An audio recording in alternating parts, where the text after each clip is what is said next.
Chapter 24. Some of the Quaker City's passengers had arrived in Venice from Switzerland and other lands before we left there, and others were expected every day. We heard of no casualties among them and no sickness.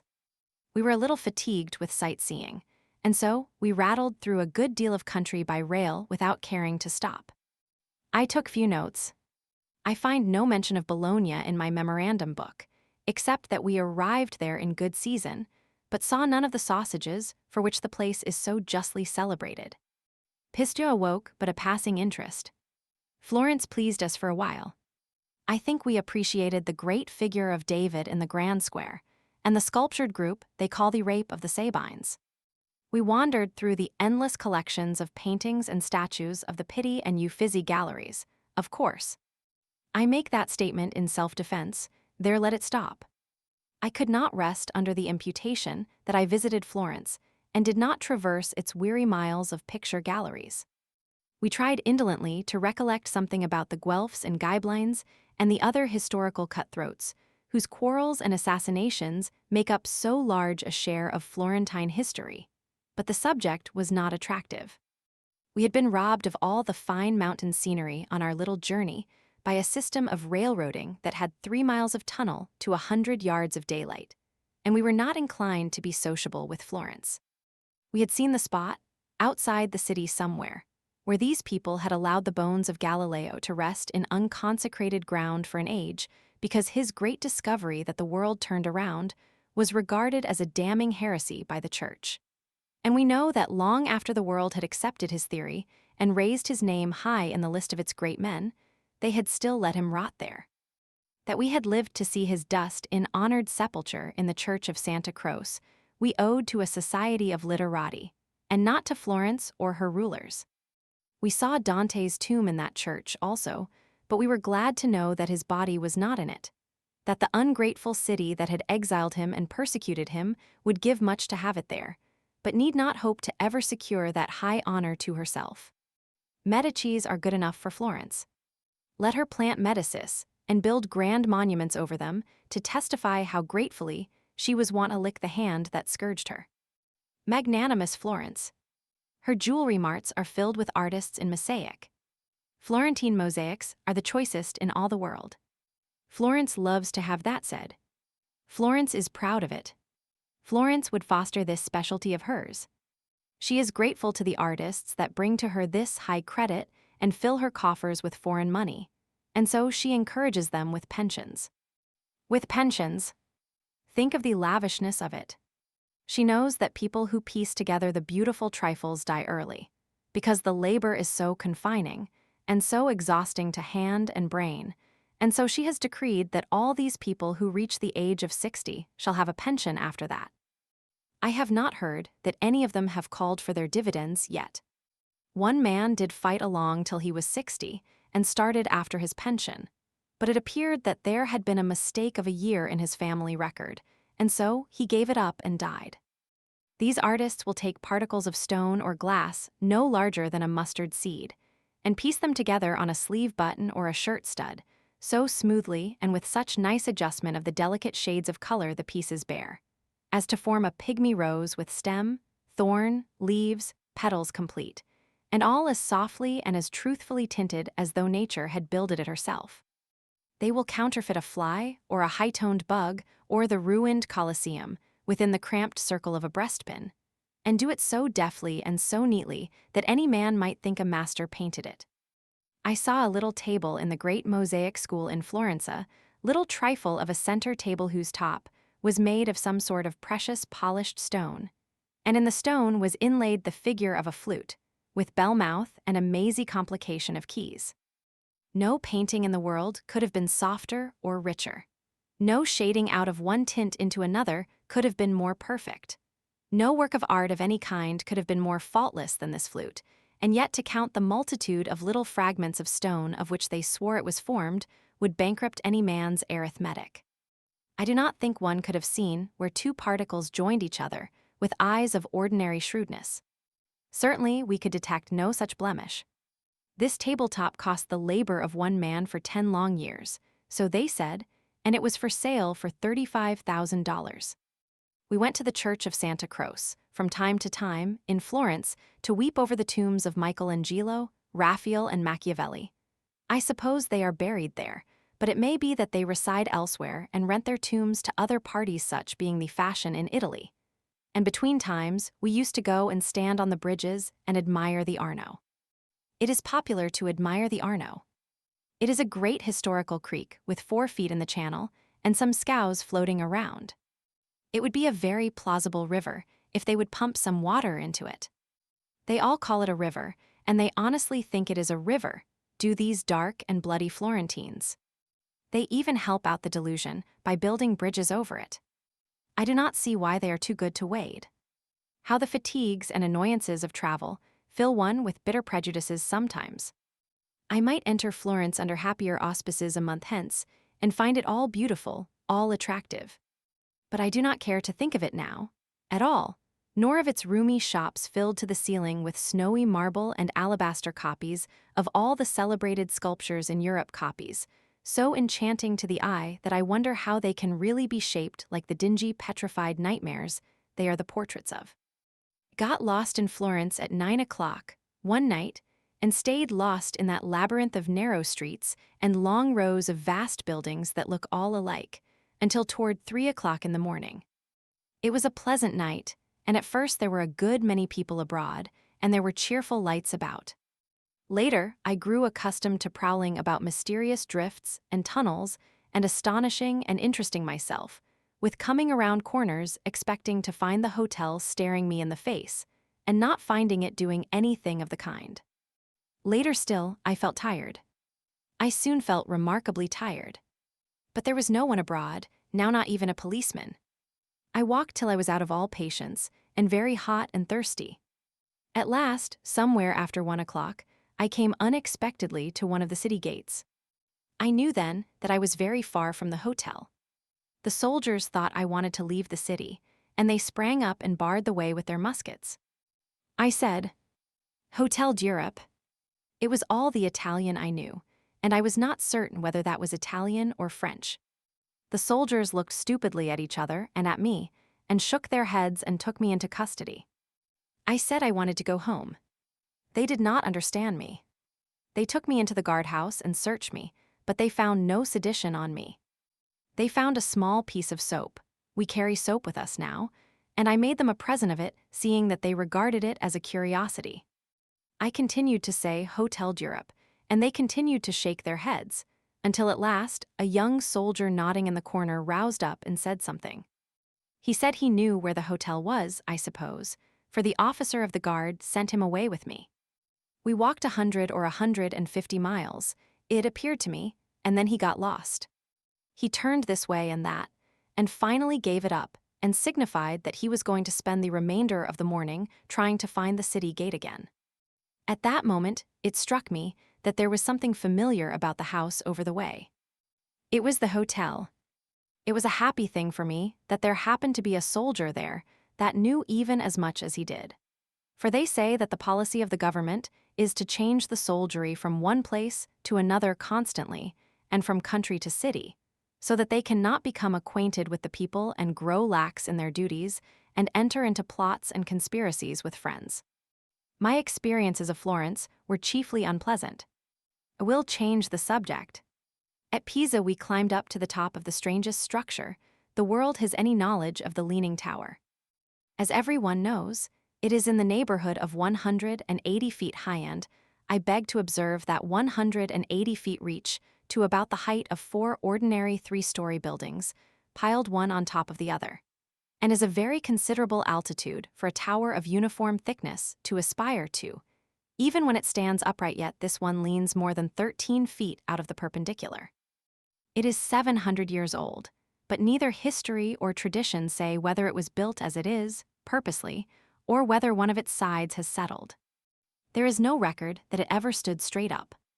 It is built of marble. It is an airy and a beautiful structure, and each of its 8 stories is encircled by fluted columns, some of marble and some of granite, with Corinthian capitals that were handsome when they were new. It is a bell tower, and in its top hangs a chime of ancient bells. The winding staircase within is dark. but one always knows which side of the tower he is on because of his naturally gravitating from one side to the other of the staircase, with the rise or dip of the tower.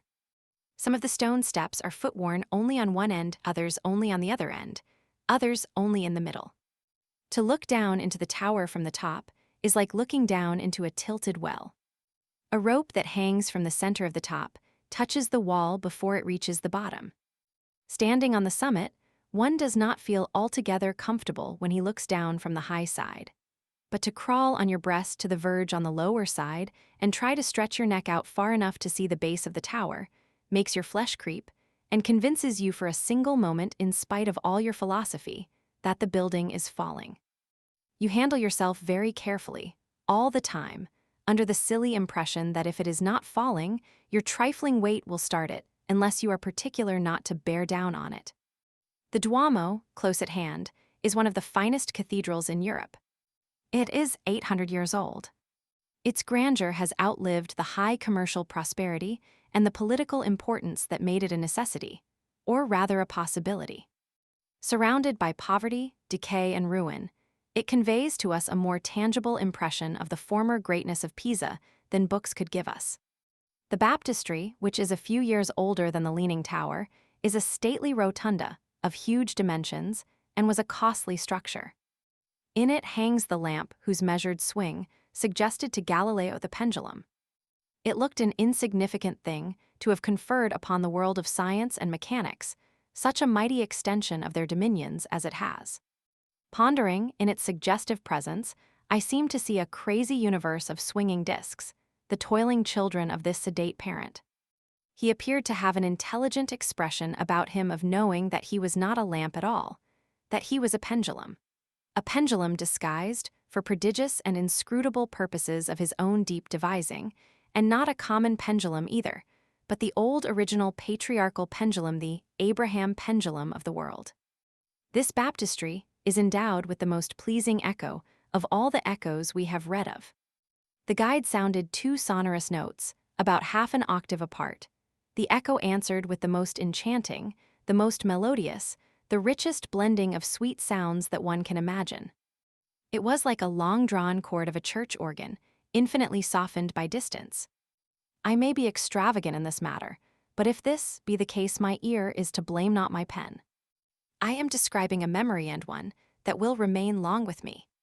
The peculiar devotional spirit of the olden time, which placed a higher confidence in outward forms of worship than in the watchful guarding of the heart against sinful thoughts and the hands against sinful deeds, and which believed in the protecting virtues of inanimate objects made holy by contact with holy things, is illustrated in a striking manner in one of the cemeteries of Pisa.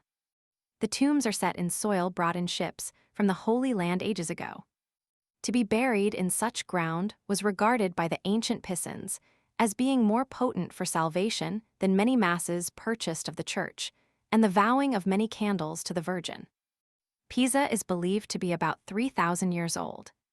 It was one of the 12 great cities of ancient Etruria, that commonwealth which has left so many monuments in testimony of its extraordinary advancement, and so little history of itself that is tangible and comprehensible. A Pisan antiquarian gave me an ancient tear jug, which he averred was full 4,000 years old. It was found among the ruins of one of the oldest of the Etruscan cities.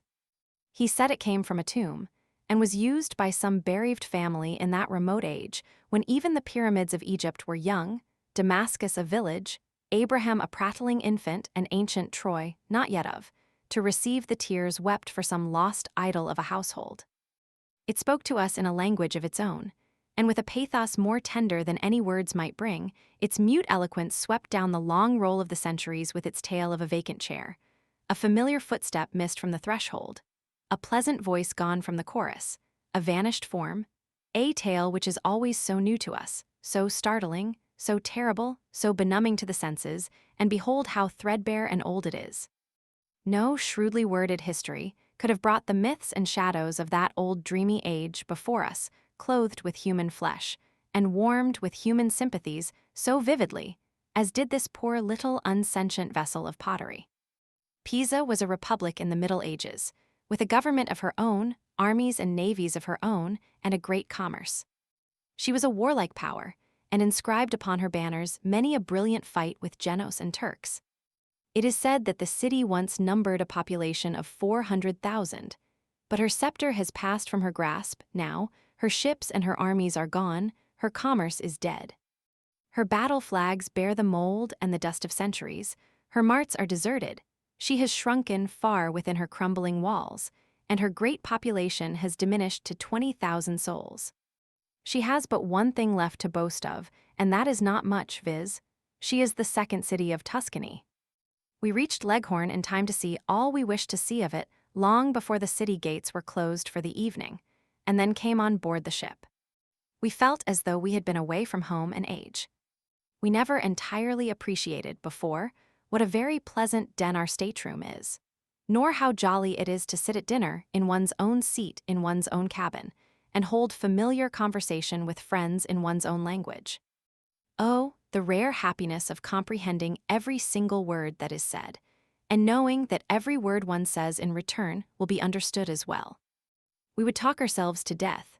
Now, there are only about 10 passengers out of the 65 to talk to. The others are wandering, we hardly know where. We shall not go ashore in Leghorn. We are surfeited with Italian cities for the present, and much prefer to walk the familiar quarterdeck and view this one from a distance. The stupid magnates of this Leghorn government cannot understand that so large a steamer as ours could cross the broad Atlantic with no other purpose than to indulge a party of ladies and gentlemen in a pleasure excursion. It looks too improbable. It is suspicious, they think. Something more important must be hidden behind it all. They cannot understand it, and they scorn the evidence of the ship's papers. They have decided at last that we are a battalion of incendiary, bloodthirsty Garibaldians in disguise. And in all seriousness, they have set a gunboat to watch the vessel night and day, with orders to close down on any revolutionary movement in a twinkling. Police boats are on patrol duty about us all the time, and it is as much as a sailor's liberty is worth to show himself in a red shirt. These policemen follow the executive officer's boat from shore to ship, and from ship to shore, and watch his dark maneuvers with a vigilant eye. They will arrest him, yet unless he assumes an expression of countenance that shall have less of carnage, insurrection, and sedition in it. A visit paid in a friendly way to General Garibaldi yesterday, by cordial invitation, by some of our passengers, has gone far to confirm the dread suspicions the government harbors toward us. It is thought the friendly visit was only the cloak of a bloody conspiracy. These people draw near and watch us when we bathe in the sea from the ship's side. Do they think we are communing with a reserve force of rascals at the bottom? It is said that we shall probably be quarantined at Naples. 2 or 3 of us prefer not to run this risk. Therefore, when we are rested, we propose to go in a French steamer to Civita and from thence to Rome, and by rail to Naples. They do not quarantine the cars, no matter where they got their passengers from. Chapter 25. There are a good many things about this Italy which I do not understand, and more especially, I cannot understand how a bankrupt government can have such palatial railroad depots and such marvels of turnpikes. Why these latter are as hard as adamant, as straight as a line, as smooth as a floor, and as white as snow. When it is too dark to see any other object, one can still see the white turnpikes of France and Italy, and they are clean enough to eat from without a tablecloth. And yet no tolls are charged. As for the railways, we have none like them. The cars slide as smoothly along as if they were on runners. The depots are vast palaces of cut marble, with stately colonnades of the same royal stone traversing them from end to end, and with ample walls and ceilings richly decorated with frescoes. The lofty gateways are graced with statues, and the broad floors are all laid in polished flags of marble. These things win me more than Italy's 100 galleries of priceless art treasures, because I can understand the one and am not competent to appreciate the other. In the turnpikes, the railways, the depots, and the new boulevards of uniform houses in Florence and other cities here, I see the genius of Louis Napoleon, or rather, I see the works of that statesman imitated. But Louis has taken care that in France there shall be a foundation for these improvements money. He has always the wherewithal to back up his projects. They strengthen France and never weaken her. Her material prosperity is genuine. But here the case is different. This country is bankrupt. There is no real foundation for these great works. The prosperity they would seem to indicate is a pretense. There is no money in the treasury, and so they enfeeble her instead of strengthening. Italy has achieved the dearest wish of her heart and become an independent statehand. In so doing, she has drawn an elephant in the political lottery. She has nothing to feed it on. Inexperienced in government, she plunged into all manner of useless expenditure and swamped her treasury almost in a day. She squandered millions of francs on a navy which she did not need. And the first time she took her new toy into action, she got it knocked higher than Gilderoy's kite, to use the language of the pilgrims. But it is an ill wind that blows nobody good. A year ago, when Italy saw utter ruin staring her in the face, and her greenbacks hardly worth the paper they were printed on, her parliament ventured upon a coup de main that would have appalled the stoutest of her statesmen under less desperate circumstances. They, in a manner, confiscated the domains of the church. This in priest-ridden Italy. This in a land which has groped in the midnight of priestly superstition for 1,600 years. It was a rare good fortune for Italy, the stress of weather that drove her to break from this prison house. They do not call it confiscating the church property. That would sound too harshly yet. But it amounts to that. There are thousands of churches in Italy, each with untold millions of treasures stored away in its closets, and each with its battalion of priests to be supported. And then there are the estates of the Church League on league of the richest lands and the noblest forests in all Italy, all yielding immense revenues to the church, and none paying a cent in taxes to the state. In some great districts, the church owns all the property lands, watercourses, woods, mills, and factories. They buy, they sell, they manufacture, and since they pay no taxes, who can hope to compete with them? Well, the government has seized all this in effect, and will yet seize it in rigid and unpoetical reality, no doubt. Something must be done to feed a starving treasury, and there is no other resource in all Italy, none but the riches of the church. So the government intends to take to itself a great portion of the revenues arising from priestly farms, factories, etc., and also intends to take possession of the churches and carry them on, after its own fashion and upon its own responsibility. In a few instances, it will leave the establishments of great pet churches undisturbed, but in all others only a handful of priests will be retained to preach and pray, a few will be pensioned, and the balance turned adrift. Pray glance at some of these churches and their embellishments, and see whether the government is doing a righteous thing or not. In Venice, today, a city of 100,000 inhabitants, there are 1,200 priests. Heaven only knows how many there were before the Parliament reduced their numbers. There was the great Jesuit church. Under the old regime, it required 60 priests to engineer it. The government does it with 5 now, and the others are discharged from service. All about that church wretchedness and poverty abound. At its door 12 hats and bonnets were doffed to us, as many heads were humbly bowed, and as many hands extended, appealing for pennies, appealing with foreign words we could not understand, but appealing mutely, with sad eyes and sunken cheeks and ragged raiment that no words were needed to translate. Then we passed within the great doors, and it seemed that the riches of the world were before us. Huge columns carved out of single masses of marble, and inlaid from top to bottom with 100 intricate figures wrought in costly verd antique. Pulpits of the same rich materials, whose draperies hung down in many a pictured fold, the stony fabric counterfeiting the delicate work of the loom. The grand altar brilliant with polished facings and balustrades of oriental agate, jasper, verd antique, and other precious stones, whose names, even, we seldom hear, and slabs of priceless lapis, lazuli lavished everywhere as recklessly as if the church had owned a quarry of it. In the midst of all this magnificence, the solid gold and silver furniture of the altar seemed cheap and trivial. Even the floors and ceilings cost a princely fortune. Now, where is the use of allowing all those riches to lie idle, while half of that community hardly know, from day to day, how they are going to keep body and soul together. And where is the wisdom in permitting hundreds upon hundreds of millions of francs to be locked up in the useless trumpery of churches all over Italy, and the people ground to death with taxation to uphold a perishing government?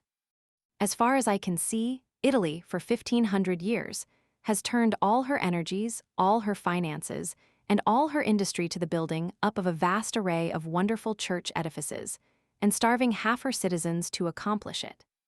She is today one vast museum of magnificence and misery. All the churches in an ordinary American city, put together, could hardly buy the jeweled frippery in one of her 100 cathedrals. And for every beggar in America, Italy can show 100 rags and vermin to match. It is the wretchedest, princeliest land on earth. Look at the Grand Duomo of Florence, a vast pile that has been sapping the purses of her citizens for 500 years, and is not nearly finished yet. Like all other men, I fell down and worshipped it, but when the filthy beggars swarmed around me, the contrast was too striking, too suggestive, and I said, "Oh, sons of classic Italy, is the spirit of enterprise, of self-reliance, of noble endeavor, utterly dead within ye? Curse your indolent worthlessness, why don't you rob your church? 300 happy, comfortable priests are employed in that cathedral. And now that my temper is up, I may as well go on and abuse every body I can think of. They have a grand mausoleum in Florence, which they built to bury our Lord and Savior and the Medici family in. It sounds blasphemous, but it is true, and here they act blasphemy. The dead and damned Medicis, who cruelly tyrannized over Florence and were her curse for over 200 years, are salted away in a circle of costly vaults, and in their midst the Holy Sepulchre was to have been set up. The expeditions sent to Jerusalem to seize it got into trouble and could not accomplish the burglary, and so the center of the mausoleum is vacant now. They say the entire mausoleum was intended for the Holy Sepulchre, and was only turned into a family burying place after the Jerusalem expedition failed, but you will excuse me. Some of those Medicis would have smuggled themselves in sure what they had not the effrontery to do, was not worth doing. Why, they had their trivial, forgotten exploits on land and sea pictured out in grand frescoes, as did also the ancient doges of Venice, with the Savior and the Virgin throwing bouquets to them out of the clouds, and the deity himself applauding from his throne in heaven. And who painted these things? Why, Titian, Tintoretto, Paul Veronese, Raphael, none other than the world's idols, the old masters.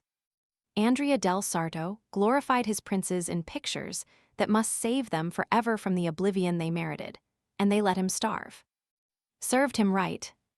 Raphael pictured such infernal villains as Catherine and Marie de Medicis seated in heaven and conversing familiarly with the Virgin Mary and the angels, to say nothing of higher personages. And yet my friends abuse me because I am a little prejudiced against the old masters, because I fail sometimes to see the beauty that is in their productions.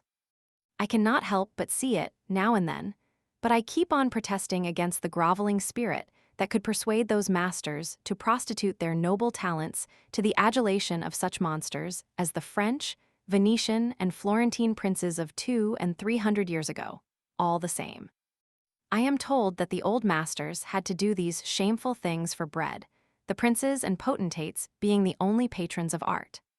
If a grandly gifted man may drag his pride and his manhood in the dirt for bread, rather than starve with the nobility that is in him untainted, the excuse is a valid one.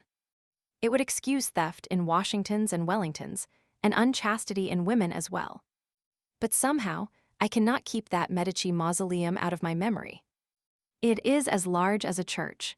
Its pavement is rich enough for the pavement of a king's palace. Its great dome is gorgeous with frescoes. Its walls are made of what? Marble, plaster, wood, paper. No. Red porphyry, verd, antique jasper, oriental, agate, alabaster, mother of pearl, chalcedony red, coral, lapis lazuli.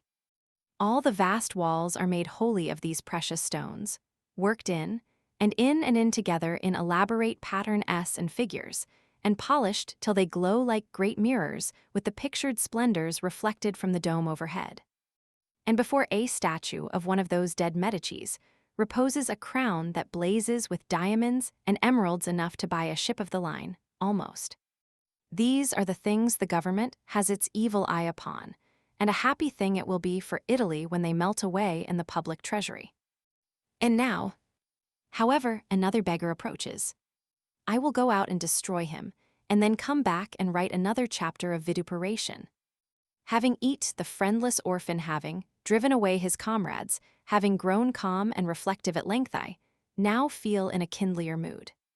I feel that after talking so freely about the priests and the churches, justice demands that if I know anything good about either, I ought to say it.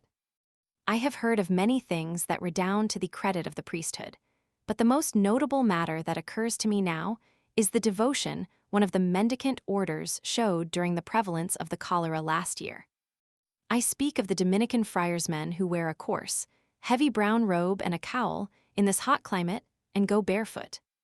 They live on alms altogether, I believe. They must unquestionably love their religion to suffer so much for it. When the cholera was raging in Naples, when the people were dying by hundreds and hundreds every day, when every concern for the public welfare was swallowed up in selfish private interest, and every citizen made the taking care of himself his sole object, these men banded themselves together and went about nursing the sick and burying the dead. Their noble efforts cost many of them their lives. They laid them down cheerfully, and well they might. Creeds mathematically precise and hair-splitting niceties of doctrine are absolutely necessary for the salvation of some kinds of souls. But surely the charity, the purity, the unselfishness that are in the hearts of men like these would save their souls, though they were bankrupt in the true religion which is ours. One of these fat, barefooted rascals came here to Civita Vecchia with us in the little French steamer. There were only half a dozen of us in the cabin. He belonged in the steerage. He was the life of the ship, the bloody-minded son of the Inquisition.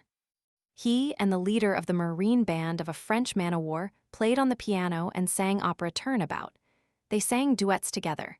They rigged impromptu theatrical costumes and gave us extravagant farces and pantomimes.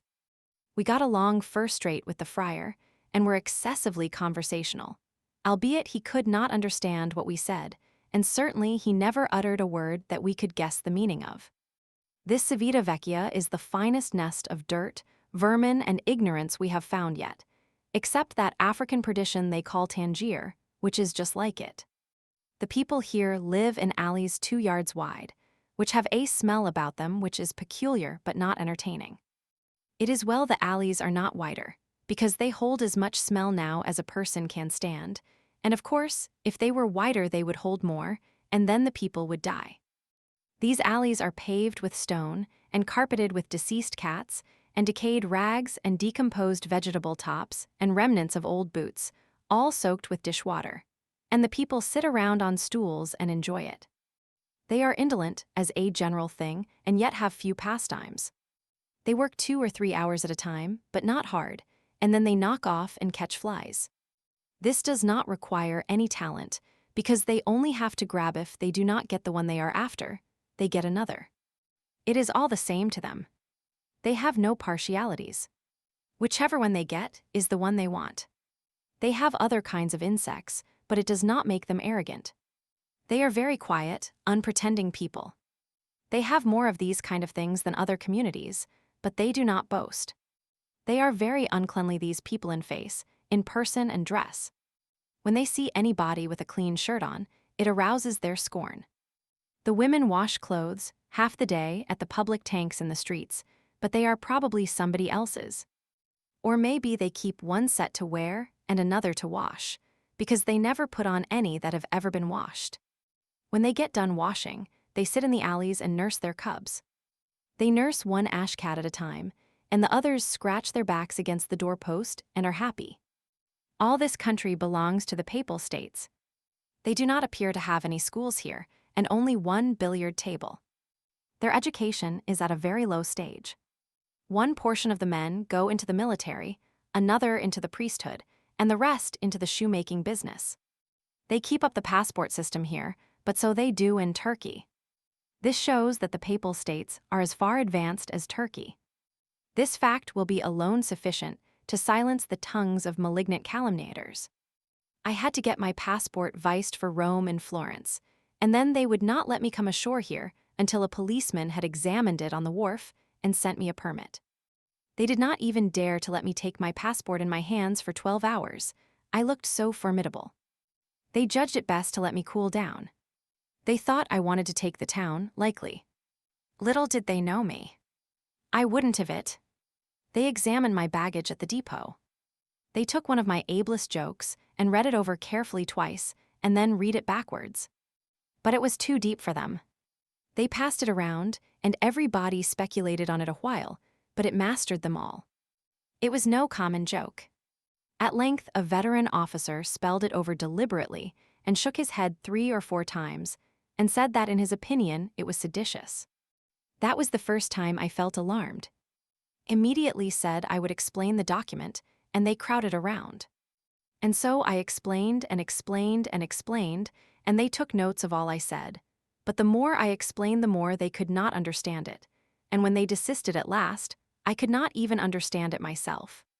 They said they believed it was an incendiary document, leveled at the government. I declared solemnly that it was not, but they only shook their heads and would not be satisfied. Then they consulted a good while, and finally they confiscated it. I was very sorry for this, because I had worked a long time on that joke and took a good deal of pride in it, and now I suppose I shall never see it any more. I suppose it will be sent up and filed away among the criminal archives of Rome, and will always be regarded as a mysterious infernal machine, which would have blown up like a mine and scattered the good Pope all around, but for a miraculous providential interference. And I suppose that all the time I am in Rome, the police will dog me about from place to place, because they think I am a dangerous character. It is fearfully hot in Civita Vecchia. The streets are made very narrow, and the houses built very solid and heavy and high, as a protection against the heat. This is the first Italian town I have seen which does not appear to have a patron saint. I suppose no saint, but the one that went up in the chariot of fire, could stand the climate. There is nothing here to see. They have not even a cathedral, with 11 tons of solid silver archbishops in the back room, and they do not show you any moldy buildings that are 7,000 years old, nor any smoke-dried old fire screens which are chef d'oeuvres of Rubens or Simpson or Titian or Ferguson or any of those parties. And they haven't any bottled fragments of saints, and not even a nail from the true cross. We are going to Rome. There is nothing to see here. Chapter 26. What is it that confers the noblest delight? What is that which swells a man's breast with pride above that which any other experience can bring to him? Discovery. To know that you are walking where none others have walked, that you are beholding what human eye has not seen before, that you are breathing a virgin atmosphere. To give birth to an idea, to discover a great thoughten intellectual nugget, right under the dust of a field that many a brain plow had gone over before. To find a new planet, to invent a new hinge, to find the way to make the lightnings carry your messages. To be the first, that is the idea. To do something, say something, see something, before anybody else, these are the things that confer a pleasure compared with which other pleasures are tame and commonplace, other ecstasies cheap and trivial. Morse, with his first message, brought by his servant, the lightning. Fulton, in that long-drawn century of suspense, when he placed his hand upon the throttle valve and lo, the steamboat moved. Jenner, when his patient with the cow's virus in his blood, walked through the smallpox hospitals unscathed. Howe, when the idea shot through his brain that for 120 generations the eye had been bored through the wrong end of the needle. The nameless lord of art who laid down his chisel in some old age that is forgotten now and gloated upon the finished Laocoon, Daguerre, when he commanded the sun, riding in the zenith, to print the landscape upon his insignificant silvered plate, and he obeyed. Columbus in the Pinta's shrouds, when he swung his hat above a fabled sea and gazed abroad upon an unknown world. These are the men who have really lived, who have actually comprehended what pleasure is, who have crowded long lifetimes of ecstasy into a single moment. What is there in Rome for me to see that others have not seen before me? What is there for me to touch that others have not touched? What is there for me to feel, to learn, to hear, to know, that shall thrill me before it pass to others? What can I discover? Nothing. Nothing whatsoever. One charm of travel dies here. But if I were only a Roman? If, added to my own, I could be gifted with modern Roman sloth, modern Roman superstition, and modern Roman boundlessness of ignorance, what bewildering worlds of unsuspected wonders I would discover. Ah, if I were only a habitant of the Campagna 5 and 20 miles from Rome. Then I would travel. I would go to America and see and learn and return to the Campagna and stand before my countrymen an illustrious discoverer. I would say, I saw there a country which has no overshadowing mother church, and yet the people survive. I saw a government which never was protected by foreign soldiers, at a cost greater than that required to carry on the government itself. I saw common men and common women who could read. I even saw small children of common country people reading from books. If I dared think you would believe it, I would say they could write also. In the cities, I saw people drinking a delicious beverage made of chalk and water, but never once saw goats driven through their Broadway, or their Pennsylvania Avenue, or their Montgomery Street, and milked at the doors of the houses. I saw real glass windows in the houses of even the commonest people. Some of the houses are not of stone, nor yet of bricks. I solemnly swear they are made of wood. Houses there will take fire and burn, sometimes actually burn entirely down, and not leave a single vestige behind. I could state that for a truth, upon my deathbed. And as a proof that the circumstance is not rare, I aver that they have a thing which they call a fire engine, which vomits forth great streams of water, and is kept always in readiness, by night and by day, to rush to houses that are burning. You would think one engine would be sufficient, but some great cities have 100. They keep men hired, and pay them by the month to do nothing but put out fires.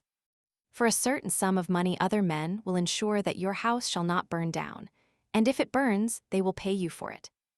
There are hundreds and thousands of schools, and any body may go and learn to be wise, like a priest.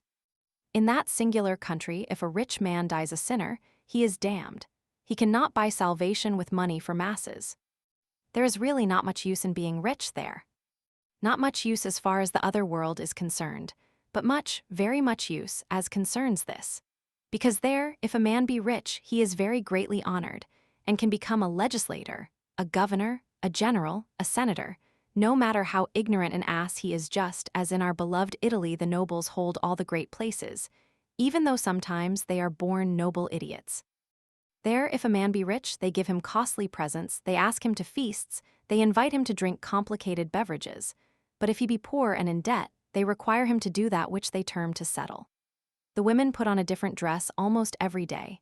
The dress is usually fine, but absurd in shape. The very shape and fashion of it changes twice in 100 years, and did I but covet to be called an extravagant falsifier, I would say it changed even oftener. Hair does not grow upon the American women's heads. It is made for them by cunning workmen in the shops, and is curled and frizzled into scandalous and ungodly forms. Some persons wear eyes of glass which they see through with facility perhaps, else they would not use them, and in the mouths of some are teeth made by the sacrilegious hand of man. The dress of the men is laughably grotesque. They carry no musket in ordinary life, nor no long-pointed pole. They wear no wide green-lined cloak. They wear no peaked black felt hat, no leathern gaiters reaching to the knee, no goatskin breeches with the hair side out, no hobnailed shoes, no prodigious spurs. They wear a conical hat termed a nail keg, a coat of saddest black, a shirt which shows dirt so easily that it has to be changed every month and is very troublesome. Things called pantaloons, which are held up by shoulder straps, and on their feet they wear boots which are ridiculous in pattern and can stand nowhere. Yet dressed in this fantastic garb, these people laughed at my costume. In that country, books are so common that it is really no curiosity to see one. Newspapers also. They have a great machine which prints such things by thousands every hour. I saw common men. They're men who were neither priests nor princes, who yet absolutely owned the land they tilled. It was not rented from the church, nor from the nobles. I am ready to take my oath of this. In that country you might fall from a third-story window 3 several times, and not mash either a soldier or a priest. The scarcity of such people is astonishing. In the cities you will see a dozen civilians for every soldier, and as many for every priest or preacher. Jews there are treated just like human beings instead of dogs. They can work at any business they please. They can sell brand new goods if they want to. They can keep drugstores. They can practice medicine among Christians. They can even shake hands with Christians if they choose. They can associate with them, just the same as one human being does with another human being. They don't have to stay shut up in one corner of the towns. They can live in any part of a town they like best. It is said they even have the privilege of buying land and houses, and owning them themselves, though I doubt that myself.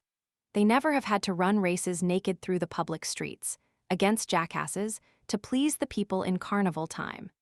There they never have been driven by the soldiers into a church every Sunday for hundreds of years to hear themselves, and their religion especially and particularly cursed. At this very day, in that curious country, a Jew is allowed to vote, hold office, yea, get up on a rostrum in the public street and express his opinion of the government if the government don't suit him. Ah, it is wonderful. The common people there know a great deal.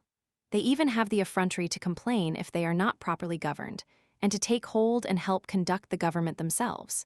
If they had laws like ours, which give $1 of every 3 a crop produces to the government for taxes, they would have that law altered. Instead of paying $33 in taxes, out of every 100 they receive, they complain if they have to pay 7. They are curious people. They do not know when they are well off. Mendicant priests do not prowl among them, with baskets begging for the church and eating up their substance. One hardly ever sees a minister of the gospel going around there in his bare feet, with a basket, begging for subsistence. In that country, the preachers are not like our mendicant orders of friars. They have 2 or 3 suits of clothing, and they wash sometimes. In that land are mountains far higher than the Alban Mountains. The vast Roman Campagna, 100 miles long and full 40 broad, is really small compared to the United States of America. The Tiber, that celebrated river of ours, which stretches its mighty course almost 200 miles, and which a lad can scarcely throw a stone across at Rome, is not so long, nor yet so wide, as the American Mississippi, nor yet the Ohio, nor even the Hudson. In America, the people are absolutely wiser, and know much more than their grandfathers did. They do not plow with a sharpened stick, nor yet with a 3-cornered block of wood that merely scratches the top of the ground. We do that because our fathers did 3,000 years ago, I suppose. But those people have no holy reverence for their ancestors. They plow with a plow that is a sharp, curved blade of iron, and it cuts into the earth full 5 inches. And this is not all. They cut their grain with a horrid machine that mows down whole fields in a day.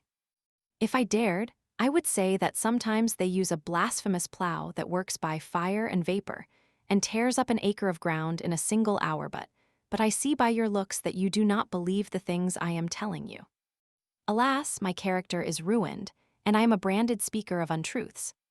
Of course we have been to the monster church of St. Peter, frequently. I knew its dimensions. I knew it was a prodigious structure. I knew it was just about the length of the Capitol, at Washington, say, 730 feet. I knew it was 364 feet wide, and consequently wider than the Capitol.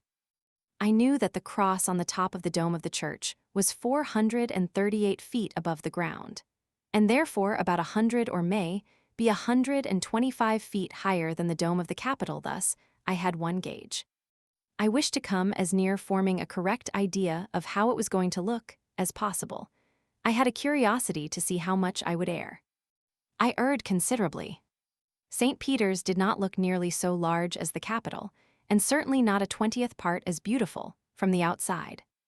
When we reached the door and stood fairly within the church, it was impossible to comprehend that it was a very large building. I had to cipher a comprehension of it. I had to ransack my memory for some more similes. St. Peter's is bulky. Its height and size would represent 2 of the Washington Capitol, set one on top of the other if the Capitol were wider. Or 2 blocks or 2 blocks and a half of ordinary buildings, set one on top of the other. St. Peter's was that large, but it could and would not look so. The trouble was that everything in it and about it was on such a scale of uniform vastness that there were no contrasts to judge by none but the people, and I had not noticed them. They were insects. The statues of children holding vases of holy water were immense, according to the tables of figures, but so was everything else around them. The mosaic pictures in the dome were huge, and were made of thousands and thousands of cubes of glass as large as the end of my little finger. But those pictures looked smooth and gaudy of color and in good proportion to the dome. Evidently, they would not answer to measure by. Away down toward the far end of the church, I thought it was really clear at the far end, but discovered afterward that it was in the center, under the dome, stood the thing they call the baldacchino, a great bronze pyramidal framework like that which upholds a mosquito bar. It only looked like a considerably magnified bedstead, nothing more. Yet I knew it was a good deal more than half as high as Niagara Falls. It was overshadowed by a dome so mighty that its own height was snubbed. The 4 great square piers or pillars that stand equidistant from each other in the church and support the roof, I could not work up to their real dimensions by any method of comparison. I knew that the faces of each were about the width of a very large dwelling house front, 50 or 60 feet, and that they were twice as high as an ordinary 3-story dwelling, but still they looked small. I tried all the different ways could think of to compel myself to understand how large St. Peter's was, but with small success. The mosaic portrait of an apostle who was writing with a pen 6 feet long seemed only an ordinary apostle.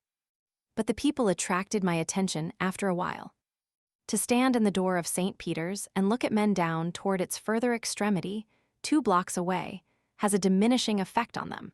Surrounded by the prodigious pictures and statues, and lost in the vast spaces, they look very much smaller than they would if they stood 2 blocks away in the open air. I averaged a man as he passed me and watched him as he drifted far down by the baldacchino, and beyond watched him dwindle to an insignificant schoolboy.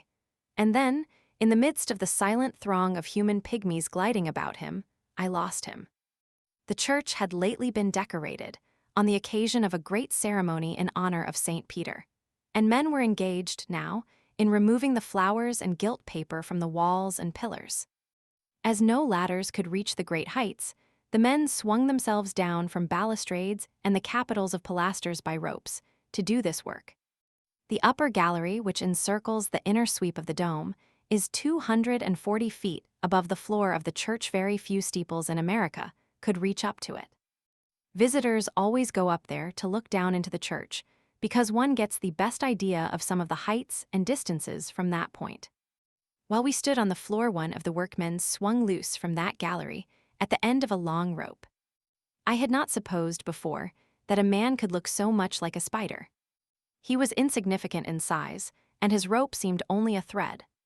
Seeing that he took up so little space, I could believe the story then that 10,000 troops went to St. Peter's once to hear Mass, and their commanding officer came afterward, and not finding them, supposed they had not yet arrived. But they were in the church, nevertheless they were in one of the transepts. Nearly 50,000 persons assembled in St. Peter's to hear the publishing of the dogma of the Immaculate Conception. It is estimated that the floor of the church affords standing room for a large number of people. I have forgotten the exact figures, but it is no matter, it is near enough. They have 12 small pillars in St. Peter's, which came from Solomon's temple. They have, also, which was far more interesting to me, a piece of the true cross, and some nails, and a part of the crown of thorns. Of course, we ascended to the summit of the dome. And of course, we also went up into the gilt copper ball, which is above it. There was room there for a dozen persons, with a little crowding, and it was as close and hot as an oven. Some of those people who are so fond of writing their names in prominent places had been there before us, 1 million or 2, I should think. From the dome of St. Peter's one can see every notable object in Rome, from the castle of St. Angelo to the Colosseum. He can discern the 7 hills upon which Rome is built. He can see the Tiber and the locality of the bridge which Horatius kept in the brave days of old, when Lars Porsena attempted to cross it with his invading host. He can see the spot where the Horatii and the Curiatae fought their famous battle. He can see the broad green Campagna, stretching away toward the mountains, with its scattered arches and broken aqueducts of the olden time, so picturesque in their gray ruin and so daintily festooned with vines. He can see the Alban Mountains, the Apennines, the Sabine Hills, and the blue Mediterranean. He can see a panorama that is varied, extensive, beautiful to the eye, and more illustrious in history than any other in Europe. About his feet is spread the remnant of a city that once had a population of 4 million souls. And among its massed edifices stand the ruins of temples, columns, and triumphal arches that knew the Caesars and the noonday of Roman splendor. And close by them, in unimpaired strength, is a drain of arched and heavy masonry that belonged to that older city which stood here before Romulus and Remus were born or Rome thought of. The Appian Way is here yet, and looking much as it did, perhaps, when the triumphal processions of the emperors moved over it in other days, bringing fettered princes from the confines of the earth. We cannot see the long array of chariots and mail-clad men laden with the spoils of conquest, but we can imagine the pageant, after a fashion. We look out upon many objects of interest from the dome of St. Peter's, and last of all, almost at our feet, our eyes rest upon the building which was once the Inquisition. How times changed between the older ages and the new. Some 17 or 18 centuries ago, the ignorant men of Rome were wont to put Christians in the arena of the Colosseum yonder, and turn the wild beasts in upon them for a show. It was for a lesson as well. It was to teach the people to abhor and fear the new doctrine the followers of Christ were teaching. The beasts tore the victims limb from limb and made poor mangled corpses of them in the twinkling of an eye. But when the Christians came into power, when the Holy Mother Church became mistress of the barbarians, she taught them the error of their ways by no such means. No, she put them in this pleasant inquisition and pointed to the blessed Redeemer, who was so gentle and so merciful toward all men, and they urged the barbarians to love him. And they did all they could to persuade them to love and honor him, first by twisting their thumbs out of joint with a screw, then by nipping their flesh with pincers red-hot ones, because they are the most comfortable in cold weather, then by skinning them alive a little, and finally by roasting them in public. They always convinced those barbarians.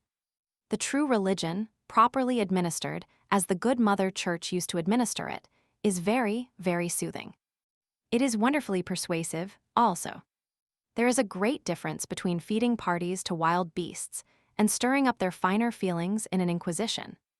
One is the system of degraded barbarians, the other of enlightened, civilized people. It is a great pity the playful Inquisition is no more. I prefer not to describe St. Peter's. It has been done before. The ashes of Peter, the disciple of the Savior, repose in a crypt under the baldacchino. We stood reverently in that place. So did we also in the Mamertine prison, where he was confined, where he converted the soldiers, and where tradition says he caused a spring of water to flow in order that he might baptize them. But when they showed us the print of Peter's face in the hard stone of the prison wall, and said he made that by falling up against it, we doubted. And when, also, the monk at the church of San Sebastian showed us a paving stone with 2 great footprints in it, and said that Peter's feet made those, we lacked confidence again. Such things do not impress one. The monk said that angels came and liberated Peter from prison by night, and he started away from Rome by the Appian Way. The Savior met him and told him to go back, which he did. Peter left those footprints in the stone upon which he stood at the time. It was not stated how it was ever discovered whose footprints they were, seeing the interview occurred secretly and at night. The print of the face in the prison was that of a man of common size. The footprints were those of a man 10 or 12 feet high. The discrepancy confirmed our unbelief. We necessarily visited the Forum, where Caesar was assassinated, and also the Tarpeian Rock. We saw the dying gladiator at the Capitol, and I think that even we appreciated that wonder of art, as much, perhaps, as we did that fearful story wrought in marble in the Vatican, the Laocoon. And then the Colosseum. Every body knows the picture of the Colosseum. Every body recognizes at once that looped and windowed bandbox with a side bitten out. Being rather isolated, it shows to better advantage than any other of the monuments of ancient Rome. Even the beautiful Pantheon, whose pagan altars uphold the cross now, and whose Venus, tricked out in consecrated gimcracks, does reluctant duty as a Virgin Mary today, is built about with shabby houses and its stateliness sadly marred. But the monarch of all European ruins, The Colosseum, maintains that reserve and that royal seclusion which is proper to majesty. Weeds and flowers spring from its massy arches and its circling seats, and vines hang their fringes from its lofty walls. An impressive silence broods over the monstrous structure, where such multitudes of men and women were wont to assemble in other days. The butterflies have taken the places of the queens of fashion and beauty of 18 centuries ago, and the lizards sun themselves in the sacred seat of the emperor.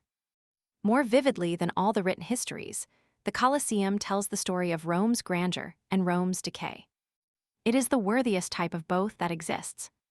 Moving about the Rome of today, we might find it hard to believe in her old magnificence and her millions of population. But with this stubborn evidence before us that she was obliged to have a theater with sitting room for 80,000 persons and standing room for 20,000 more, to accommodate such of her citizens as required amusement, we find belief less difficult. The Colosseum is over 1,600 feet long, 750 wide, and 165 high. Its shape is oval. In America, we make convicts useful at the same time that we punish them for their crimes. We farm them out and compel them to earn money for the state by making barrels and building roads. Thus we combine business with retribution, and all things are lovely. But in ancient Rome, they combined religious duty with pleasure. Since it was necessary that the new sect called Christians should be exterminated, the people judged it wise to make this work profitable to the state at the same time, and entertaining to the public. In addition to the gladiatorial combats and other shows, they sometimes threw members of the hated sect into the arena of the Colosseum and turned wild beasts in upon them. It is estimated that 70,000 Christians suffered martyrdom in this place. This has made the Colosseum holy ground in the eyes of the followers of the Savior. And well it might, for if the chain that bound a saint and the footprints a saint has left upon a stone he chanced to stand upon be holy, surely the spot where a man gave up his life for his faith is holy. 17 or 18 centuries ago this Colosseum was the theater of Rome, and Rome was mistress of the world. Splendid pageants were exhibited here in presence of the emperor, the great ministers of state, the nobles, and vast audiences of citizens of smaller consequence. Gladiators fought with gladiators, and at times with warrior prisoners from many a distant land. It was the theater of Rome of the world, and the man of fashion who could not let fall in a casual and unintentional manner something about my private box at the Colosseum could not move in the first circles. When the clothing store merchant wished to consume the corner grocery man with envy, he bought secured seats in the front row and let the thing be known. When the irresistible dry goods clerk wished to blight and destroy, according to his native instinct, he got himself up regardless of expense and took some other fellow's young lady to the Colosseum, and then accented the affront by cramming her with ice cream between the acts, or by approaching the cage and stirring up the martyrs with his whalebone cane for her edification. The Roman swell was in his true element only when he stood up against a pillar and fingered his mustache unconscious of the ladies, when he viewed the bloody combats through an opera glass 2 inches long, when he excited the envy of provincials by criticisms which showed that he had been to the Colosseum many and many a time and was long ago over the novelty of it, when he turned away with a yawn at last and said, "He a star, handles his sword like an apprentice brigand. He'll do for the country, may be, but he don't answer for the metropolis." Glad was the contraband that had a seat in the pit at the Saturday matinee, and happy the Roman street boy who ate his peanuts and guyed the gladiators from the dizzy gallery. For me was reserved the high honor of discovering among the rubbish of the ruined Colosseum the only playbill of that establishment now extant. There was a suggestive smell of mint drops about it still, a corner of it had evidently been chewed, and on the margin, in choice Latin, these words were written in a delicate female hand. "Meet me on the Tarpeian Rock tomorrow evening, dear, at sharp 7. Mother will be absent on a visit to her friends in the Sabine Hills. Claudia. Ah, where is that lucky youth today, and where the little hand that wrote those dainty lines? Dust and ashes these 1700 years." Thus reads the bill. Roman Colosseum. Unparalleled attraction. New properties. New lions. New gladiators. Engagement of the renowned Marcus, Marcellus Valerian. 46 NIGHTS only.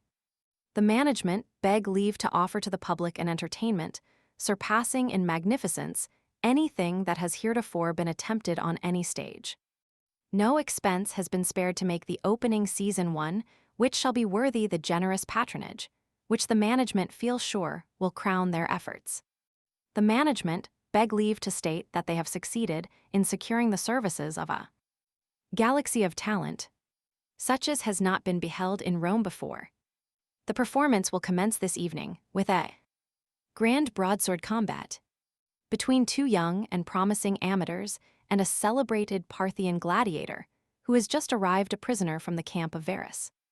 This will be followed by a grand moral battle-axe engagement between the renowned Valerian, with one hand tied behind him, and two gigantic savages from Britain.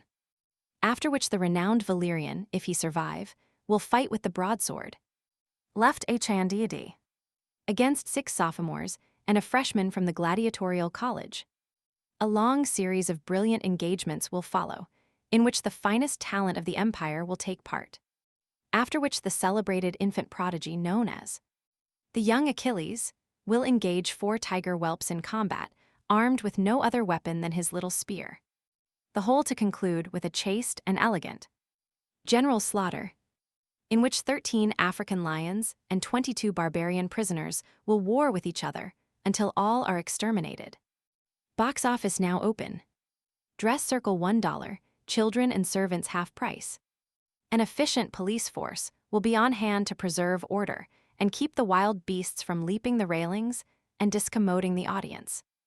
Doors open at 7, performance begins at 8. Positively no free list. Deodorous job press. It was as singular as it was gratifying that I was also so fortunate as to find among the rubbish of the arena a stained and mutilated copy of the Roman Daily Battle Axe, containing a critique upon this very performance. It comes to hand too late by many centuries to rank as news, and therefore I translate and publish it simply to show how very little the general style and phraseology of dramatic criticism has altered in the ages that have dragged their slow length, along since the carriers laid this one damp and fresh before their Roman patrons. The opening season Colosseum notwithstanding the inclemency of the weather, quite a respectable number of the rank and fashion of the city assembled last night to witness the debut upon metropolitan boards of the young tragedian who has of late been winning such golden opinions in the amphitheaters of the provinces. Some 60,000 persons were present, and but for the fact that the streets were almost impassable, it is fair to presume that the house would have been full. His August Majesty, the Emperor Aurelius, occupied the imperial box and was the cynosure of all eyes. Many illustrious nobles and generals of the empire graced the occasion with their presence, and not the least among them was the young patrician lieutenant whose laurels, won in the ranks of the Thundering Legion, are still so green upon his brow. The cheer which greeted his entrance was heard beyond the Tiber. The late repairs and decorations add both to the comeliness and the comfort of the Colosseum. The new cushions are a great improvement upon the hard marble seats we have been so long accustomed to. The present management deserve well of the public. They have restored to the Colosseum the gilding, the rich upholstery, and the uniform magnificence which old Colosseum frequenters tell us Rome was so proud of 50 years ago. The opening scene last night, the broadsword combat between 2 young amateurs and a famous Parthian gladiator who was sent here a prisoner, was very fine. The elder of the 2 young gentlemen handled his weapon with a grace that marked the possession of extraordinary talent. His feint of thrusting, followed instantly by a happily delivered blow which unhelmeted the Parthian, was received with hearty applause. He was not thoroughly up in the backhanded stroke, but it was very gratifying to his numerous friends to know that, in time, practice would have overcome this defect. However, he was killed. His sisters, who were present, expressed considerable regret. His mother left the Colosseum. The other youth maintained the contest with such spirit as to call forth enthusiastic bursts of applause. When at last he fell a corpse, His aged mother ran screaming, with hair disheveled and tears streaming from her eyes, and swooned away just as her hands were clutching at the railings of the arena. She was promptly removed by the police. Under the circumstances, the woman's conduct was pardonable, perhaps, but we suggest that such exhibitions interfere with the decorum which should be preserved during the performances, and are highly improper in the presence of the emperor. The Parthian prisoner fought bravely and well he might, for he was fighting for both life and liberty. His wife and children were there to nerve his arm with their love, and to remind him of the old home he should see again if he conquered. When his second assailant fell, the woman clasped her children to her breast and wept for joy. But it was only a transient happiness. The captive staggered toward her, and she saw that the liberty he had earned was earned too late. He was wounded unto death. Thus the first act closed in a manner which was entirely satisfactory. The manager was called before the curtain and returned his thanks for the honor done him, in a speech which was replete with wit and humor, and closed by hoping that his humble efforts to afford cheerful and instructive entertainment would continue to meet with the approbation of the Roman public. The star now appeared, and was received with vociferous applause and the simultaneous waving of 60,000 handkerchiefs. Marcus Marcellus Valerian, stage name his real name is Smith, is a splendid specimen of physical development and an artist of rare merit. His management of the battle axe is wonderful. His gaiety and his playfulness are irresistible in his comic parts, and yet they are inferior to his sublime conceptions in the grave realm of tragedy. When his axe was describing fiery circles about the heads of the bewildered barbarians, in exact time with his springing body and his prancing legs, the audience gave way to uncontrollable bursts of laughter. But when the back of his weapon broke the skull of one, and almost in the same instant its edge clove the other's body in twain, the howl of enthusiastic applause that shook the building was the acknowledgment of a critical assemblage that he was a master of the noblest department of his profession. If he has a fault, and we are sorry to even intimate that he has, it is that of glancing at the audience in the midst of the most exciting moments of the performance as if seeking admiration. The pausing in a fight to bow when bouquets are thrown to him is also in bad taste. In the great left-handed combat, he appeared to be looking at the audience half the time, instead of carving his adversaries. And when he had slain all the sophomores and was dallying with the freshmen, he stooped and snatched a bouquet as it fell, and offered it to his adversary at a time when a blow was descending which promised favorably to be his death warrant. Such levity is proper enough in the provinces, we make no doubt, but it ill suits the dignity of the metropolis. We trust our young friend will take these remarks in good part, for we mean them solely for his benefit. All who know us are aware that, although we are at times justly severe upon tigers and martyrs, we never intentionally offend gladiators. The infant prodigy performed wonders. He overcame his 4 tiger whelps with ease, and with no other hurt than the loss of a portion of his scalp. The general slaughter was rendered with a faithfulness to details which reflects the highest credit upon the late participants in it. Upon the whole, last night's performances shed honor not only upon the management, but upon the city that encourages and sustains such wholesome and instructive entertainments. We would simply suggest that the practice of vulgar young boys in the gallery of shying peanuts and paper pellets at the tigers and saying "Hi-ye," and manifesting approbation or dissatisfaction by such observations as "bully for the lion," "Go it, Gladdy," "Boots," "Speech," "Take a walk round the block," and so on are extremely reprehensible when the emperor is present and ought to be stopped by the police. Several times last night, when the supernumeraries entered the arena to drag out the bodies, the young ruffians in the gallery shouted, "Soup! Soup," and also, "Oh, what a coat," and "Why don't you pad them, Shanks?" and made use of various other remarks expressive of derision. These things are very annoying to the audience. A matinee for the little folks is promised for this afternoon, on which occasion several martyrs will be eaten by the tigers. The regular performance will continue every night till further notice. Material change of program every evening. Benefit of Valerian Tuesday, 29th, if he lives. I have been a dramatic critic myself, in my time, and I was often surprised to notice how much more I knew about Hamlet than Forrest did. And it gratifies me to observe, now, how much better my brethren of ancient times knew how a broadsword battle ought to be fought than the gladiators. Chapter 27. So far, good. If any man has a right to feel proud of himself and satisfied, surely it is I. For I have written about the Colosseum, and the gladiators, the martyrs, and the lions, and yet have never once used the phrase, butchered to make a Roman holiday. I am the only free white man of mature age who has accomplished this since Byron originated the expression. Butchered to make a Roman holiday sounds well for the first 17 or 1800,000 times one sees it in print, but after that it begins to grow tiresome. I find it in all the books concerning Rome, and, here latterly, it reminds me of Judge Oliver. Oliver was a young lawyer, fresh from the schools, who had gone out to the deserts of Nevada to begin life. He found that country and our ways of life, there in those early days, different from life in New England or Paris. But he put on a woolen shirt and strapped a Navy revolver to his person, took to the bacon and beans of the country, and determined to do in Nevada as Nevada did. Oliver accepted the situation so completely that although he must have sorrowed over many of his trials, he never complained he never complained but once. He, 2 others, and myself started to the new silver mines in the Humboldt Mountains, he to be probate judge of Humboldt County, and we to mine. The distance was 200 miles.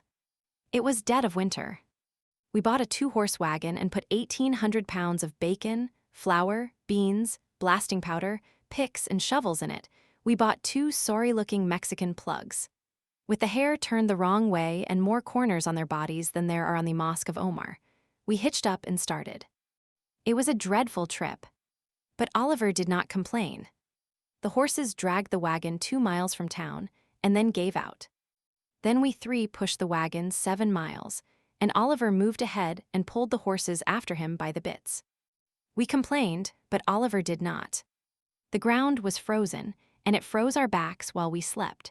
The wind swept across our faces and froze our noses. Oliver did not complain. 5 days of pushing the wagon by day and freezing by night brought us to the bad part of the journey, the 40-mile desert, or the great American desert, if you please. Still, this mildest-mannered man that ever was had not complained.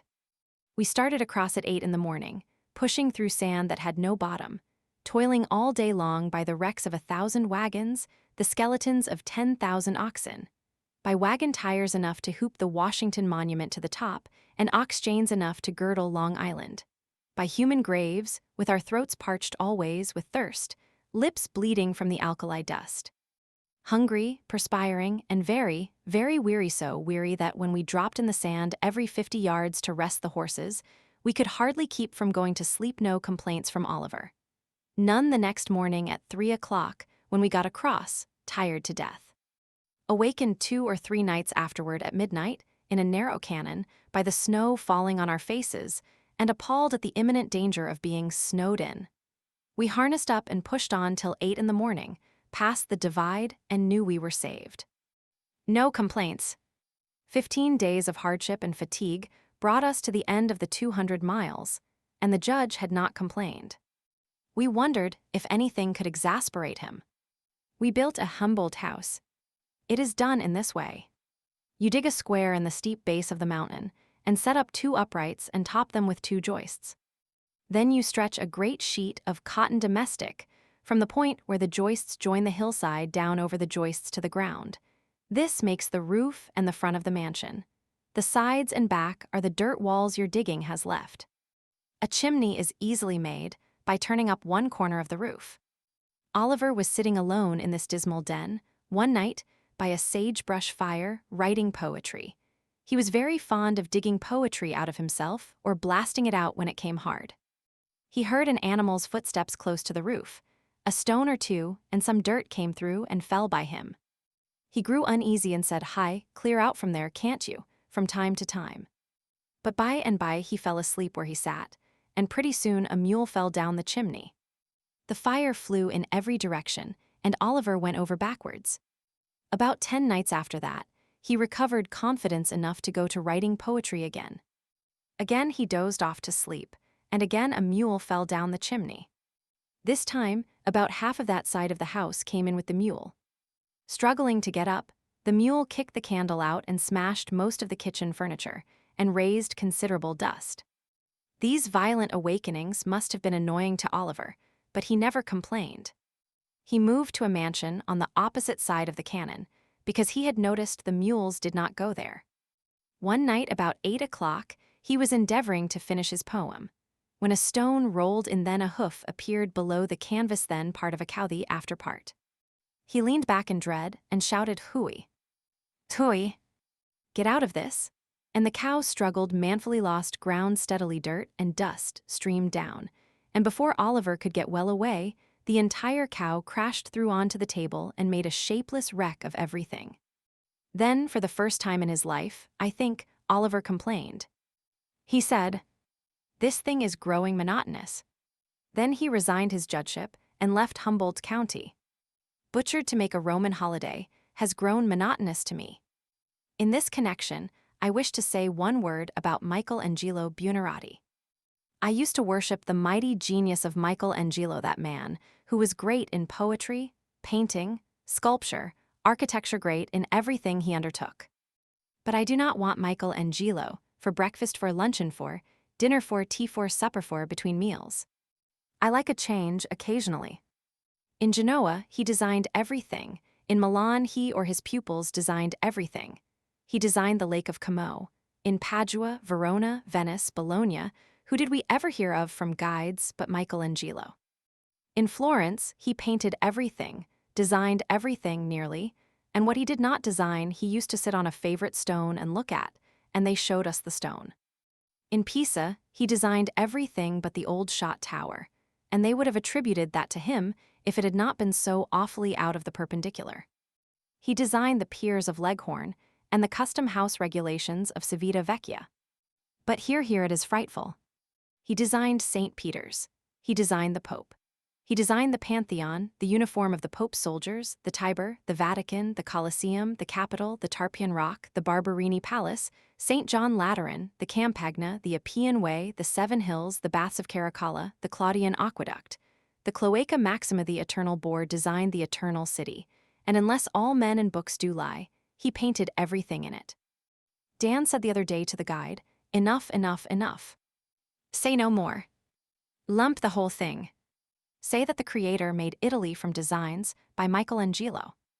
I never felt so fervently thankful, so soothed, so tranquil, so filled with a blessed peace, as I did yesterday when I learned that Michelangelo was dead. But we have taken it out of this guide. He has marched us through miles of pictures and sculpture in the vast corridors of the Vatican, and through miles of pictures and sculpture in 20 other palaces. He has shown us the great picture in the Sistine Chapel, and frescoes enough to fresco the heavens, pretty much all done by Michelangelo. So with him we have played that game which has vanquished so many guides for us, imbecility and idiotic questions. These creatures never suspect, they have no idea of a sarcasm. He shows us a figure and says, "Statu bronzo, bronze statue." We look at it indifferently and the doctor asks, "By Michelangelo." No, not know who. Then he shows us the ancient Roman Forum. The doctor asks, "Michelangelo." A stare from the guide. No, 1000 year before he is born. Then an Egyptian obelisk. Again, Michelangelo. Oh mon Dieu, gentlemen. This is 2000 year before he is born. He grows so tired of that unceasing question sometimes that he dreads to show us anything at all. The wretch has tried all the ways he can think of to make us comprehend that Michelangelo is only responsible for the creation of a part of the world, but somehow he has not succeeded yet. Relief for overtasked eyes and brain from study and sightseeing is necessary, or we shall become idiotic sure enough. Therefore this guide must continue to suffer. If he does not enjoy it, so much the worse for him. We do. In this place, I may as well jot down a chapter concerning those necessary nuisances, European guides. Many a man has wished in his heart he could do without his guide, but knowing he could not, has wished he could get some amusement out of him as a remuneration for the affliction of his society. We accomplished this latter matter, and if our experience can be made useful to others, they are welcome to it. Guides know about enough English to tangle everything up so that a man can make neither head or tail of it. They know their story by heart, the history of every statue, painting, cathedral, or other wonder they show you. They know it and tell it as a parrot would, and if you interrupt and throw them off the track, they have to go back and begin over again. All their lives long, they are employed in showing strange things to foreigners and listening to their bursts of admiration. It is human nature to take delight in exciting admiration. It is what prompts children to say smart things and do absurd ones, and in other ways show off when company is present. It is what makes gossips turn out in rain and storm to go and be the first to tell a startling bit of news.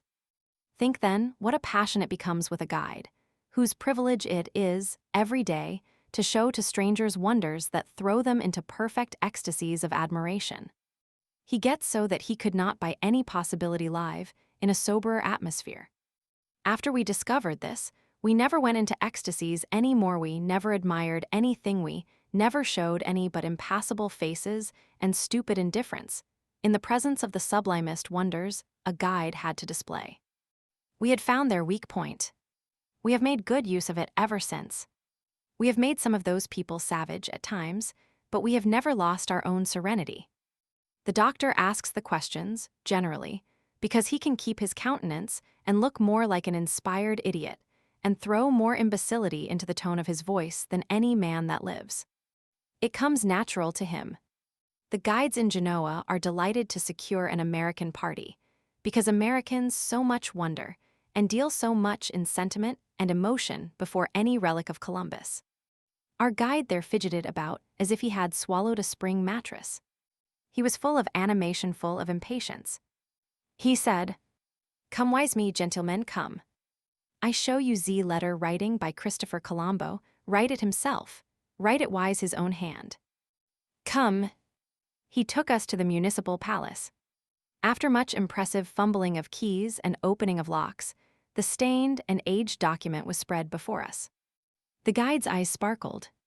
He danced about us and tapped the parchment with his finger. "What I tell you, gentlemen. Is it not so? See. Handwriting Christopher Colombo, write it himself." We looked indifferent, unconcerned. The doctor examined the document very deliberately. During a painful pause then he said, without any show of interest, "Ah, Ferguson, what did you say was the name of the party who wrote this?"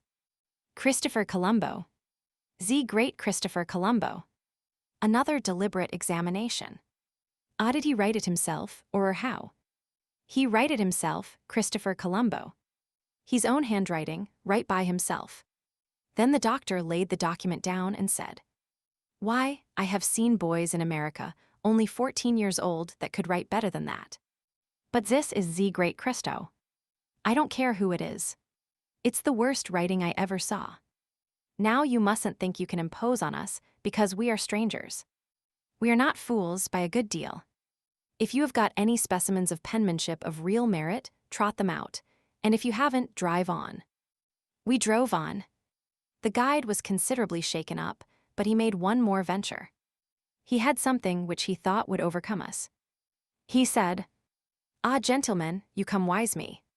I show you beautiful, oh, magnificent bust Christopher Colombo, splendid, grand, magnificent." He brought us before the beautiful bust, for it was beautiful, and sprang back and struck an attitude. "Ah, look, gentlemen, beautiful, grand bust Christopher Colombo. Beautiful bust, beautiful pedestal." The doctor put up his eyeglass procured for such occasions. "Ah, what did you say this gentleman's name was?" "Christopher Colombo, Z great Christopher Colombo. Christopher Colombo, the great Christopher Colombo." "Well, what did he do?" Discover America, oh Z devil. Discover America. No, that statement will hardly wash. We are just from America ourselves. We heard nothing about it. Christopher Colombo, pleasant name is he dead? Oh, corpo di Bacco, 300 year. What did he die of? I do not know, I cannot tell. Smallpox, think. I do not know, gentlemen, I do not know what he die of. Measles, likely. Maybe, I do not know, I think he die of some things. Parents living. Impossible. Which is the bust, and which is the pedestal? Santa Maria, zissi bust zissi pedestal. I see. I see, happy combination, very happy combination, indeed. Is this the first time this gentleman was ever on a bust? That joke was lost on the foreigner guides, cannot master the subtleties of the American joke. We have made it interesting for this Roman guide. Yesterday we spent 3 or 4 hours in the Vatican again, that wonderful world of curiosities. We came very near expressing interest, sometimes even admiration. It was very hard to keep from it. We succeeded, though. Nobody else ever did, in the Vatican museums. The guide was bewildered, nonplussed. He walked his legs off, nearly, hunting up extraordinary things, and exhausted all his ingenuity on us, but it was a failure. We never showed any interest in anything. He had reserved what he considered to be his greatest wonder till the last royal Egyptian mummy, the best preserved in the world, perhaps. He took us there. He felt so sure, this time, that some of his old enthusiasm came back to him. See, gentleman, mummy. Mummy. The eyeglass came up as calmly, as deliberately as ever. Ferguson, what did I understand you to say the gentleman's name was? Named, he got no name, mummy. Egyptian mummy. Yes. Born here. No. Egyptian mummy. Just so. Frenchman, I presume. No, not Frenchman, not Roman, born in Egypta. Born in Egypta. Never heard of Egypta before. Foreign locality, likely. Mummy. How calm he is, how self-possessed. Is he dead? Oh, sacrebleu, been dead 3,000 year. The doctor turned on him savagely. Here now, what do you mean by such conduct as this? Playing us for Chinamen, because we are strangers and trying to learn. Trying to impose your vile second-hand carcasses on us. Thunder and lightning, I've a notion to if you've got a nice fresh corpse, fetch him out, or by George we'll brain you. We make it exceedingly interesting for this Frenchman. However, he has paid us back partly, without knowing it. He came to the hotel this morning to ask if we were up, and he endeavored as well as he could to describe us, so that the landlord would know which persons he meant. He finished with the casual remark that we were lunatics. The observation was so innocent, and so honest that it amounted to a very good thing for a guide to say. There is one remark, already mentioned, which never yet has failed to discuss these guides. We use it always, when we can think of nothing else to say. After they have exhausted their enthusiasm pointing out to us and praising the beauties of some ancient bronze image or broken-legged statue, we look at it stupidly and in silence for 5, 10, 15 minutes, as long as we can hold out, in fact, and then ask, Is he dead? That conquers the serenest of them. It is not what they are looking for, especially a new guide. Our Roman Ferguson is the most patient, unsuspecting, long-suffering subject we have had yet. We shall be sorry to part with him. We have enjoyed his society very much. We trust he has enjoyed ours, but we are harassed with doubts. We have been in the catacombs. It was like going down into a very deep cellar, only it was a cellar which had no end to it. The narrow passages are roughly hewn in the rock, and on each hand as you pass along, the hollowed shelves are carved out, from 3 to 14 deep. Each held a corpse once. There are names, and Christian symbols, and prayers, or sentences expressive of Christian hopes, carved upon nearly every sarcophagus. The dates belong away back in the dawn of the Christian era, of course. Here, in these holes in the ground, the first Christians sometimes burrowed to escape persecution. They crawled out at night to get food, but remained under cover in the daytime.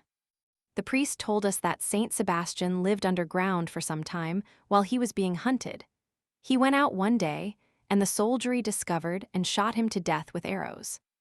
5 or 6 of the early popes, those who reigned about 1600 years ago, held their papal courts, and advised with their clergy in the bowels of the earth. During 17 years from A. 500, 235 to A. 500, 252, the popes did not appear above ground. 4 were raised to the great office during that period. 4 years apiece, or thereabouts. It is very suggestive of the unhealthiness of underground graveyards as places of residence. One pope afterward spent his entire pontificate in the catacombs 8 years. Another was discovered in them and murdered in the episcopal chair. There was no satisfaction in being a pope in those days. There were too many annoyances. There are 160 catacombs under Rome, each with its maze of narrow passages crossing and recrossing each other, and each passage walled to the top with scooped graves its entire length. A careful estimate makes the length of the passages of all the catacombs combined foot up 900 miles, and their graves number 7 millions. We did not go through all the passages of all the catacombs. We were very anxious to do it and made the necessary arrangements, but our too limited time obliged us to give up the idea. So we only groped through the dismal labyrinth of St. Calixtus, under the church of St. Sebastian. In the various catacombs are small chapels rudely hewn in the stones, and here the early Christians often held their religious services by dim, ghostly lights. Think of Mass and a sermon away down in those tangled caverns underground. In the catacombs were buried Saint Cecilia, Saint Agnes, and several other of the most celebrated of the saints. In the catacomb of St. Calixtus, St. Bridget used to remain long hours in holy contemplation, and St. Charles Borromeo was wont to spend whole nights in prayer there. It was also the scene of a very marvelous thing. Here the heart of St. Philip Neri was so inflamed with divine love as to burst his ribs. I find that grave statement in a book published in New York in 1808 and written by Rev. William H. Nelligan, LL 500, 1000. A. Trinity College, Dublin, member of the Archaeological Society of Great Britain. Therefore, I believe it. Otherwise, I could not.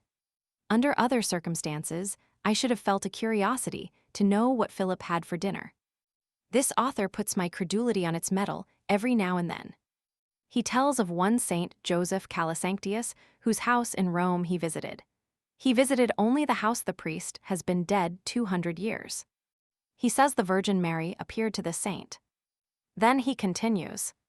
His tongue and his heart, which were found after nearly a century to be whole, when the body was disinterred before his canonization, are still preserved in a glass case, and after 2 centuries the heart is still whole. When the French troops came to Rome, and when Pius VII was carried away prisoner, blood dropped from it. To read that in a book written by a monk far back in the Middle Ages would surprise no one. It would sound natural and proper.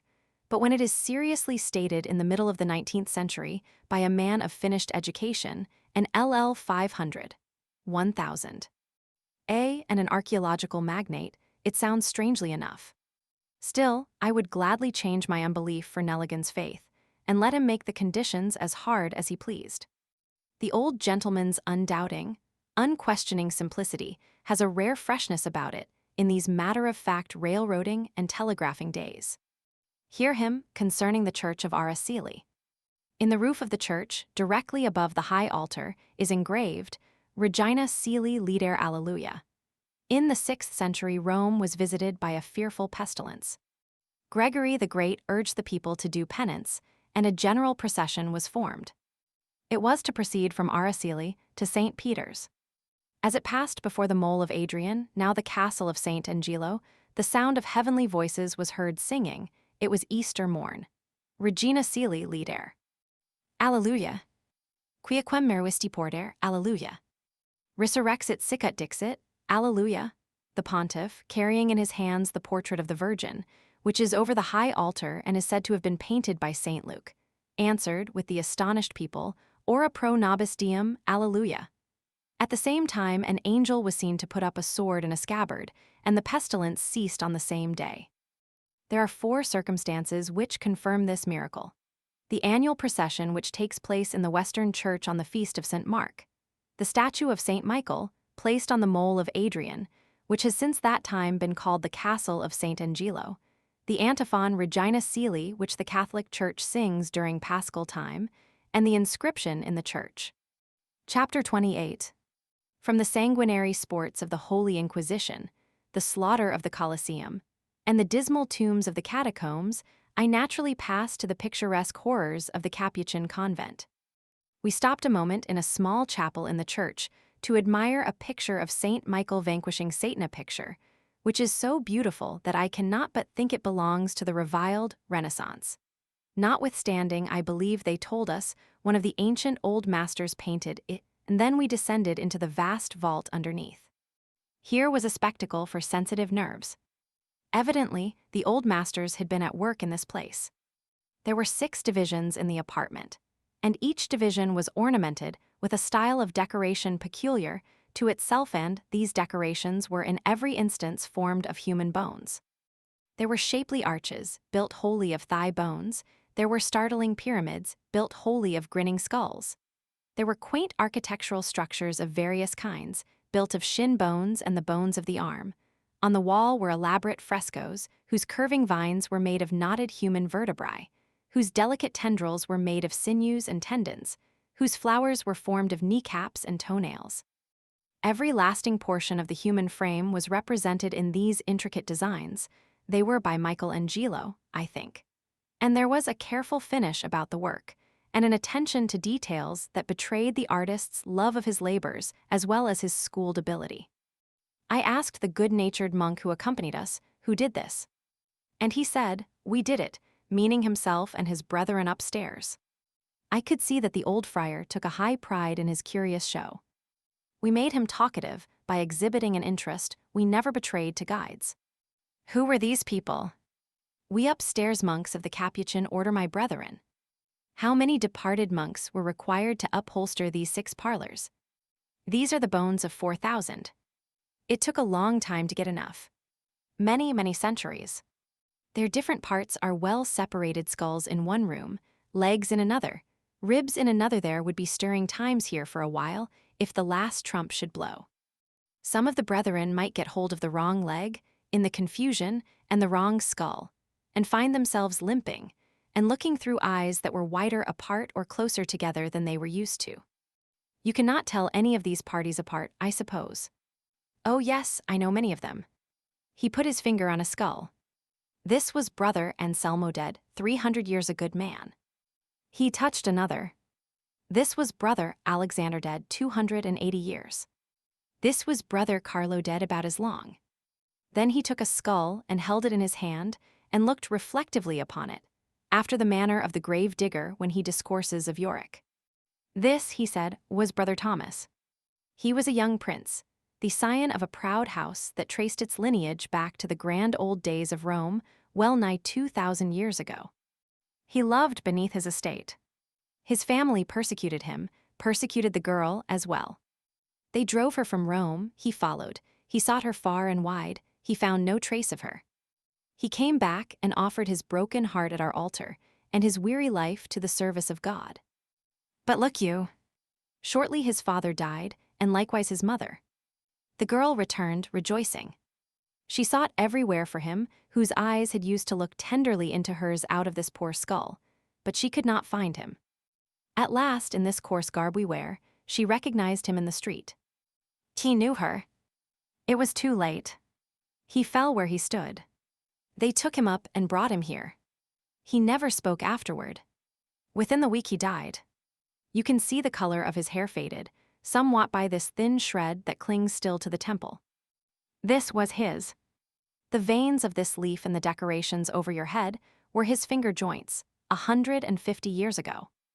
This businesslike way of illustrating a touching story of the heart by laying the several fragments of the lover before us and naming them was as grotesque a performance, and as ghastly, as any I ever witnessed. Hardly knew whether to smile or shudder. There are nerves and muscles in our frames whose functions and whose methods of working it seems a sort of sacrilege to describe by cold physiological names and surgical technicalities, and the monk's talk suggested to me something of this kind. Fancy a surgeon, with his nippers lifting tendons, muscles, and such things into view, out of the complex machinery of a corpse, and observing, now this little nerve quivers, the vibration is imparted to this muscle from, here it is passed to this fibrous substance. Here its ingredients are separated by the chemical action of the blood. One part goes to the heart, and thrills it with what is popularly termed emotion. Another part follows this nerve to the brain and communicates intelligence of a startling character. The third part glides along this passage and touches the spring connected with the fluid receptacles that lie in the rear of the eye. Thus, by this simple and beautiful process, the party is informed that his mother is dead, and he weeps. Horrible. I ask the monk if all the brethren upstairs expected to be put in this place when they died. He answered quietly, "We must all lie here at last." See what one can accustom himself to the reflection that he must someday be taken apart like an engine or a clock, or like a house whose owner is gone, and worked up into arches and pyramids and hideous frescoes, did not distress this monk in the least. I thought he even looked as if he were thinking, with complacent vanity, that his own skull would look well on top of the heap, and his own ribs add a charm to the frescoes which possibly they lacked at present. Here and there, in ornamental alcoves, stretched upon beds of bones, lay dead and dried-up monks. With lank frames dressed in the black robes one sees ordinarily upon priests. We examined one closely. The skinny hands were clasped upon the breast, 2 lusterless tufts of hair stuck to the skull, the skin was brown and sunken. It stretched tightly over the cheekbones and made them stand out sharply. The crisp, dead eyes were deep in the sockets. The nostrils were painfully prominent, the end of the nose being gone. The lips had shriveled away from the yellow teeth, and brought down to us through the circling years, and petrified there was a weird laugh a full century old. It was the jolliest laugh, but yet the most dreadful that one can imagine. Surely, I thought, it must have been a most extraordinary joke this veteran produced with his latest breath, that he has not got done laughing at it yet. At this moment, I saw that the old instinct was strong upon the boys, and I said we had better hurry to St. Peter's. They were trying to keep from asking, "Is he dead?" It makes me dizzy to think of the Vatican, of its wilderness of statues, paintings, and curiosities of every description and every age. The old masters, especially in sculpture, fairly swarm there. I cannot write about the Vatican. I think I shall never remember anything I saw there distinctly but the mummies, and the Transfiguration, by Raphael, and some other things it is not necessary to mention now. I shall remember the Transfiguration partly because it was placed in a room almost by itself, partly because it is acknowledged by all to be the first oil painting in the world, and partly because it was wonderfully beautiful. The colors are fresh and rich, the expression, I am told, is fine, the feeling is lively, the tone is good, the depth is profound, and the width is about 4.5 feet, I should judge. It is a picture that really holds one's attention. Its beauty is fascinating. It is fine enough to be a Renaissance. A remark I made a while ago suggests a thought and a hope. Is it not possible that the reason I find such charms in this picture is because it is out of the crazy chaos of the galleries? If some of the others were set apart, might not they be beautiful? If this were set in the midst of the tempest of pictures one finds in the vast galleries of the Roman palaces, would I think it so handsome? If up to this time I had seen only one old master in each palace, instead of acres and acres of walls and ceilings fairly papered with them, might I not have a more civilized opinion of the old masters than I have now? I think so. When I was a schoolboy and was to have a new knife, I could not make up my mind as to which was the prettiest in the showcase, and I did not think any of them were particularly pretty, and so I chose with a heavy heart. But when I looked at my purchase, at home, where no glittering blades came into competition with it, I was astonished to see how handsome it was. To this day, my new hats look better out of the shop than they did in it with other new hats. It begins to dawn upon me, now that possibly what I have been taking for uniform ugliness in the galleries may be uniform beauty after all. I honestly hope it is to others, but certainly it is not to me. Perhaps the reason I used to enjoy going to the Academy of Fine Arts in New York was because there were but a few hundred paintings in it, and it did not surf at me to go through the list. I suppose the Academy was bacon and beans in the 40-mile desert, and a European gallery is a state dinner of 13 courses. One leaves no sign after him of the one dish, but the 13 frighten away his appetite and give him no satisfaction. There is one thing I am certain of, though. With all the Michelangelos, the Raphaels, the Guidos and the other old masters, the sublime history of Rome remains unpainted. They painted virgins enough, and popes enough, and saintly scarecrows enough, to people paradise, almost, and these things are all they did paint. Nero fiddling o'er burning Rome, the assassination of Caesar, the stirring spectacle of 100,000 people bending forward with rapt interest, in the Colosseum, to see two skillful gladiators hacking away each other's lives, a tiger springing upon a kneeling Martyrs, and 1,000 other matters which we read of with a living interest, must be sought for only in books, not among the rubbish left by the old masters who are no more, have the satisfaction of informing the public. They did paint, and they did carve in marble, one historical scene, and one only, of any great historical consequence. And what was it, and why did they choose it particularly? It was the rape of the Sabines, and they chose it for the legs and busts. I like to look at statues, however, and I like to look at pictures, also even of monks looking up in sacred ecstasy, and monks looking down in meditation, and monks skirmishing for something to eat, and therefore I drop ill nature to thank the papal government for so jealously guarding and so industriously gathering up these things, and for permitting me, a stranger and not an entirely friendly one, to roam at will and unmolested among them, charging me nothing, and only requiring that I shall behave myself simply as well as I ought to behave in any other man's house. I thank the Holy Father right heartily, and I wish him long life and plenty of happiness. The popes have long been the patrons and preservers of art, just as our new, practical republic is the encourager and upholder of mechanics. In their Vatican is stored up all that is curious and beautiful in art. In our patent office is hoarded all that is curious or useful in mechanics. When a man invents a new style of horse collar, or discovers a new and superior method of telegraphing, our government issues a patent to him that is worth a fortune. When a man digs up an ancient statue in the Campagna, the Pope gives him a fortune in gold coin.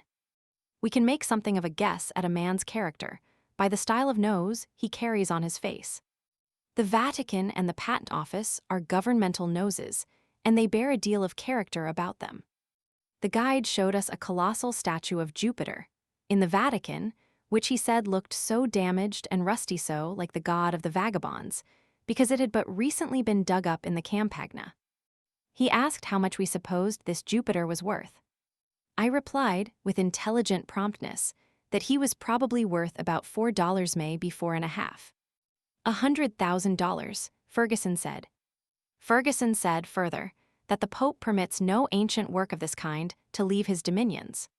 He appoints a commission to examine discoveries like this and report upon the value. Then the Pope pays the discoverer 1/2 of that assessed value and takes the statue. He said this Jupiter was dug from a field which had just been bought for $36,000, so the first crop was a good one for the new farmer. I do not know whether Ferguson always tells the truth or not, but I suppose he does. I know that an exorbitant export duty is exacted upon all pictures painted by the old masters, in order to discourage the sale of those in the private collections. I am satisfied also that genuine old masters hardly exist at all in America, because the cheapest and most insignificant of them are valued at the price of a fine farm. Proposed to buy a small trifle of a Raphael myself, but the price of it was $80,000. The export duty would have made it considerably over 100, and so I studied on it a while and concluded not to take it. I wish here to mention an inscription I have seen, before I forget it. Glory to God in the highest, peace on earth to men of good will. It is not good scripture, but it is sound Catholic and human nature. This is in letters of gold around the apsis of a mosaic group at the side of the Scala Santa, Church of St. John Lateran, the mother and mistress of all the Catholic churches of the world. The group represents the Savior, St. Peter, Pope Leo, St. Sylvester, Constantine, and Charlemagne. Peter is giving the pallium to the Pope and a standard to Charlemagne. The Savior is giving the keys to St. Sylvester and a standard to Constantine. No prayer is offered to the Savior, who seems to be of little importance anywhere in Rome, but an inscription below says, "Blessed Peter, give life to Pope Leo and victory to King Charles." It does not say, "Intercede for us, through the Savior with the Father for this boon," but blessed Peter give it us. In all seriousness without meaning, to be frivolous without meaning to be irreverent, and more than all, without meaning to be blasphemous. State as my simple deduction from the things I have seen and the things I have heard, that the holy personages rank thus in Rome. First, the Mother of God, otherwise the Virgin Mary. Second, the Deity. Third, Peter. Fourth, some 12 or 15, canonized popes and martyrs. Fifth, Jesus Christ the Savior, but always as an infant in arms. I may be wrong in this, my judgment errs often, just as is the case with other men's, but it is my judgment, be it good or bad. Just here I will mention something that seems curious to me. There are no Christ's churches in Rome and no churches of the Holy Ghost that I can discover. There are some 400 churches, but about a fourth of them seem to be named for the Madonna and Saint Peter. There are so many named for Mary that they have to be distinguished by all sorts of affixes, if I understand the matter rightly. Then we have churches of St. Louis, St. Augustine, St. Agnes, St. Calixtus, St. Lorenzo in Lucina, St. Lorenzo in Damaso, St. Cecilia, St. Athanasius, St. Philip Neri, St. Catherine, St. Domenico, and a multitude of lesser saints whose names are not familiar in the world. And away down, clear out of the list of the churches, comes a couple of hospitals. One of them is named for the Savior and the other for the Holy Ghost. Day after day and night after night, we have wandered among the crumbling wonders of Rome. Day after day and night after night, we have fed upon the dust and decay of 25 centuries, have brooded over them by day and dreamt of them by night, till sometimes we seemed mouldering away ourselves, and growing defaced and cornerless, and liable at any moment to fall a prey to some antiquary and be patched in the legs, and restored with an unseemly nose, and labeled wrong and dated wrong, and set up in the Vatican for poets to drivel about, and vandals to scribble their names on forever and forevermore. But the surest way to stop writing about Rome is to stop. I wish to write a real guidebook chapter on this fascinating city, but I could not do it, because I have felt all the time like a boy in a candy shop. There was everything to choose from, and yet no choice. I have drifted along hopelessly for 100 pages of manuscript, without knowing where to commence.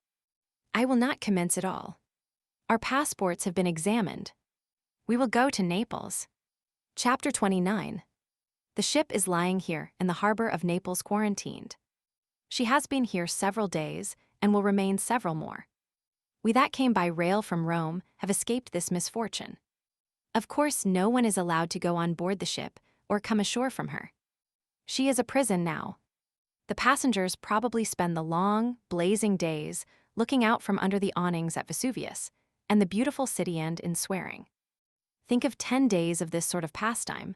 We go out every day in a boat and request them to come ashore. It soothes them.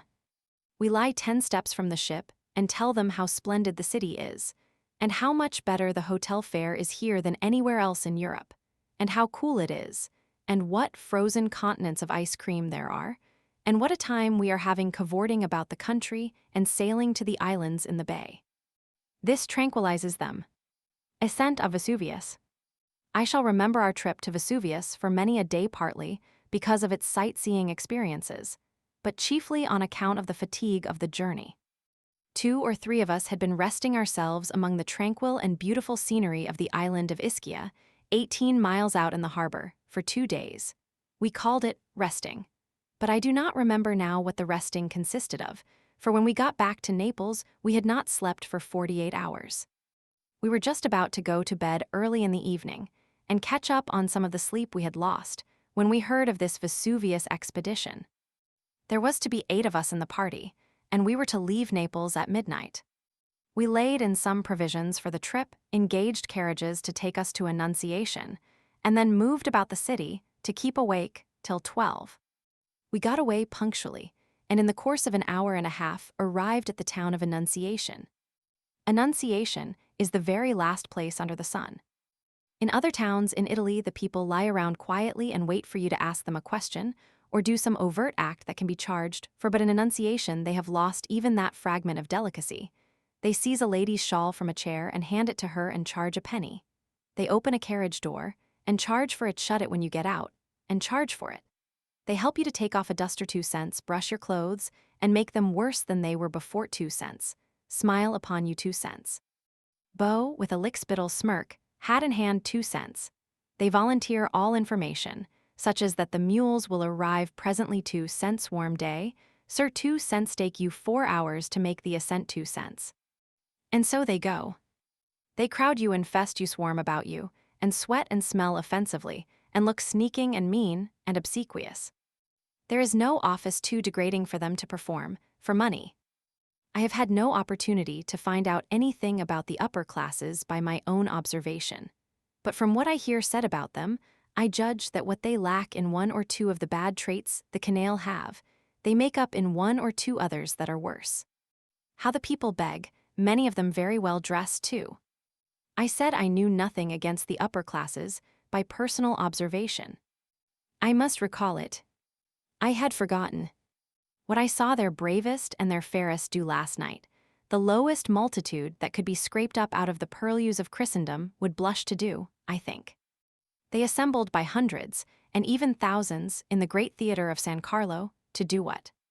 Why, simply to make fun of an old woman, to deride, to hiss, to jeer at an actress they once worshipped, but whose beauty is faded now and whose voice has lost its former richness. Everybody spoke of the rare sport there was to be. They said the theater would be crammed, because Frezzolini was going to sing. It was said she could not sing well now, but then the people liked to see her anyhow. And so we went. And every time the woman sang they hissed, and laughed the whole magnificent house end. As soon as she left the stage, they called her on again with applause.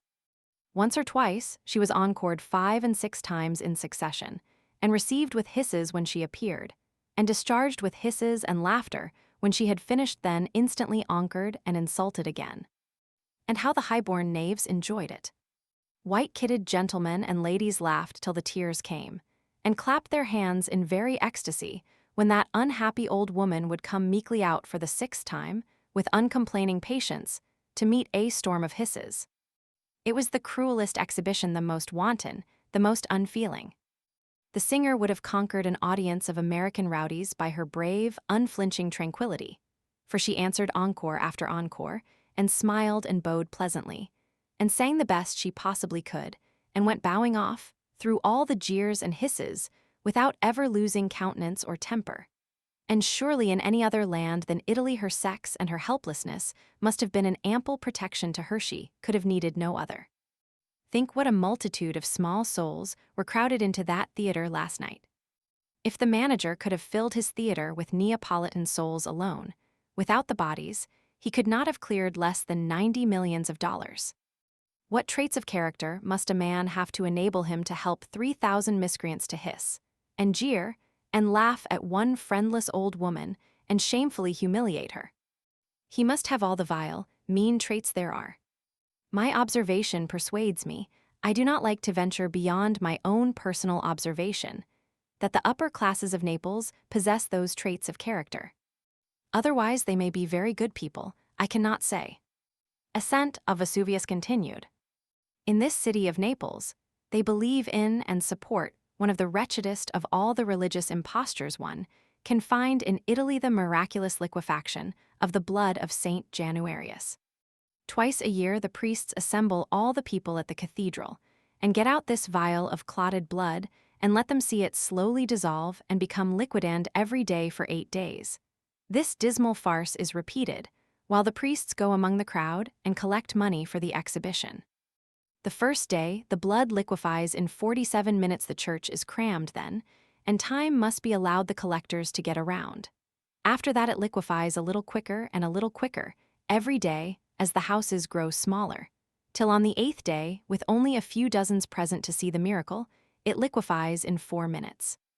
And here, also, they used to have a grand procession of priests, citizens, soldiers, sailors, and the high dignitaries of the city government once a year, to shave the head of a made-up Madonna stuffed and painted image, like a milliner's dummy whose hair miraculously grew and restored itself every 12 months.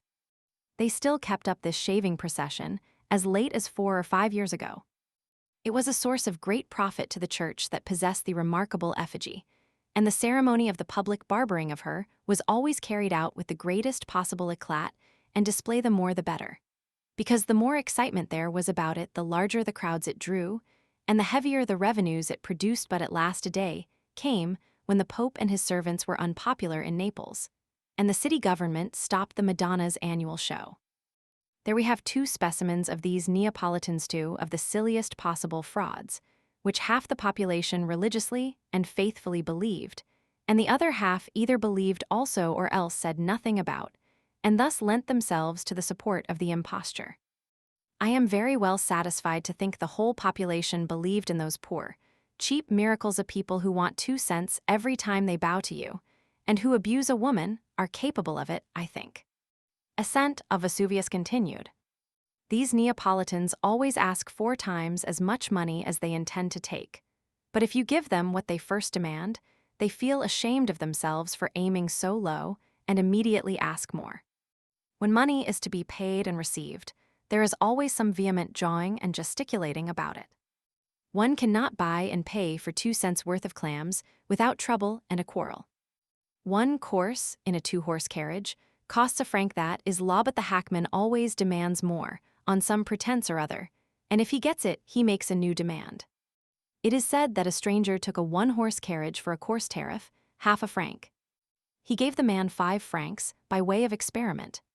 He demanded more and received another franc. Again he demanded more and got a franc, demanded more, and it was refused. He grew vehement, was again refused, and became noisy. The stranger said, "Well, give me the 7 francs again, and I will see what I can do," and when he got them, he handed the hackman half a franc, and he immediately asked for 2 cents to buy a drink with. It may be thought that I am prejudiced. Perhaps I am. I would be ashamed of myself if I were not. Ascent of Vesuvius continued.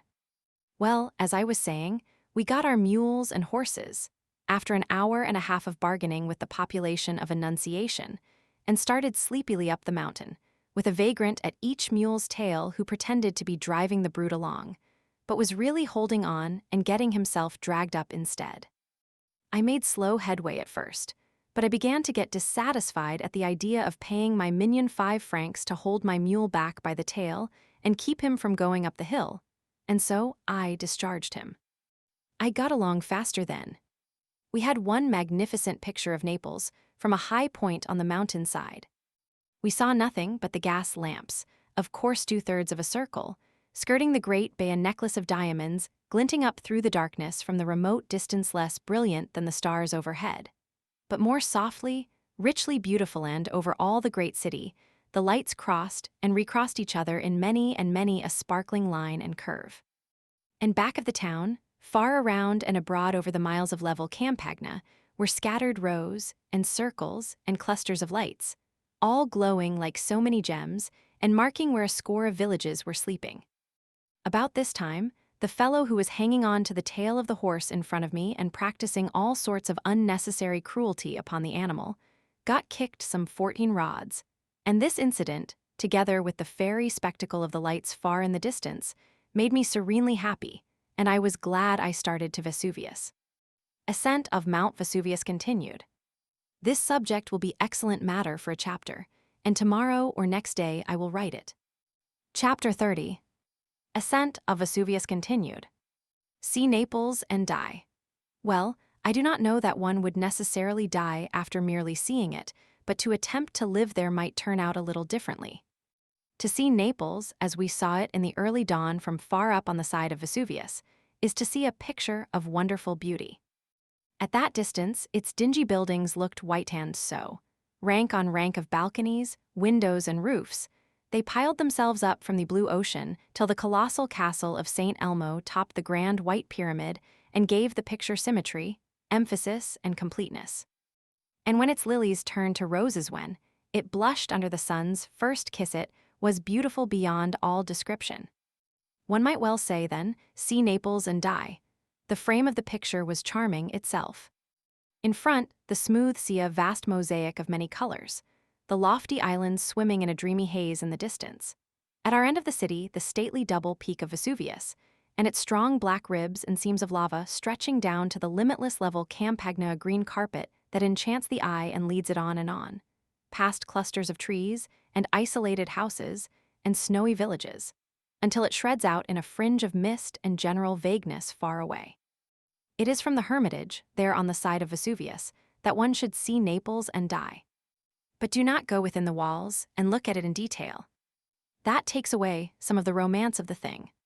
The people are filthy in their habits, and this makes filthy streets and breeds disagreeable sights and smells.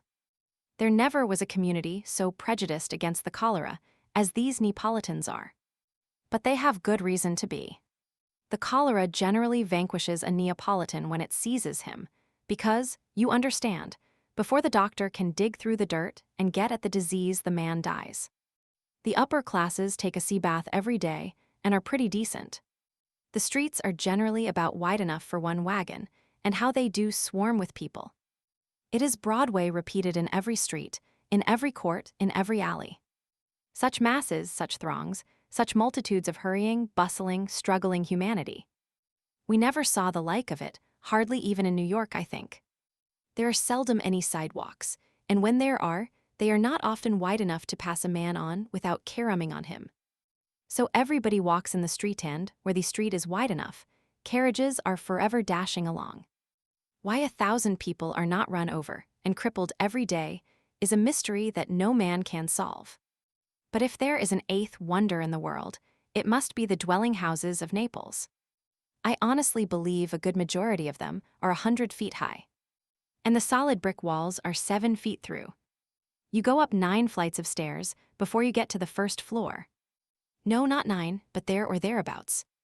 There is a little bird cage of an iron railing in front of every window clear away up, among the eternal clouds, where the roof is, and there is always somebody looking out of every window, people of ordinary size looking out from the first floor. People a shade smaller from the second. People that look a little smaller, yet from the third end, from thence upward they grow smaller and smaller by a regularly graduated diminution, till the folks in the topmost windows seem more like birds in an uncommonly tall martin box than anything else. The perspective of one of these narrow cracks of streets, with its rows of tall houses stretching away till they come together in the distance like railway tracks. Its clotheslines crossing over at all altitudes and waving their bannered raggedness over the swarms of people below. And the white-dressed women perched in balcony railings all the way from the pavement up to the heavens, a perspective like that is really worth going into Neapolitan details to see. Ascent of Vesuvius continued.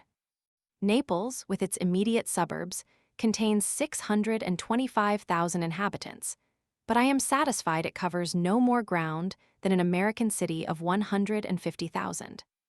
It reaches up into the air, infinitely higher than 3 American cities, though, and there is where the secret of it lies. I will observe here, in passing, that the contrasts between opulence and poverty, and magnificence and misery, are more frequent and more striking in Naples than in Paris even. One must go to the Bois de Boulogne to see fashionable dressing, splendid equipages and stunning liveries, and to the Faubourg Saint-Antoine to see vice, misery, hunger, rags, dirt. But in the thoroughfares of Naples, these things are all mixed together. Naked boys of 9 years and the fancy-dressed children of luxury, shreds and tatters and brilliant uniforms, jackass carts and state carriages, beggars, princes, and bishops jostle each other in every street. At 6 o'clock every evening, all Naples turns out to drive on the Riviere di Chioggia, whatever that may mean, and for 2 hours one may stand there and see the motliest and the worst mixed procession go by that ever eyes beheld. Princes, there are more princes than policemen in Naples. The city is infested with them. Princes who live up 7 flights of stairs and don't own any principalities will keep a carriage and go hungry. And clerks, mechanics, milliners, and strumpets will go without their dinners and squander the money on a hack ride in the Chioggia. The ragtag and rubbish of the city stack themselves up, to the number of 20 or 30, on a rickety little go-kart hauled by a donkey not much bigger than a cat, and they drive in the Chioggia. Dukes and bankers, in sumptuous carriages and with gorgeous drivers and footmen, turn out also, and so the furious procession goes. For 2 hours rank and wealth, and obscurity and poverty clatter along side by side in the wild procession, and then go home serene, happy, covered with glory. I was looking at a magnificent marble staircase in the king's palace the other day, which, it was said, cost 5 million francs, and I suppose it did cost 500,000 maybe. I felt as if it must be a fine thing to live in a country where there was such comfort and such luxury as this. And then I stepped out musing, and almost walked over a vagabond who was eating his dinner on the curbstone, a piece of bread and a bunch of grapes. When I found that this Mustang was clerking in a fruit establishment, he had the establishment along with him in a basket, at 2 cents a day, and that he had no palace at home where he lived, I lost some of my enthusiasm concerning the happiness of living in Italy. This naturally suggests to me a thought about wages here. Lieutenants in the army get about $1 a day, and common soldiers a couple of cents. I only know one clerky gets $4 a month. Printers get $6.50 a month, but I have heard of a foreman who gets 13. To be growing suddenly and violently rich, as this man is, naturally makes him a bloated aristocrat. The airs he puts on are insufferable. And speaking of wages, reminds me of prices of merchandise. In Paris, you pay $12 a dozen for Jouven's best kid gloves. Gloves of about as good quality sell here at $3 or $4 a dozen. You pay $5 and $6 a piece for fine linen shirts in Paris. Here and in Leghorn you pay $2.50. In Marseille, you pay $40 for a first-class dress coat made by a good tailor. But in Leghorn, you can get a full dress suit for the same money. Here you get handsome business suits at from $10 to $20. And in Leghorn, you can get an overcoat for $15 that would cost you $70 in New York. Fine kid boots are worth $8 in Marseille and $4 here. Lyon velvets rank higher in America than those of Genoa. Yet the bulk of Lyon velvets you buy in the States are made in Genoa and imported into Lyon, where they receive the Lyon stamp and are then exported to America. You can buy enough velvet in Genoa for $25 to make a $500 cloak in New York, so the ladies tell me. Of course, these things bring me back, by a natural and easy transition, to the ascent of Vesuvius continued. And thus the wonderful Blue Grotto is suggested to me. It is situated on the island of Capri, 22 miles from Naples. We chartered a little steamer and went out there. Of course, the police boarded us and put us through a health examination and inquired into our politics before they would let us land. The airs these little insect governments put on are in the last degree ridiculous. They even put a policeman on board of our boat to keep an eye on us as long as we were in the Capri dominions. They thought we wanted to steal the grotto, I suppose. It was worth stealing. The entrance to the cave is 4 feet high and 4 feet wide, and is in the face of a lofty perpendicular cliff, the seawall. You enter in small boats, and a tight squeeze it is, too. You cannot go in at all when the tide is up. Once within, you find yourself in an arched cavern about 160 feet long, 120 wide, and about 70 high. How deep it is no man knows. It goes down to the bottom of the ocean. The waters of this placid subterranean lake are the brightest, loveliest blue that can be imagined. They are as transparent as plate glass, and their coloring would shame the richest sky that ever bent over Italy. No tint could be more ravishing, no luster more superb. Throw a stone into the water, and the myriad of tiny bubbles that are created flash out a brilliant glare like blue theatrical fires. Dip an oar, and its blade turns to splendid frosted silver, tinted with blue. Let a man jump in, and instantly he is cased in an armor more gorgeous than ever kingly crusader wore. Then we went to Ischia, but I had already been to that island and tired myself to death, resting a couple of days and studying human villainy, with the landlord of the Grand Sentinel for a model. So we went to Procida, and from thence to Pozzuoli, where St. Paul landed after he sailed from Samos. I landed at precisely the same spot where St. Paul landed, and so did Dan and the others. It was a remarkable coincidence. St. Paul preached to these people 7 days before he started to Rome. Nero's baths, the ruins of Baiae, the temple of Serapis. Cumae, where the Cumene Sibyl interpreted the oracles, the Lake Agnano, with its ancient submerged city still visible far down in its depths. These and 100 other points of interest we examined with critical imbecility, but the Grotto of the Dog claimed our chief attention because we had heard and read so much about it.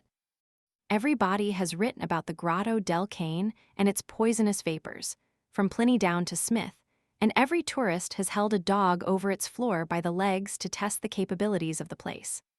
The dog dies in a minute, and a half a chicken instantly. As a general thing, strangers who crawl in there to sleep do not get up until they are called.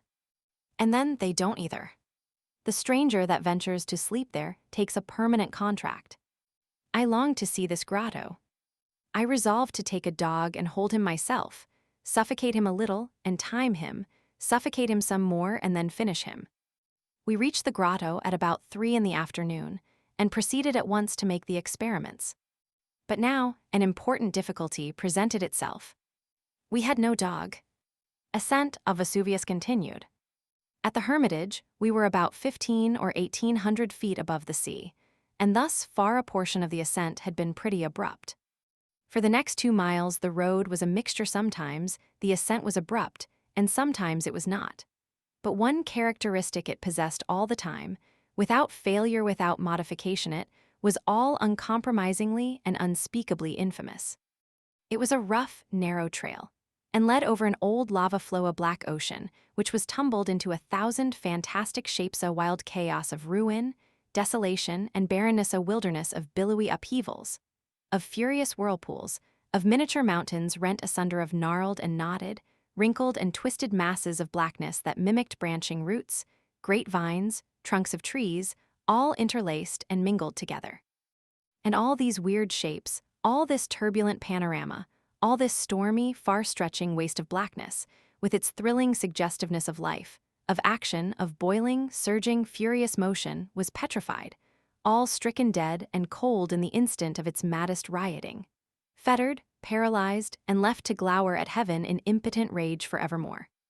Finally, we stood in a level, narrow valley, a valley that had been created by the terrific march of some old-time eruption, and on either hand towered the 2 steep peaks of Vesuvius.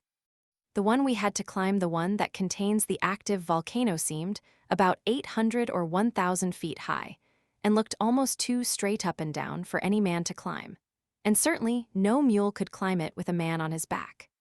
4 of these native pirates will carry you to the top in a sedan chair, if you wish it, but suppose they were to slip and let you fall, is it likely that you would ever stop rolling? Not this side of eternity, perhaps. We left the mules, sharpened our fingernails, and began the ascent I have been writing about so long, at 20 minutes to 6 in the morning. The path led straight up a rugged sweep of loose chunks of pumice stone, and for about every 2 steps forward we took, we slid back 1. It was so excessively steep that we had to stop every 50 or 60 steps and rest a moment. To see our comrades, we had to look very nearly straight up at those above us, and very nearly straight down at those below. We stood on the summit at last. It had taken 1 hour and 15 minutes to make the trip. What we saw there was simply a circular crater, a circular ditch, if you please, about 200 feet deep and 400 or 500 feet wide, whose inner wall was about half a mile in circumference. In the center of the great circus ring thus formed was a torn and ragged upheaval 100 feet high, all snowed over with a sulfur crust of many and many a brilliant and beautiful color, and the ditch enclosed this like the moat of a castle, or surrounded it as a little river does a little island, if the simile is better. The sulfur coating of that island was gaudy in the extreme. All mingled together in the richest confusion were red, blue, brown, black, yellow, white. I do not know that there was a color, or shade of a color, or combination of colors, unrepresented, and when the sun burst through the morning mists and fired this tinted magnificence, it topped imperial Vesuvius like a jeweled crown. The crater itself, the ditch, was not so variegated in coloring, but yet, in its softness, richness, and unpretentious elegance, it was more charming, more fascinating to the eye. There was nothing loud about its well-bred and well-creased look. Beautiful. One could stand and look down upon it for a week without getting tired of it.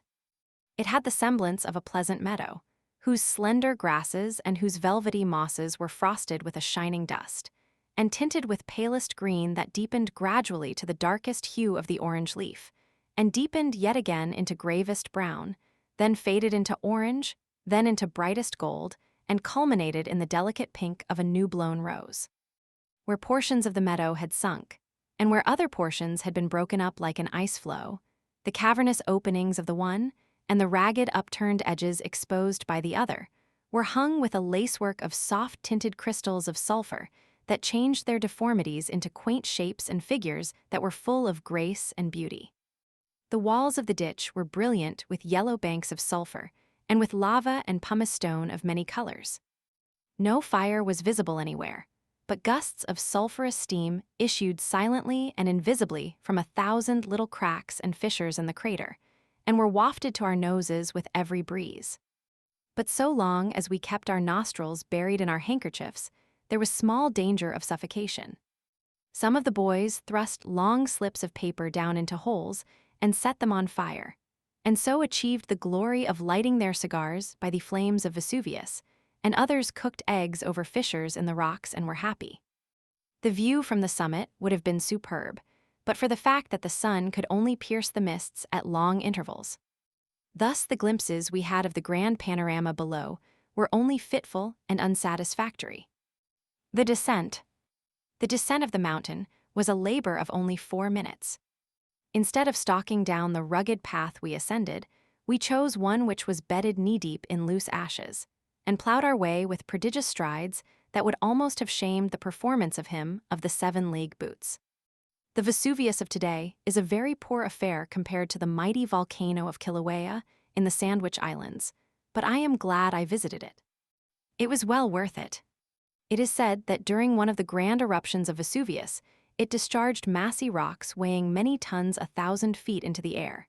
Its vast jets of smoke and steam ascended 30 miles toward the firmament, and clouds of its ashes were wafted abroad and fell upon the decks of ships 750 miles at sea. I will take the ashes at a moderate discount if anyone will take the 30 miles of smoke, but I do not feel able to take a commanding interest in the whole story by myself. Chapter 31. The buried city of Pompeii. They pronounce it Pompeii.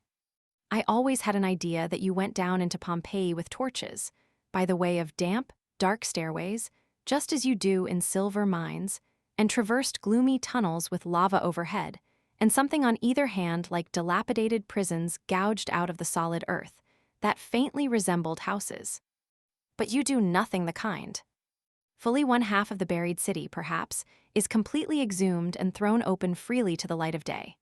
And there stand the long rows of solidly built brick houses, roofless, just as they stood 1,800 years ago, hot with the flaming sun. And there lie their floors, clean swept, and not a bright fragment tarnished or weighting of the labored mosaics that pictured them with the beasts, and birds, and flowers which we copy in perishable carpets today. And here are the Venuses, and Bacchuses, and Adonises, making love and getting drunk in many-hued frescoes on the walls of saloon and bedchamber. And there are the narrow streets and narrower sidewalks, paved with flags of good hard lava, the one deeply rutted with the chariot wheels, and the other with the passing feet of the Pompeians of bygone centuries. And there are the bake shops, the temples, the halls of justice, the baths, the theaters all clean-scraped and neat, and suggesting nothing of the nature of a silver mine away down in the bowels of the earth. The broken pillars lying about, the doorless doorways and the crumbled tops of the wilderness of walls were wonderfully suggestive of the burnt district in one of our cities. And if there had been any charred timbers, shattered windows, heaps of debris, and general blackness and smokiness about the place, the resemblance would have been perfect. But no, the sun shines as brightly down on old Pompeii today as it did when Christ was born in Bethlehem, and its streets are cleaner 100 times than ever Pompeian saw them in her prime. I know whereof I speak, for in the great, chief thoroughfares, Merchant Street and the Street of Fortune, have I not seen with my own eyes how for 200 years at least the pavements were not repaired? How ruts 5 and even 10 inches deep were worn into the thick flagstones by the chariot wheels of generations of swindled taxpayers? And do I not know by these signs that street commissioners of Pompeii never attended to their business, and that if they never mended the pavements, they never cleaned them? And besides, is it not the inborn nature of street commissioners to avoid their duty whenever they get a chance? I wish I knew the name of the last one that held office in Pompeii, so that I could give him a blast. I speak with feeling on this subject, because I caught my foot in one of those ruts, and the sadness that came over me when I saw the first poor skeleton, with ashes and lava sticking to it, was tempered by the reflection that maybe that party was the street commissioner. No, Pompeii is no longer a buried city. It is a city of hundreds and hundreds of roofless houses, and a tangled maze of streets where one could easily get lost, without a guide, and have to sleep in some ghostly palace that had known no living tenant since that awful November night of 18 centuries ago. We pass through the gate which faces the Mediterranean, called the Marine Gate, and by the rusty, broken image of Minerva, still keeping tireless watch and ward over the possessions it was powerless to save, and went up a long street and stood in the broad court of the Forum of Justice. The floor was level and clean, and up and down either side was a noble colonnade of broken pillars, with their beautiful Ionic and Corinthian columns scattered about them. At the upper end were the vacant seats of the judges, and behind them we descended into a dungeon where the ashes and cinders had found 2 prisoners chained on that memorable November night and tortured them to death. How they must have tugged at the pitiless fetters as the fierce fires surged around them. Then we lounged through many and many a sumptuous private mansion, which we could not have entered without a formal invitation in incomprehensible Latin. In the olden time, when the owners lived there, and we probably wouldn't have got it. These people built their houses a good deal alike. The floors were laid in fanciful figures, wrought in mosaics of many-colored marbles. At the threshold your eyes fall upon a Latin sentence of welcome, sometimes, or a picture of a dog, with the legend, "Beware of the dog," and sometimes a picture of a bear or a fawn with no inscription at all. Then you enter a sort of vestibule, where they used to keep the hat rack, I suppose. Next, a room with a large marble basin in the midst and the pipes of a fountain. On either side are bedrooms, beyond the fountain is a reception room, then a little garden dining room, and so forth and so on. The floors were all mosaic. The walls were stuccoed, or frescoed, or ornamented with bas-reliefs. And here and there were statues, large and small, and little fish pools, and cascades of sparkling water that sprang from secret places in the colonnade of handsome pillars that surrounded the court, and kept the flower beds fresh and the air cool. Those Pompeians were very luxurious in their tastes and habits. The most exquisite bronzes we have seen in Europe came from the exhumed cities of Herculaneum and Pompeii, and also the finest cameos and the most delicate engravings on precious stones. Their pictures, 18 or 19 centuries old, are often much more pleasing than the celebrated rubbish of the old masters of 3 centuries ago. They were well up in art. From the creation of these works of the first, clear up to the 11th century, art seems hardly to have existed at all, at least no remnants of it are left, and it was curious to see how far, in some things, at any rate, these old-time pagans excelled the remote generations of masters that came after them. The pride of the world in sculptures seemed to be the Laocoon and the Dying Gladiator, in Rome. They are as old as Pompeii, were dug from the earth like Pompeii, but their exact age or who made them can only be conjectured. But worn and cracked, without a history, and with the blemishing stains of numberless centuries upon them, they still mutely mock at all efforts to rival their perfections. It was a quaint and curious pastime, wandering through this old silent city of the dead, lounging through utterly deserted streets, where thousands and thousands of human beings once bought and sold, and walked and rode, and made the place resound with the noise and confusion of traffic and pleasure. They were not lazy. They hurried in those days. We had evidence of that.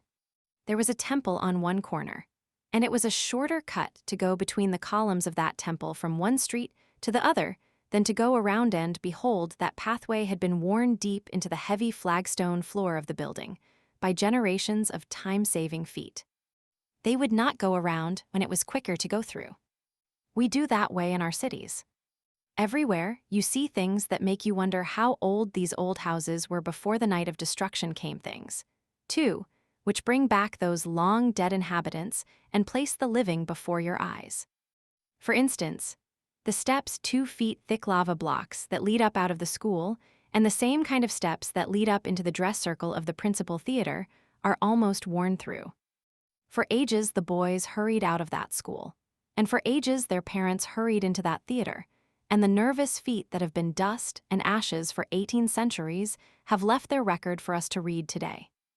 I imagined could see crowds of gentlemen and ladies thronging into the theater, with tickets for secured seats in their hands, and on the wall I read the imaginary placard in infamous grammar, positively no free list, except members of the press. Hanging about the doorway, I fancied, were slouchy Pompeian street boys uttering slang and profanity and keeping a wary eye out for checks. I entered the theater and sat down in one of the long rows of stone benches in the dress circle and looked at the place for the orchestra and the ruined stage and around at the wide sweep of empty boxes and thought to myself, this house won't pay. Tried to imagine the music in full blast, the leader of the orchestra beating time, and the versatile so-and-so, who had just returned from a most successful tour in the provinces to play his last and farewell engagement of positively 6 nights only, in Pompeii, previous to his departure for Herculaneum. Charging around the stage and piling the agony mountains, high, but I could not do it with such a house as that. Those empty benches tied my fancy down to dull reality. I said these people that ought to be here have been dead, and still, and moldering to dust for ages and ages, and will never care for the trifles and follies of life any more forever, owing to circumstances, etc., etc., there will not be any performance tonight. Close down the curtain. Put out the lights. And so I turned away and went through shop after shop and store after store, far down the long street of the merchants, and called for the wares of Rome and the East, but the tradesmen were gone, the marts were silent, and nothing was left but the broken jars all set in cement of cinders and ashes. The wine and the oil that once had filled them were gone with their owners. In a bake shop was a mill for grinding the grain, and the furnaces for baking the bread. And they say that here, in the same furnaces, the exhumers of Pompeii found nice, well-baked loaves which the baker had not found time to remove from the ovens the last time he left his shop, because circumstances compelled him to leave in such a hurry. In one house, the only building in Pompeii which no woman is now allowed to enter, were the small rooms and short beds of solid masonry, just as they were in the old times, and on the walls were pictures which looked almost as fresh as if they were painted yesterday, but which no pen could have the hardihood to describe. And here and there were Latin inscriptions, obscene scintillations of wit, scratched by hands that possibly were uplifted to heaven for succor in the midst of a driving storm of fire before the night was done. In one of the principal streets was a ponderous stone tank and a water spout that supplied it, and where the tired, heated toilers from the Campagna used to rest their right hands when they bent over to put their lips to the spout. The thick stone was worn down to a broad groove an inch or two deep. Think of the countless thousands of hands that had pressed that spot in the ages that are gone, to so reduce a stone that is as hard as iron. They had a great public bulletin board in Pompeii Place, where announcements for gladiatorial combats, elections, and such things were posted not on perishable paper, but carved in enduring stone. One lady, who, I take it, was rich and well brought up, advertised a dwelling or so to rent, with baths and all the modern improvements, and several hundred shops, stipulating that the dwelling should not be put to immoral purposes. You can find out who lived in many a house in Pompeii by the carved stone doorplates affixed to them, and in the same way you can tell who they were that occupy the tombs. Everywhere around are things that reveal to you something of the customs and history of this forgotten people. But what would a volcano leave of an American city if it once rained its cinders on it? Hardly a sign or a symbol to tell its story. In one of these long Pompeian halls, the skeleton of a man was found, with 10 pieces of gold in one hand and a large key in the other. He had seized his money and started toward the door, but the fiery tempest caught him at the very threshold, and he sank down and died. One more minute of precious time would have saved him. I saw the skeletons of a man, a woman, and 2 young girls. The woman had her hands spread wide apart, as if in mortal terror, and I imagined I could still trace upon her shapeless face something of the expression of wild despair that distorted it when the heavens rained fire in these streets, so many ages ago. The girls and the man lay with their faces upon their arms, as if they had tried to shield them from the enveloping cinders. In one apartment, 18 skeletons were found, all in sitting postures, and blackened places on the walls still mark their shapes and show their attitudes, like shadows. One of them, a woman, still wore upon her skeleton throat a necklace, with her name engraved upon it Juli 501 diomed. But perhaps the most poetical thing Pompeii has yielded to modern research was that grand figure of a Roman soldier, clad in complete armor, who, true to his duty, true to his proud name of a soldier of Rome, and full of the stern courage which had given to that name its glory, stood to his post by the city gate, erect and unflinching, till the hell that raged around him burned out the dauntless spirit it could not conquer. We never read of Pompeii, but we think of that soldier. We cannot write of Pompeii without the natural impulse to grant to him the mention he so well deserves. Let us remember that he was a soldier, not a policeman, and so praise him. Being a soldier, he stayed because the warrior instinct forbade him to fly. Had he been a policeman, he would have stayed, also because he would have been asleep. There are not half a dozen flights of stairs in Pompeii, and no other evidences that the houses were more than 1 story high. The people did not live in the clouds, as do the Venetians, the Genoese, and Neapolitans of today. We came out from under the solemn mysteries of this city of the venerable past this city, which perished, with all its old ways and its quaint old fashions about it, remote centuries ago, when the disciples were preaching the new religion, which is as old as the hills to us now and went dreaming among the trees that grow over acres and acres of its still buried streets and squares, till a shrill whistle and the cry of all aboard last train for Naples woke me up and reminded me that I belonged in the 19th century and was not a dusty mummy, caked with ashes and cinders, 1800 years old. The transition was startling. The idea of a railroad train actually running to old dead Pompeii, and whistling irreverently, and calling for passengers in the most bustling and businesslike way, was as strange a thing as one could imagine, and as unpoetical and disagreeable as it was strange. Compare the cheerful life and the sunshine of this day with the horrors the younger Pliny saw here, the 9th of November, A. 579, when he was so bravely striving to remove his mother out of reach of harm, while she begged him, with all a mother's unselfishness, to leave her to perish and save himself. By this time, the murky darkness had so increased that one might have believed himself abroad in a black and moonless night, or in a chamber where all the lights had been extinguished. On every hand was heard the complaints of women, the wailing of children, and the cries of men.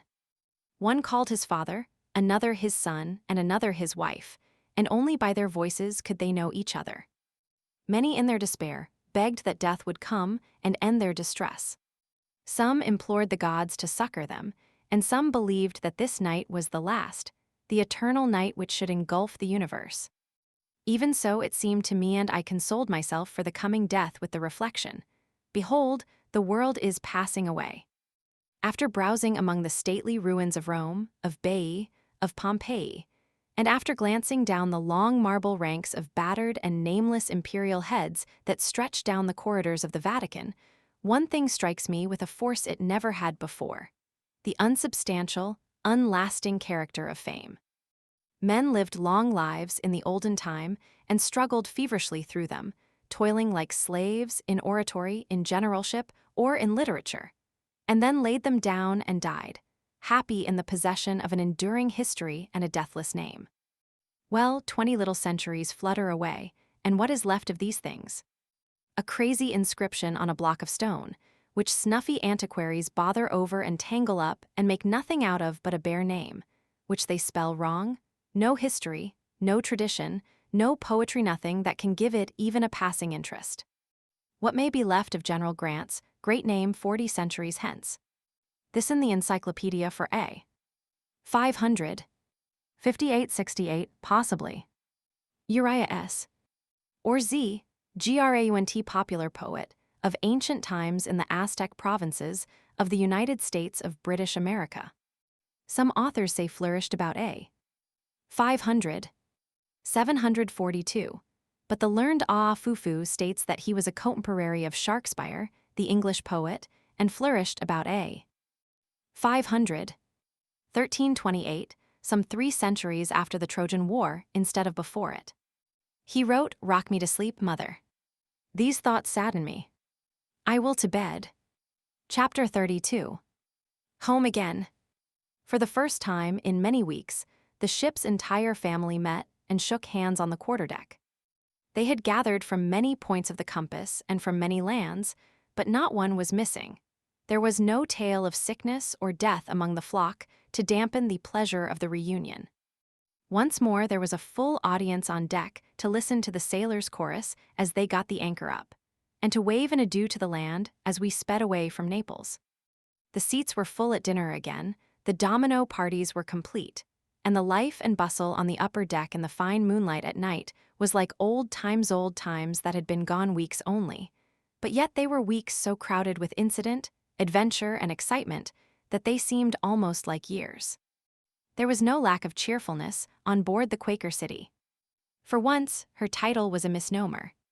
At 7 in the evening, with the western horizon all golden from the sunken sun, and specked with distant ships, the full moon sailing high overhead, the dark blue of the sea underfoot, and a strange sort of twilight affected by all these different lights and colors around us and about us, we sighted superb Stromboli. With what majesty the monarch held his lonely state above the level sea.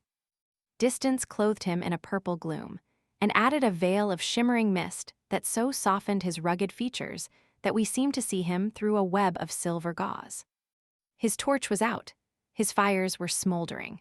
A tall column of smoke that rose up and lost itself in the growing moonlight was all the sign he gave that he was a living autocrat of the sea and not the specter of a dead one.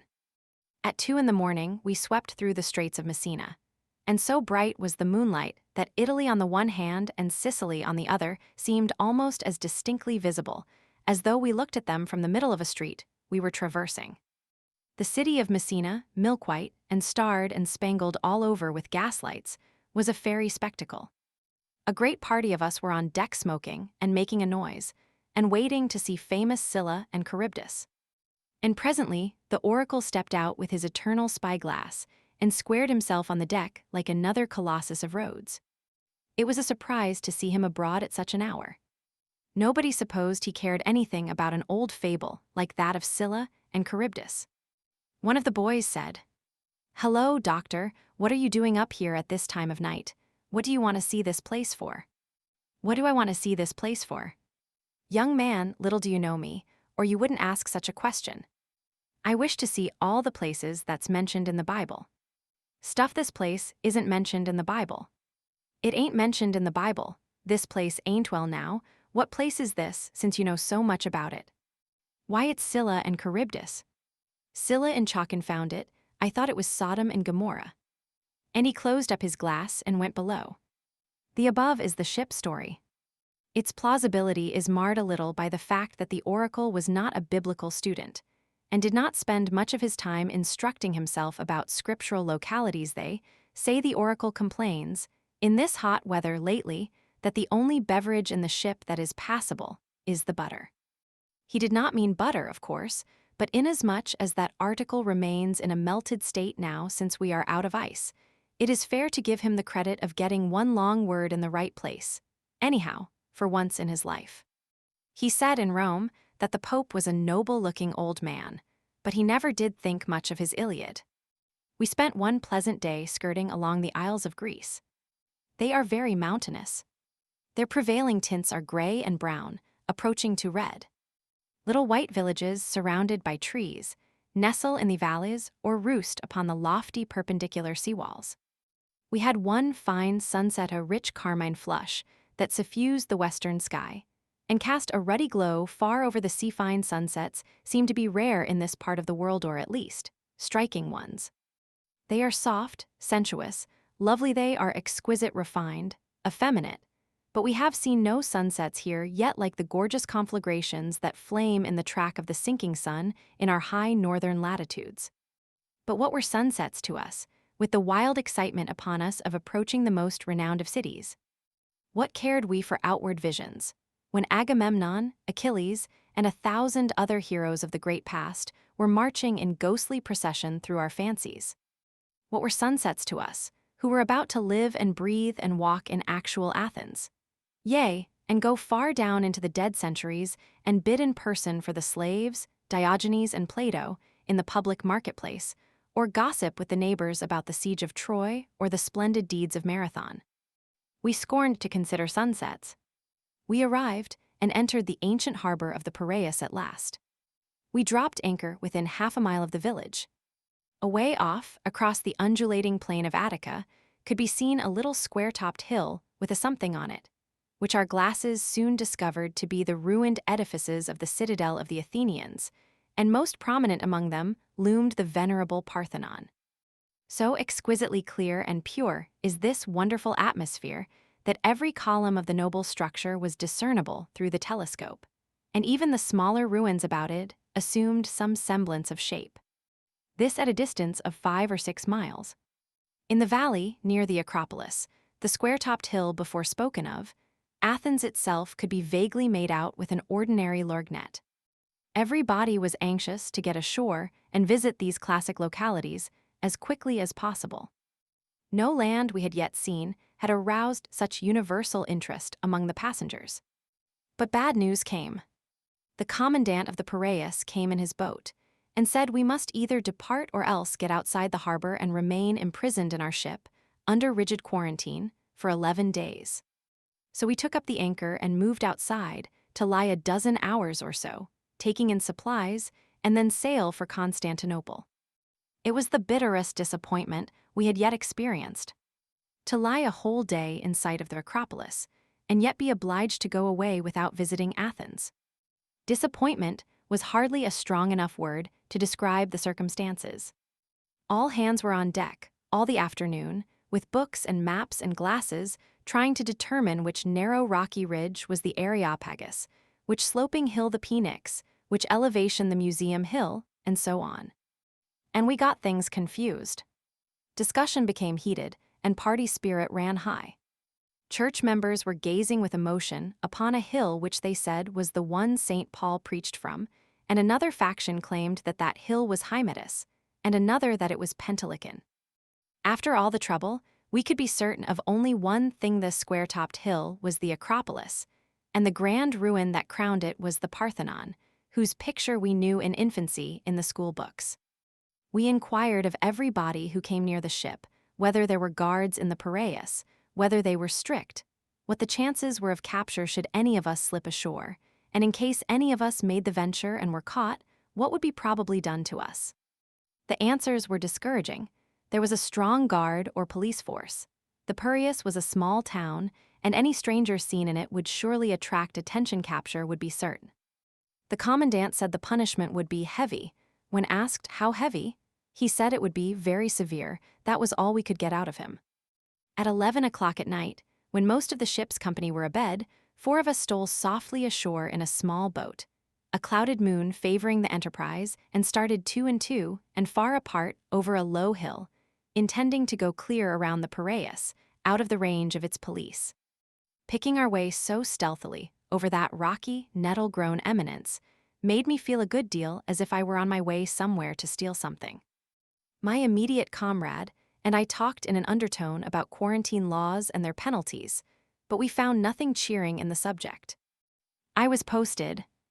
Only a few days before, I was talking with our captain, and he mentioned the case of a man who swam ashore from a quarantined ship somewhere and got imprisoned 6 months for it. And when he was in Genoa a few years ago, a captain of a quarantined ship went in his boat to a departing ship, which was already outside of the harbor, and put a letter on board to be taken to his family, and the authorities imprisoned him 3 months for it, and then conducted him and his ship fairly to sea, and warned him never to show himself in that port again while he lived. This kind of conversation did no good, further than to give a sort of dismal interest to our quarantine-breaking expedition, and so we dropped it.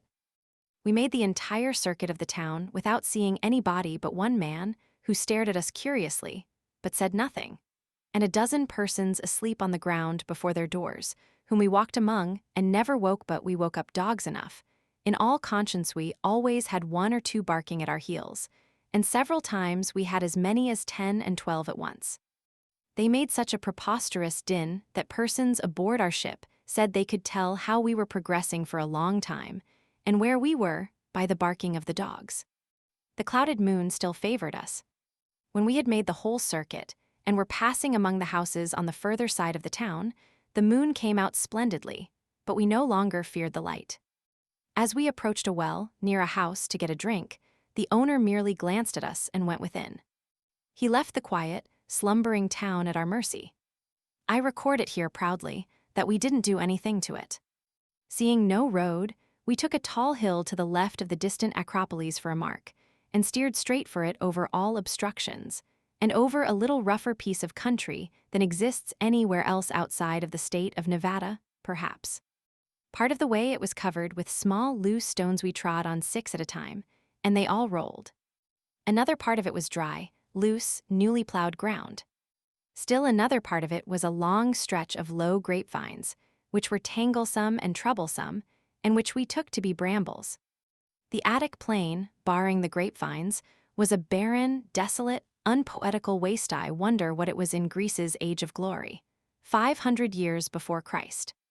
In the neighborhood of 1 o'clock in the morning, when we were heated with fast walking and parched with thirst, Denny exclaimed, "Why, these weeds are grapevines."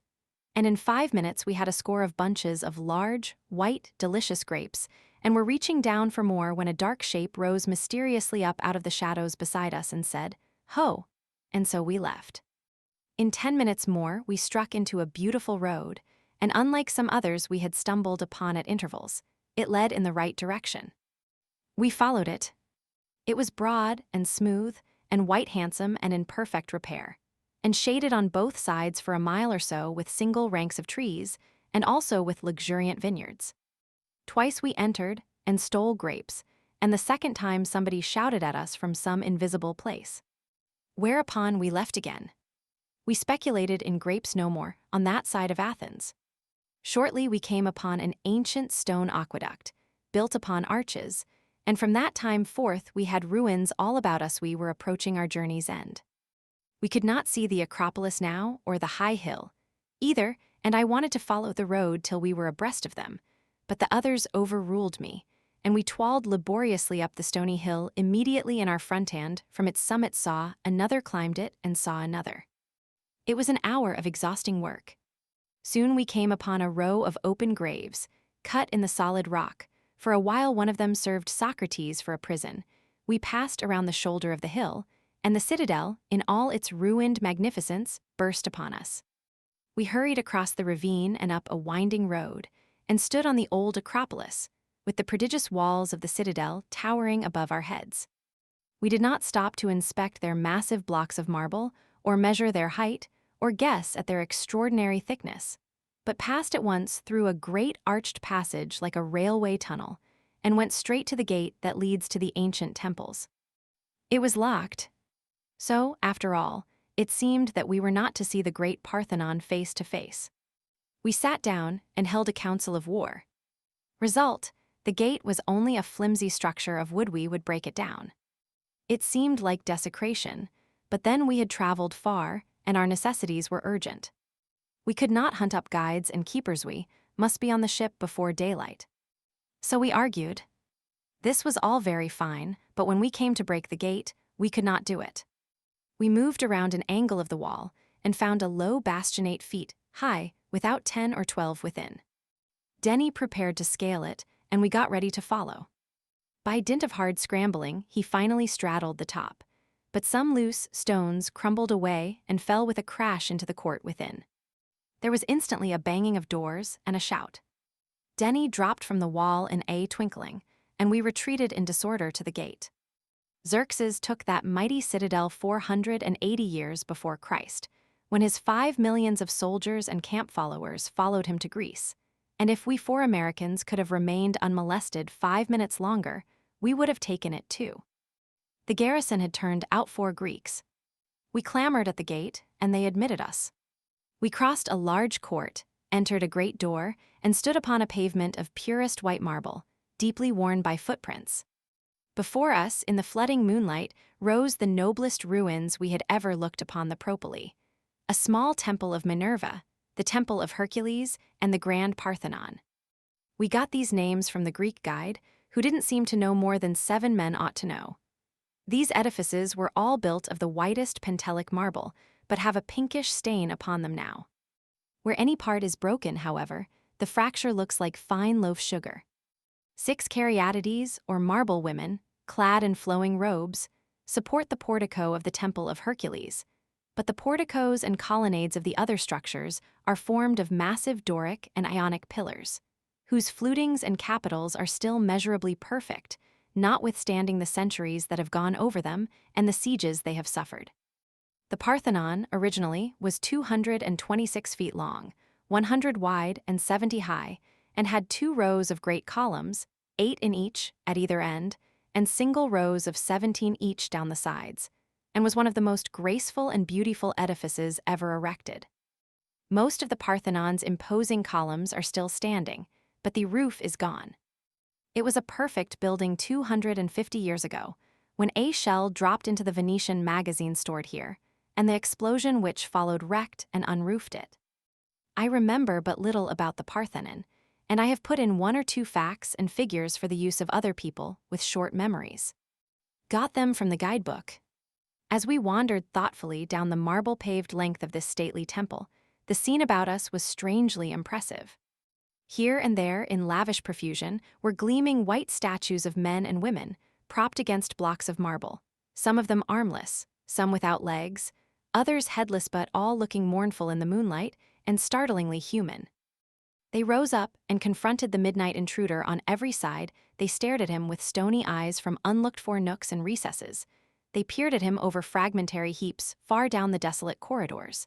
They barred his way in the midst of the broad forum, and solemnly pointed with handless arms the way from the sacred fane. And through the roofless temple, the moon looked down, and banded the floor and darkened the scattered fragments and broken statues with the slanting shadows of the columns. What a world of ruined sculpture was about us. Set up in rows stacked up in piles scattered broadcast over the wide area of the Acropolis were hundreds of crippled statues of all sizes and of the most exquisite workmanship, and vast fragments of marble that once belonged to the entablatures, covered with bas-reliefs representing battles and sieges, ships of war with 3 and 4 tiers of oars, pageants and processions, everything one could think of. History says that the temples of the Acropolis were filled with the noblest works of Praxiteles and Phidias, and of many a great master in sculpture besides, and surely these elegant fragments attest it. We walked out into the grass-grown, fragment-strewn court beyond the Parthenon.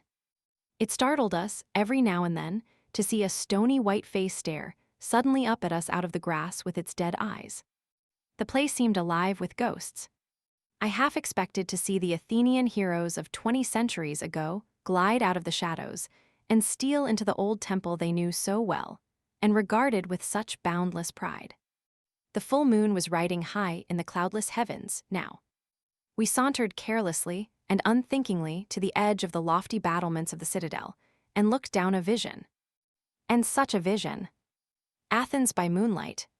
The prophet that thought the splendors of the New Jerusalem were revealed to him surely saw this instead.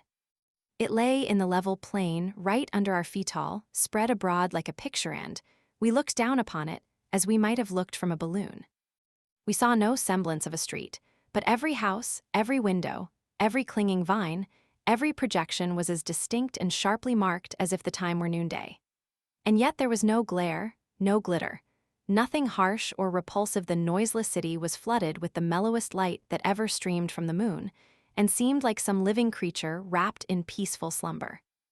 On its further side was a little temple, whose delicate pillars and ornate front glowed with a rich luster that chained the eye like a spell. And nearer by, the palace of the king reared its creamy walls out of the midst of a great garden of shrubbery that was flecked all over with a random shower of amber lights, a spray of golden sparks that lost their brightness in the glory of the moon, and glinted softly upon the sea of dark foliage like the pallid stars of the Milky Way. Overhead the stately columns, majestic still in their ruin underfoot, the dreaming city in the distance the silver sea-knot on the broad earth, is there an other picture half so beautiful? As we turned and moved again through the temple, I wished that the illustrious men who had sat in it in the remote ages could visit it again and reveal themselves to our curious eyes. Plato, Aristotle, Demosthenes, Socrates, Phocion, Pythagoras, Euclid, Pindar, Xenophon, Herodotus, Praxiteles, and Phidias, Zeuxis the painter. What a constellation of celebrated names!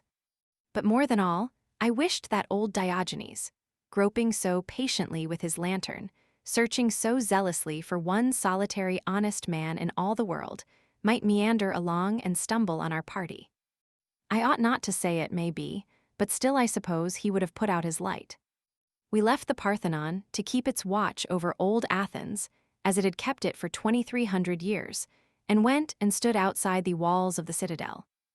In the distance was the ancient, but still almost perfect temple of Theseus, and close by, looking to the west, was the Bema, from whence Demosthenes thundered his Philippics and fired the wavering patriotism of his countrymen.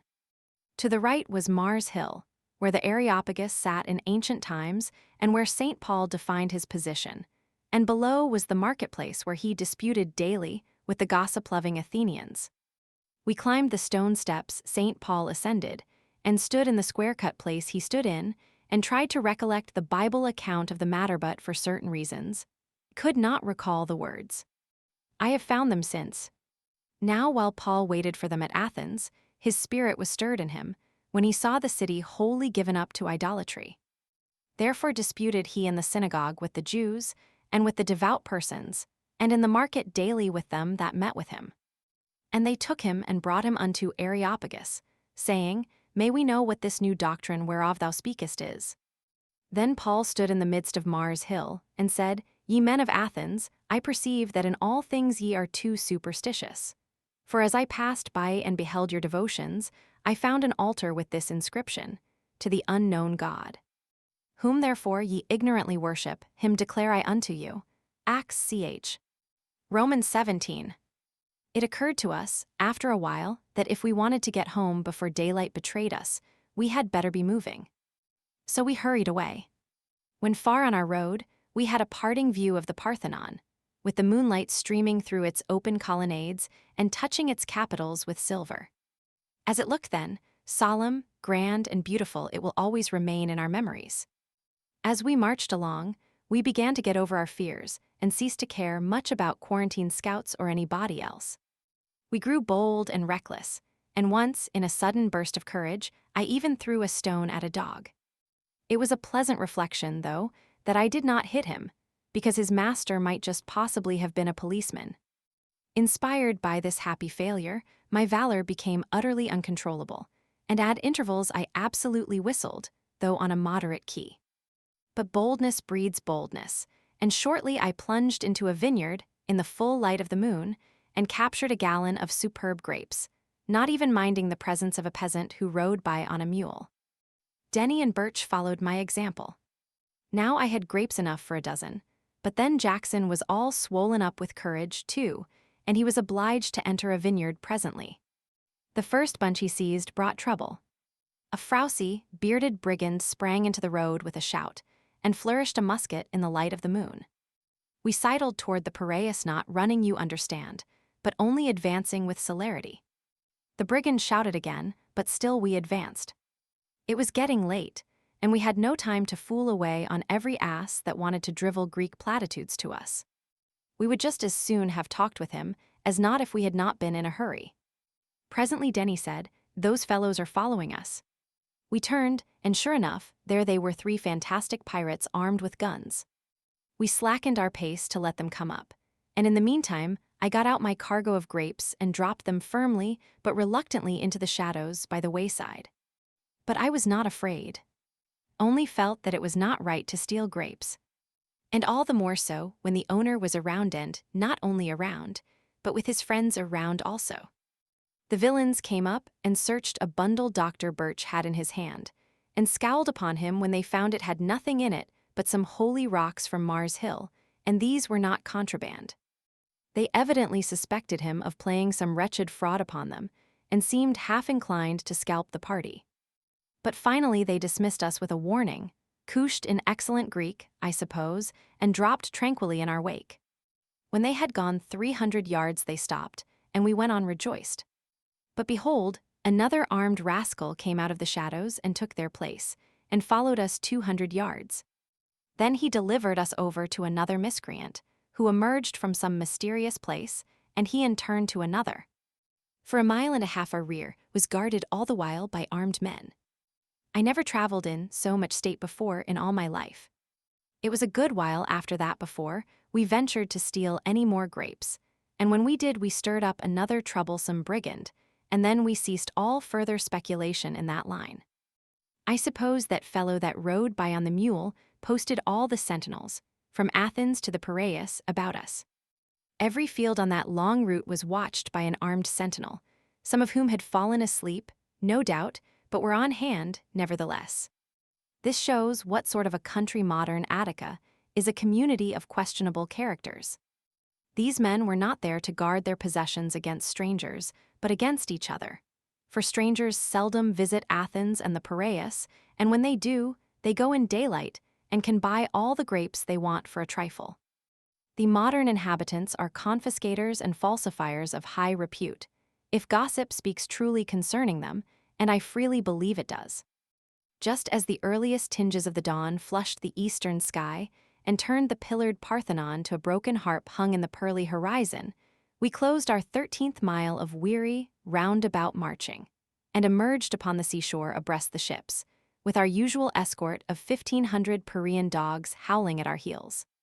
We hailed a boat that was 200 or 300 yards from shore, and discovered in a moment that it was a police boat on the lookout for any quarantine breakers that might chance to be abroad. So we dodged. We were used to that by this time, and when the scouts reached the spot we had so lately occupied, we were absent. They cruised along the shore, but in the wrong direction, and shortly our own boat issued from the gloom and took us aboard. They had heard our signal on the ship. We rowed noiselessly away, and before the police boat came in sight again, we were safe at home once more. 4 more of our passengers were anxious to visit Athens and started half an hour after we returned.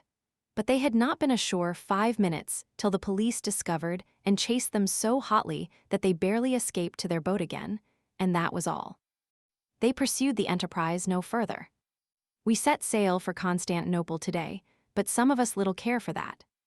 We have seen all there was to see in the old city that had its birth 1,600 years before Christ was born, and was an old town before the foundations of Troy were laid, and saw it in its most attractive aspect. Wherefore, why should we worry? 2 other passengers ran the blockade successfully last night. So we learned this morning. They slipped away so quietly that they were not missed from the ship for several hours. They had the hardihood to march into the Piraeus in the early dusk and hire a carriage. They ran some danger of adding 2 or 3 months' imprisonment to the other novelties of their Holy Land pleasure excursion. I admire cheek, quotation from the Pilgrims, but they went and came safely and never walked a step. Chapter 33. From Athens all through the islands of the Grecian archipelago, we saw little but forbidding sea-walls and barren hills, sometimes surmounted by 3 or 4 graceful columns of some ancient temple, lonely and deserted, a fitting symbol of the desolation that has come upon all Greece in these latter ages. We saw no plowed fields, very few villages, no trees or grass or vegetation of any kind, scarcely, and hardly ever an isolated house. Greece is a bleak, unsmiling desert, without agriculture, manufactures, or commerce, apparently. What supports its poverty-stricken people or its government is a mystery. I suppose that ancient Greece and modern Greece compared furnish the most extravagant contrast to be found in history. George I, an infant of 18, and a scraggy nest of foreign office holders, sit in the places of Themistocles, Pericles, and the illustrious scholars and generals of the golden age of Greece. The fleets that were the wonder of the world when the Parthenon was new are a beggarly handful of fishing smacks now, and the manly people that performed such miracles of valor at Marathon are only a tribe of unconsidered slaves today. The classic Ulysses has gone dry, and so have all the sources of Grecian wealth and greatness. The nation numbers only 800,000 souls, and there is poverty and misery and mendacity enough among them to furnish 40 millions and be liberal about it. Under King Otho, the revenues of the state were $5 million raised from a tax of 1/10 of all the agricultural products of the land. which tenth the farmer had to bring to the royal granaries on pack mules any distance, not exceeding 6 leagues, and from extravagant taxes on trade and commerce. Out of that 5 millions, the small tyrant tried to keep an army of 10,000 men, pay all the hundreds of useless grand equerries in waiting, first grooms of the bedchamber, Lord High Chancellors of the exploded exchequer, and all the other absurdities which these puppy kingdoms indulge in imitation of the great monarchies. And in addition, he set about building a white marble palace to cost about 5 millions itself. The result was, simply, 10 into 5 goes no times and none over. All these things could not be done with 5 millions, and Otho fell into trouble. The Greek throne, with its unpromising adjuncts of a ragged population of ingenious rascals who were out of employment 8 months in the year, because there was little for them to borrow and less to confiscate, and a waste of barren hills and weed-grown deserts, went begging for a good while. It was offered to one of Victoria's sons, and afterwards to various other younger sons of royalty who had no thrones and were out of business. But they all had the charity to decline the dreary honor, and veneration enough for Greece's ancient greatness to refuse to mock her sorrowful rags and dirt with a tinsel throne in this day of her humiliation till they came to this young Danish George, and he took it. He has finished the splendid palace I saw in the radiant moonlight the other night, and is doing many other things for the salvation of Greece, they say. We sailed through the barren archipelago, and into the narrow channel they sometimes call the Dardanelles and sometimes the Hellespont. This part of the country is rich in historic reminiscences, and poor as Sahara in everything else. For instance, as we approached the Dardanelles, we coasted along the plains of Troy and past the mouth of the Scamander. We saw where Troy had stood in the distance, and where it does not stand now, a city that perished when the world was young. The poor Trojans are all dead now. They were born too late to see Noah's Ark, and died too soon to see our menagerie. We saw where Agamemnon's fleets rendezvoused, and away inland a mountain which the map said was Mount Ida. Within the Hellespont, we saw where the original first shoddy contract mentioned in history was carried out, and the parties of the second part, gently rebuked by Xerxes. I speak of the famous bridge of boats which Xerxes ordered to be built over the narrowest part of the Hellespont, where it is only 2 or 3 miles wide.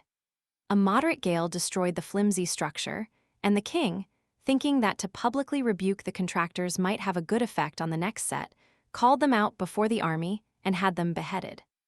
In the next 10 minutes, he let a new contract for the bridge. It has been observed by ancient writers that the second bridge was a very good bridge. Xerxes crossed his host of 5 millions of men on it, and if it had not been purposely destroyed, it would probably have been there yet. If our government would rebuke some of our shoddy contractors occasionally, it might work much good. In the Hellespont, we saw where Leander and Lord Byron swam across, the one to see her upon whom his soul's affections were fixed with a devotion that only death could impair, and the other merely for a flyer, as Jack says. We had 2 noted tombs near us, too. On one shore slept Ajax, and on the other Hecuba. We had water batteries and forts on both sides of the Hellespont, flying the crimson flag of Turkey, with its white crescent, and occasionally a village, and sometimes a train of camels.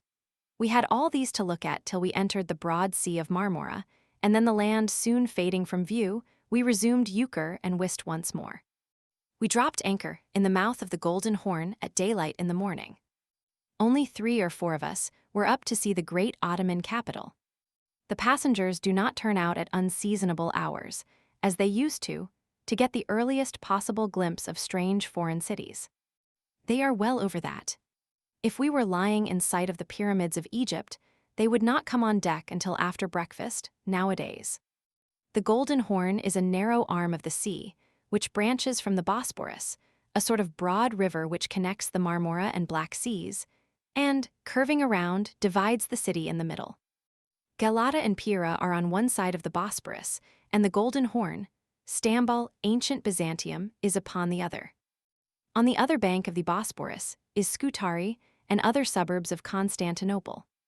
This great city contains 1 million inhabitants, but so narrow are its streets, and so crowded together are its houses, that it does not cover much more than half as much ground as New York City.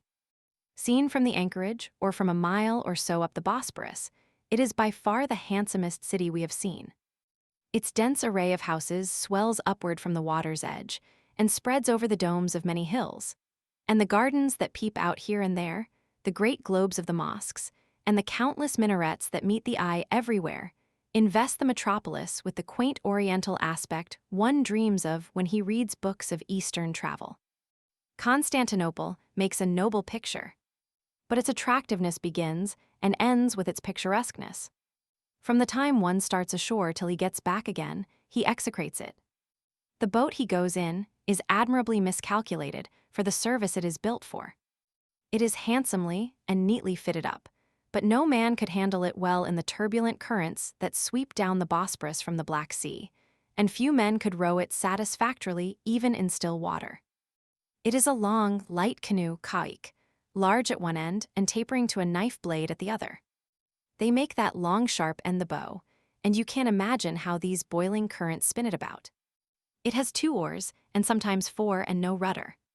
You start to go to a given point, and you run in 50 different directions before you get there. First one oar is backing water, and then the other. It is seldom that both are going ahead at once. This kind of boating is calculated to drive an impatient man mad in a week. The boatmen are the awkwardest, the stupidest, and the most unscientific on earth, without question. Ashore it was an eternal circus. People were thicker than bees in those narrow streets, and the men were dressed in all the outrageous, outlandish, idolatrous, extravagant, thunder and lightning costumes that ever a tailor with the delirium tremens and 7 devils could conceive of. There was no freak in dress too crazy to be indulged in, no absurdity too absurd to be tolerated, no frenzy in ragged diabolism too fantastic to be attempted. No 2 men were dressed alike. It was a wild masquerade of all imaginable costumes. Every struggling throng in every street was a dissolving view of stunning contrasts. Some patriarchs wore awful turbans, but the grand mass of the infidel horde wore the fiery red skullcap they call a fez. All the remainder of the raiment they indulged in was utterly indescribable. The shops here are mere coops, mere boxes, bathrooms, closets, anything you please to call them on the first floor. The Turks sit cross-legged in them, and work and trade and smoke long pipes and smell like Turks. That covers the ground.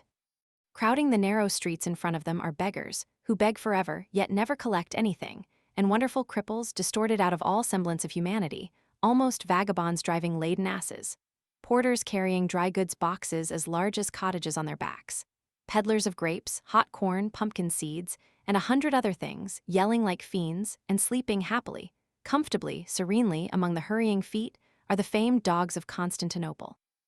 Drifting noiselessly about are squads of Turkish women draped from chin to feet in flowing robes, and with snowy veils bound about their heads that disclose only the eyes and a vague, shadowy notion of their features.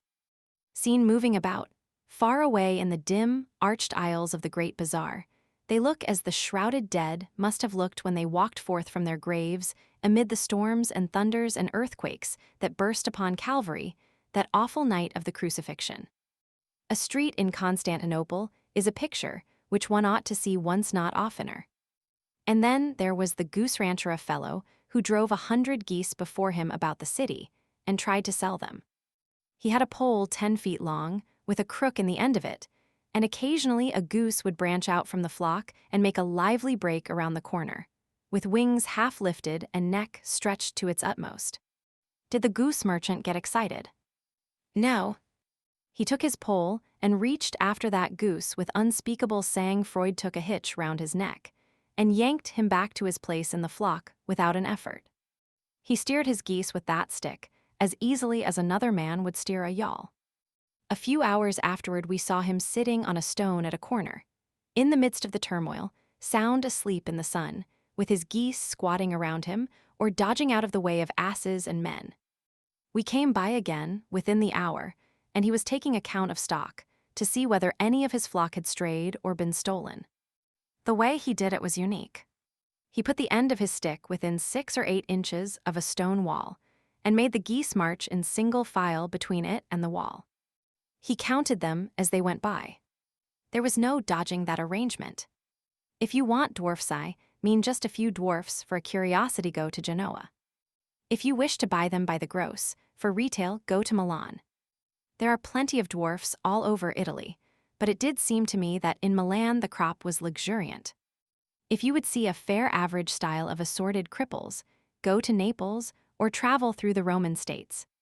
But if you would see the very heart and home of cripples and human monsters, both, go straight to Constantinople. A beggar in Naples who can show a foot which has all run into one horrible toe, with one shapeless nail on it, has a fortune, but such an exhibition as that would not provoke any notice in Constantinople. The man would starve. Who would pay any attention to attractions like his among the rare monsters that throng the bridges of the Golden Horn and display their deformities in the gutters of Stamboul? O wretched impostor! How could he stand against the three-legged woman and the man with his eye in his cheek? How would he blush in presence of the man with fingers on his elbow? Where would he hide himself when the dwarf with 7 fingers on each hand, no upper lip, and his underjaw gone, came down in his majesty? Bismillah! The cripples of Europe are a delusion and a fraud. The truly gifted flourish only in the byways of Pera and Stamboul. That three-legged woman lay on the bridge, with her stock in trade so disposed as to command the most striking effect one natural leg, and 2 long, slender, twisted ones with feet on them like somebody else's forearm. Then there was a man further along who had no eyes, and whose face was the color of a fly-blown beefsteak, and wrinkled and twisted like a lava flow, and verily so tumbled and distorted were his features that no man could tell the wart that served him for a nose from his cheekbones. In Stamboul was a man with a prodigious head, an uncommonly long body, legs 8 inches long and feet like snowshoes. He traveled on those feet and his hands, and was as sway-backed as if the Colossus of Rhodes had been riding him. Ah, a beggar has to have exceedingly good points to make a living in Constantinople. A blue-faced man, who had nothing to offer except that he had been blown up in a mine, would be regarded as a rank impostor, and a mere damaged soldier on crutches would never make a cent. It would pay him to get a piece of his head taken off, and cultivate a wen like a carpet sack. The Mosque of St. Sophia is the chief lion of Constantinople. You must get a firman and hurry there the first thing. We did that. We did not get a firman, but we took along 4 or 5 francs apiece, which is much the same thing. I do not think much of the Mosque of St. Sophia. I suppose I lack appreciation. We will let it go at that. It is the rustiest old barn in heathendom. I believe all the interest that attaches to it comes from the fact that it was built for a Christian church and then turned into a mosque, without much alteration, by the Mohammedan conquerors of the land. They made me take off my boots and walk into the place in my stocking feet. I caught cold and got myself so stuck up with a complication of gums, slime, and general corruption that I wore out more than 2,000 pair of bootjacks getting my boots off that night, and even then some Christian hide peeled off with them. I abate not a single bootjack. St. Sophia is a colossal church, 13 or 1400 years old, and unsightly enough to be very, very much older. Its immense dome is said to be more wonderful than St. Peter's, but its dirt is much more wonderful than its dome, though they never mention it. The church has 170 pillars in it, each a single piece, and all of costly marbles of various kinds, but they came from ancient temples at Baalbek, Heliopolis, Athens, and Ephesus, and are battered, ugly, and repulsive. They were 1,000 years old when this church was new, and then the contrast must have been ghastly if Justinian's architects did not trim them any. The inside of the dome is figured all over with a monstrous inscription in Turkish characters, wrought in gold mosaic, that looks as glaring as a circus bill. The pavements and the marble balustrades are all battered and dirty. The perspective is marred everywhere by a web of ropes that depend from the dizzy height of the dome, and suspend countless dingy, coarse oil lamps and ostrich eggs 6 or 7 feet above the floor. Squatting and sitting in groups, here and there and far and near, were ragged Turks reading books, hearing sermons, or receiving lessons like children. And in 50 places were more of the same sort, bowing and straightening up, bowing again and getting down to kiss the earth, muttering prayers the while, and keeping up their gymnastics till they ought to have been tired if they were not. Everywhere was dirt, and dust, and dinginess, and gloom. Everywhere were signs of a hoary antiquity, but with nothing touching or beautiful about it. Everywhere were those groups of fantastic pagans. Overhead the gaudy mosaics and the web of lamprope's nowhere was there anything to win one's love or challenge his admiration. The people who go into ecstasies over St. Sophia must surely get them out of the guidebook, where every church is spoken of as being considered by good judges to be the most marvelous structure, in many respects, that the world has ever seen. Or else they are those old connoisseurs from the wilds of New Jersey who laboriously learn the difference between a fresco and a fireplug, and from that day forward feel privileged to void their critical bathos on painting, sculpture, and architecture forevermore. We visited the dancing dervishes. There were 21 of them. They wore a long, light-colored loose robe that hung to their heels. Each in his turn went up to the priest. They were all within a large circular railing and bowed profoundly, and then went spinning away deliriously and took his appointed place in the circle, and continued to spin. When all had spun themselves to their places, they were about 5 or 6 feet apart and so situated. The entire circle of spinning pagans spun itself 3 separate times around the room. It took 25 minutes to do it. They spun on the left foot, and kept themselves going by passing the right rapidly before it and digging it against the waxed floor. Some of them made incredible time.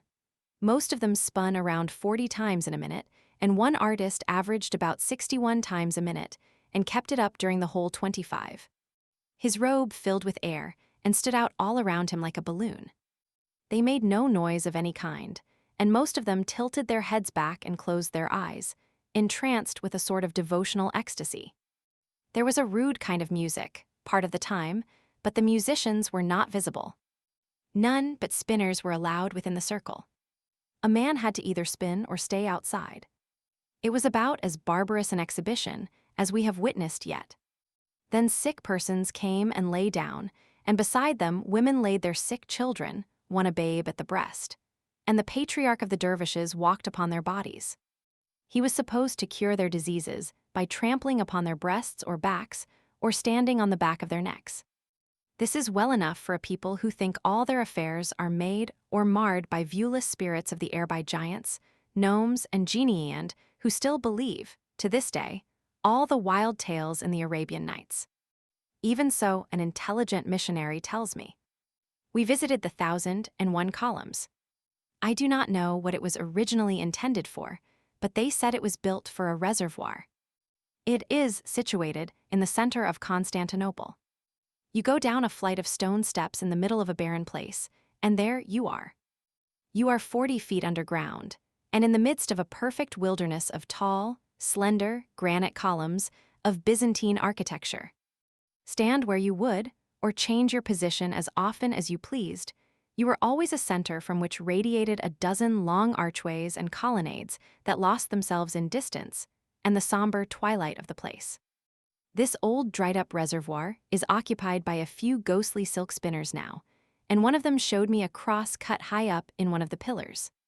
I suppose he meant me to understand that the institution was there before the Turkish occupation, and I thought he made a remark to that effect, but he must have had an impediment in his speech, for I did not understand him.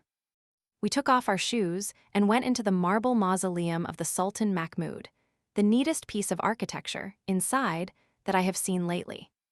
Mahmud's tomb was covered with a black velvet pall, which was elaborately embroidered with silver.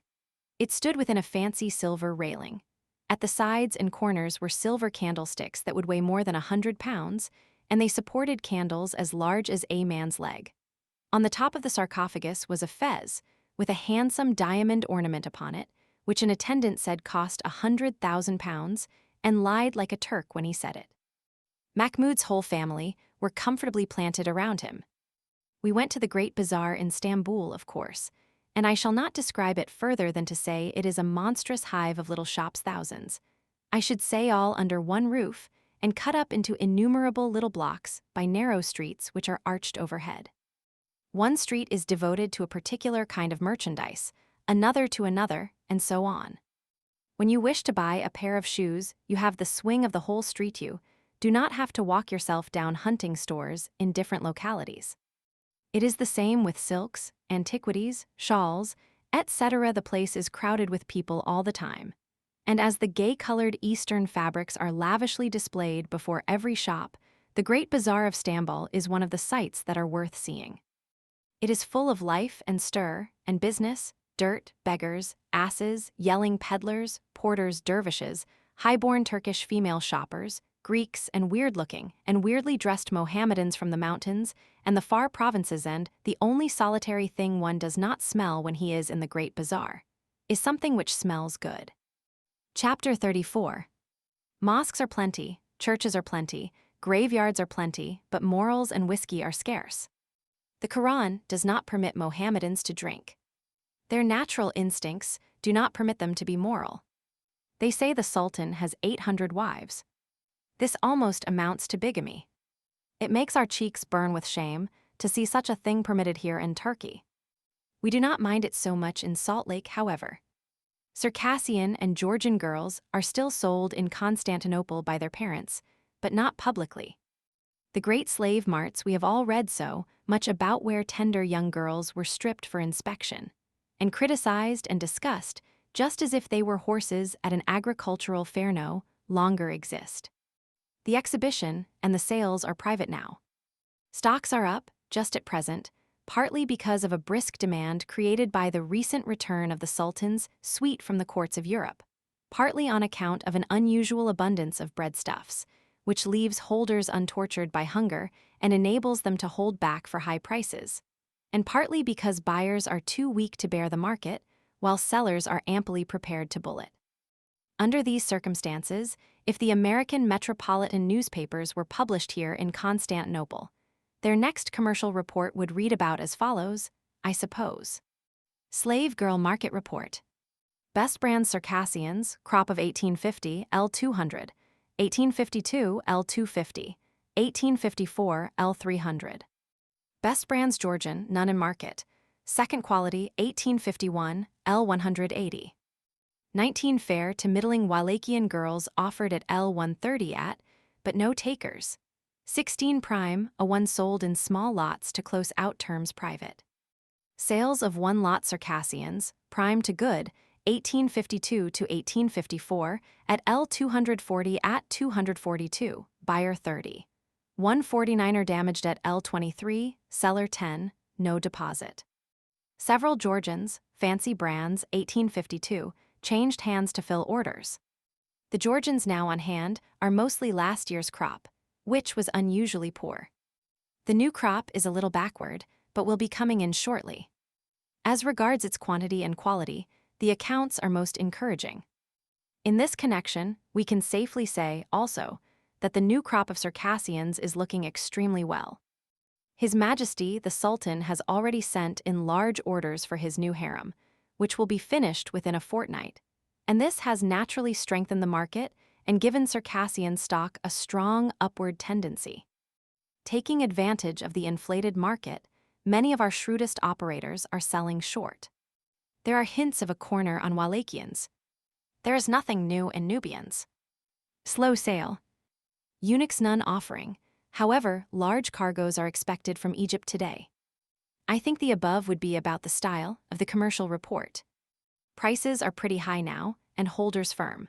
But 2 or 3 years ago, parents in a starving condition brought their young daughters down here and sold them for even $20 and $30, when they could do no better, simply to save themselves and the girls from dying of want. It is sad to think of so distressing a thing as this, and I for one am sincerely glad the prices are up again. Commercial morals, especially, are bad. There is no gainsaying that. Greek, Turkish, and Armenian morals consist only in attending church regularly on the appointed Sabbaths, and in breaking the 10 Commandments all the balance of the week. It comes natural to them to lie and cheat in the first place, and then they go on and improve on nature until they arrive at perfection. In recommending his son to a merchant as a valuable salesman, a father does not say he is a nice, moral, upright boy and goes to Sunday school and is honest, but he says, "This boy is worth his weight in broad pieces of 100, for behold, he will cheat whomsoever hath dealings with him, and from the Euxine to the waters of Marmora, there abideth not so gifted a liar. How is that for a recommendation? The missionaries tell me that they hear encomiums like that passed upon people every day. They say of a person they admire, "Ah, he is a charming swindler and a most exquisite liar." Every body lies and cheats every body who is in business, at any rate. Even foreigners soon have to come down to the custom of the country, and they do not buy and sell long in Constantinople till they lie and cheat like a Greek. I say like a Greek, because the Greeks are called the worst transgressors in this line. Several Americans long resident in Constantinople contend that most Turks are pretty trustworthy, but few claim that the Greeks have any virtues that a man can discover at least without a fire assay. I am half willing to believe that the celebrated dogs of Constantinople have been misrepresented, slandered. I have always been led to suppose that they were so thick in the streets that they blocked the way, that they moved about in organized companies, platoons, and regiments, and took what they wanted by determined and ferocious assault, and that at night they drowned all other sounds with their terrible howlings. The dogs I see here cannot be those I have read of. I find them everywhere, but not in strong force. The most I have found together has been about 10 or 20.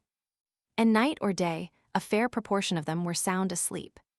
Those that were not asleep always looked as if they wanted to be. I never saw such utterly wretched, starving, sad-visaged, broken-hearted looking curs in my life. It seemed a grim satire to accuse such brutes as these of taking things by force of arms. They hardly seem to have strength enough or ambition enough to walk across the street. I do not know that I have seen one walk that far yet. They are mangy and bruised and mutilated, and often you see one with the hair singed off him in such wide and well-defined tracks that he looks like a map of the new territories. They are the sorriest beasts that breathe the most abject, the most pitiful.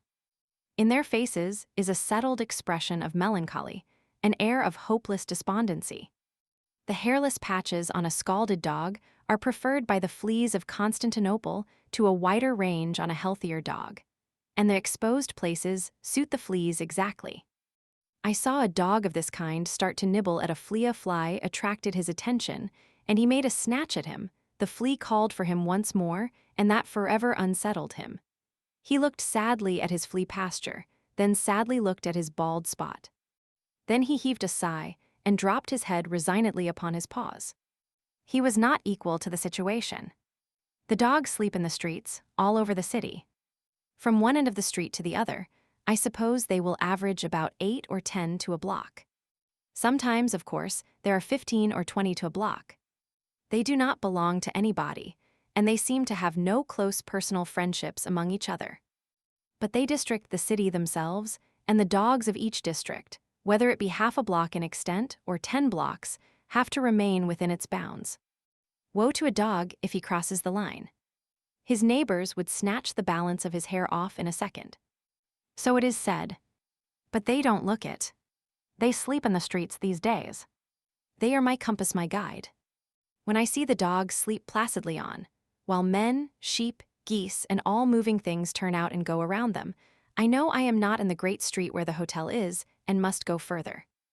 In the Grand Rue, the dogs have a sort of air of being on the lookout, an air born of being obliged to get out of the way of many carriages every day, and that expression one recognizes in a moment. It does not exist upon the face of any dog without the confines of that street. All others sleep placidly and keep no watch. They would not move, though the Sultan himself passed by. In one narrow street, but none of them are wide, I saw 3 dogs lying coiled up, about a foot or 2 apart. End to end they lay, and so they just bridged the street neatly, from gutter to gutter. A drove of 100 sheep came along. They stepped right over the dogs, the rear crowding the front, impatient to get on.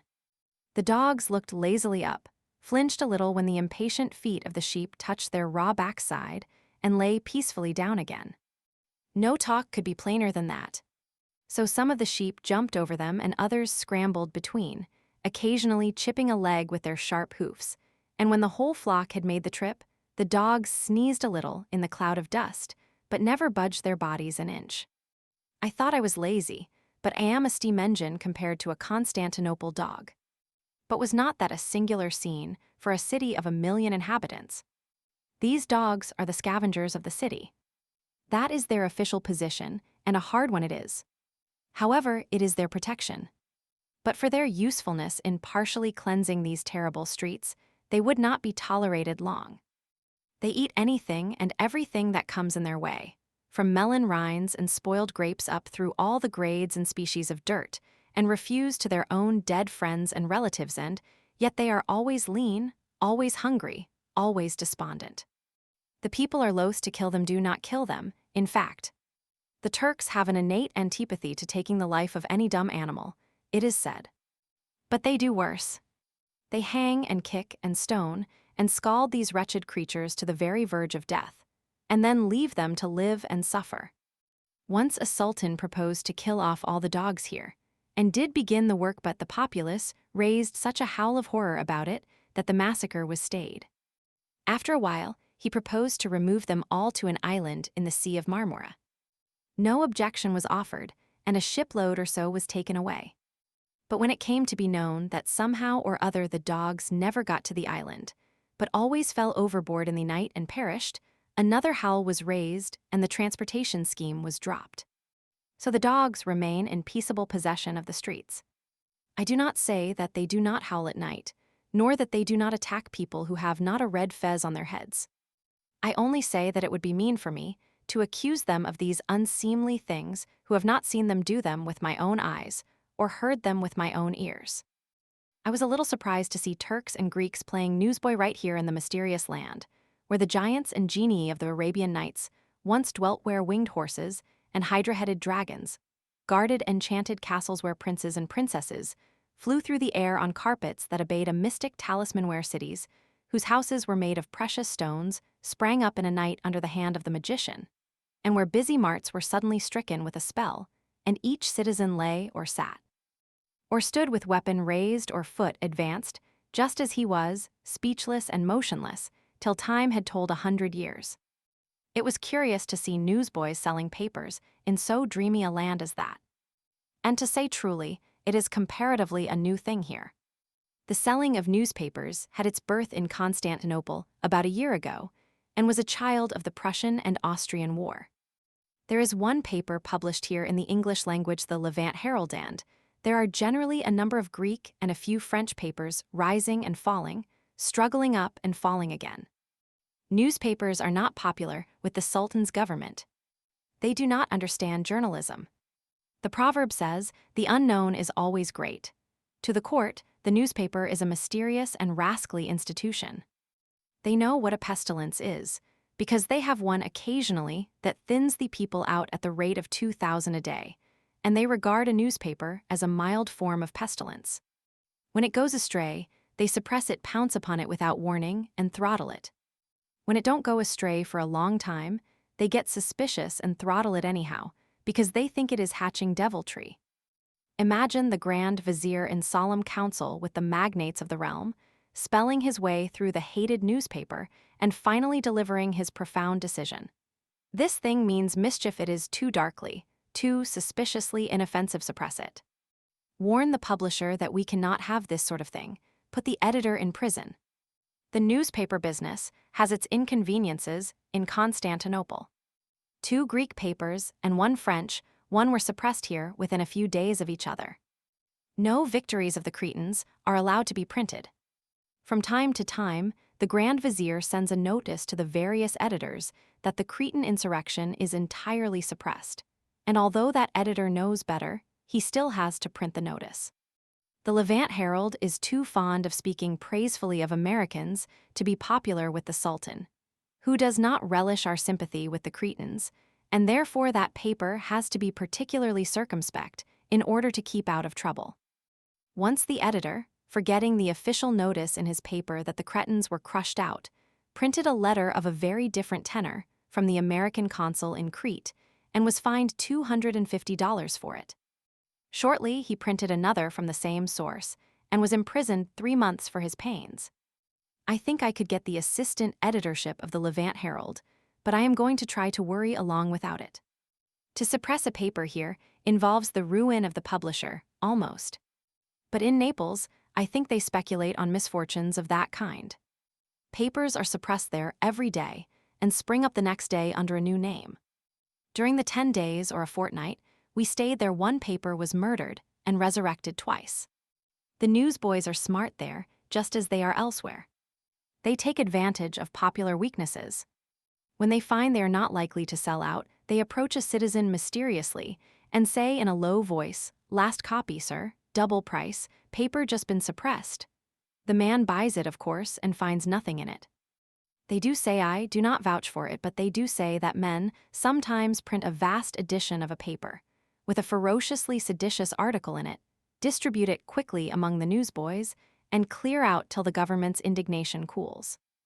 It pays well. Confiscation don't amount to anything. The type and presses are not worth taking care of. There is only one English newspaper in Naples. It has 70 subscribers. The publisher is getting rich, very deliberately indeed. I never shall want another Turkish lunch. The cooking apparatus was in the little lunchroom near the bazaar, and it was all open to the street. The cook was slovenly, and so was the table, and it had no cloth on it. The fellow took a mass of sausage meat and coated it round a wire and laid it on a charcoal fire to cook. When it was done, he laid it aside, and a dog walked sadly in and nipped it. He smelt it first, and probably recognized the remains of a friend. The cook took it away from him and laid it before us. Jack said, I pass. He plays euchre sometimes, and we all passed in turn. Then the cook baked a broad, flat wheaten cake, greased it well with the sausage, and started towards us with it. It dropped in the dirt, and he picked it up and polished it on his breeches and laid it before us. Jack said, I pass. We all passed. He put some eggs in a frying pan and stood pensively prying slabs of meat from between his teeth with a fork. Then he used the fork to turn the eggs with and brought them along. Jack said, pass again. All followed suit. We did not know what to do, and so we ordered a new ration of sausage.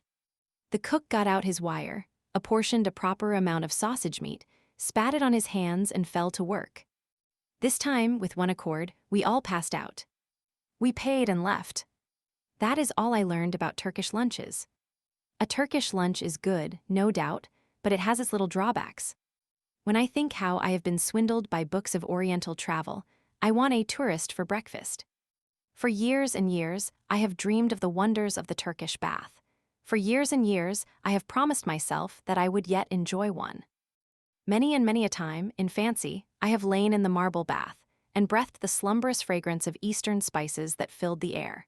Then passed through a weird and complicated system of pulling and hauling, and drenching and scrubbing, by a gang of naked savages who loomed vast and vaguely through the steaming mists, like demons. Then rested for a while on a divan fit for a king, then passed through another complex ordeal, and one more fearful than the first.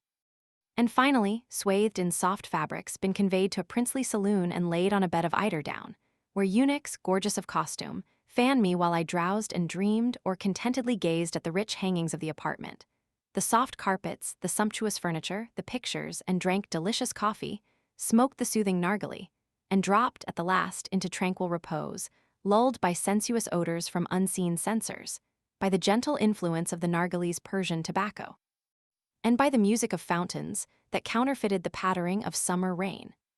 That was the picture, just as I got it from incendiary books of travel.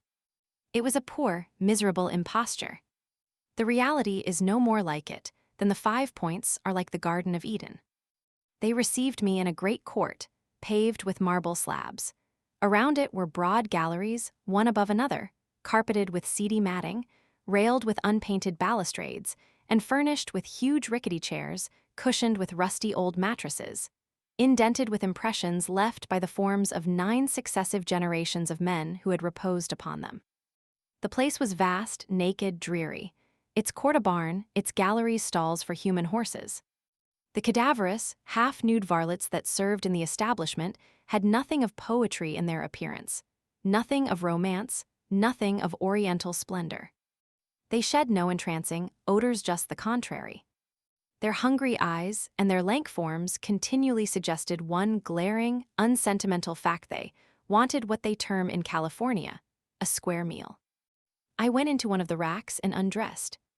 An unclean starveling wrapped a gaudy tablecloth about his loins and hung a white rag over my shoulders.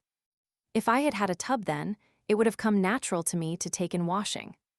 I was then conducted downstairs into the wet, slippery court, and the first things that attracted my attention were my heels. My fall excited no comment. They expected it, no doubt. It belonged in the list of softening, sensuous influences peculiar to this home of Eastern luxury. It was softening enough, certainly, but its application was not happy. They now gave me a pair of wooden clogs benches in miniature, with leather straps over them to confine my feet, which they would have done, only I do not wear no 13s. These things dangled uncomfortably by the straps when I lifted up my feet, and came down in awkward and unexpected places when I put them on the floor again, and sometimes turned sideways and wrenched my ankles out of joint. However, it was all Oriental luxury, and I did what I could to enjoy it. They put me in another part of the barn and laid me on a stuffy sort of pallet, which was not made of cloth of gold or Persian shawls, but was merely the unpretending sort of thing I have seen in the Negro quarters of Arkansas. There was nothing whatever in this dim marble prison but 5 more of these biers. It was a very solemn place. I expected that the spiced odors of Araby were going to steal over my senses now, but they did not. A copper-colored skeleton with a rag around him brought me a glass decanter of water with a lighted tobacco pipe in the top of it, and a pliant stem a yard long with a brass mouthpiece to it. It was the famous narghileh of the East, the thing the Grand Turk smokes in the pictures. This began to look like luxury. I took one blast at it, and it was sufficient. The smoke went in a great volume down into my stomach, my lungs, even into the uttermost parts of my frame. I exploded one mighty cough, and it was as if Vesuvius had let go. For the next 5 minutes I smoked at every pore, like a frame house that is on fire on the inside. Not any more narghileh for me. The smoke had a vile taste, and the taste of 1,000 infidel tongues that remained on that brass mouthpiece was viler still.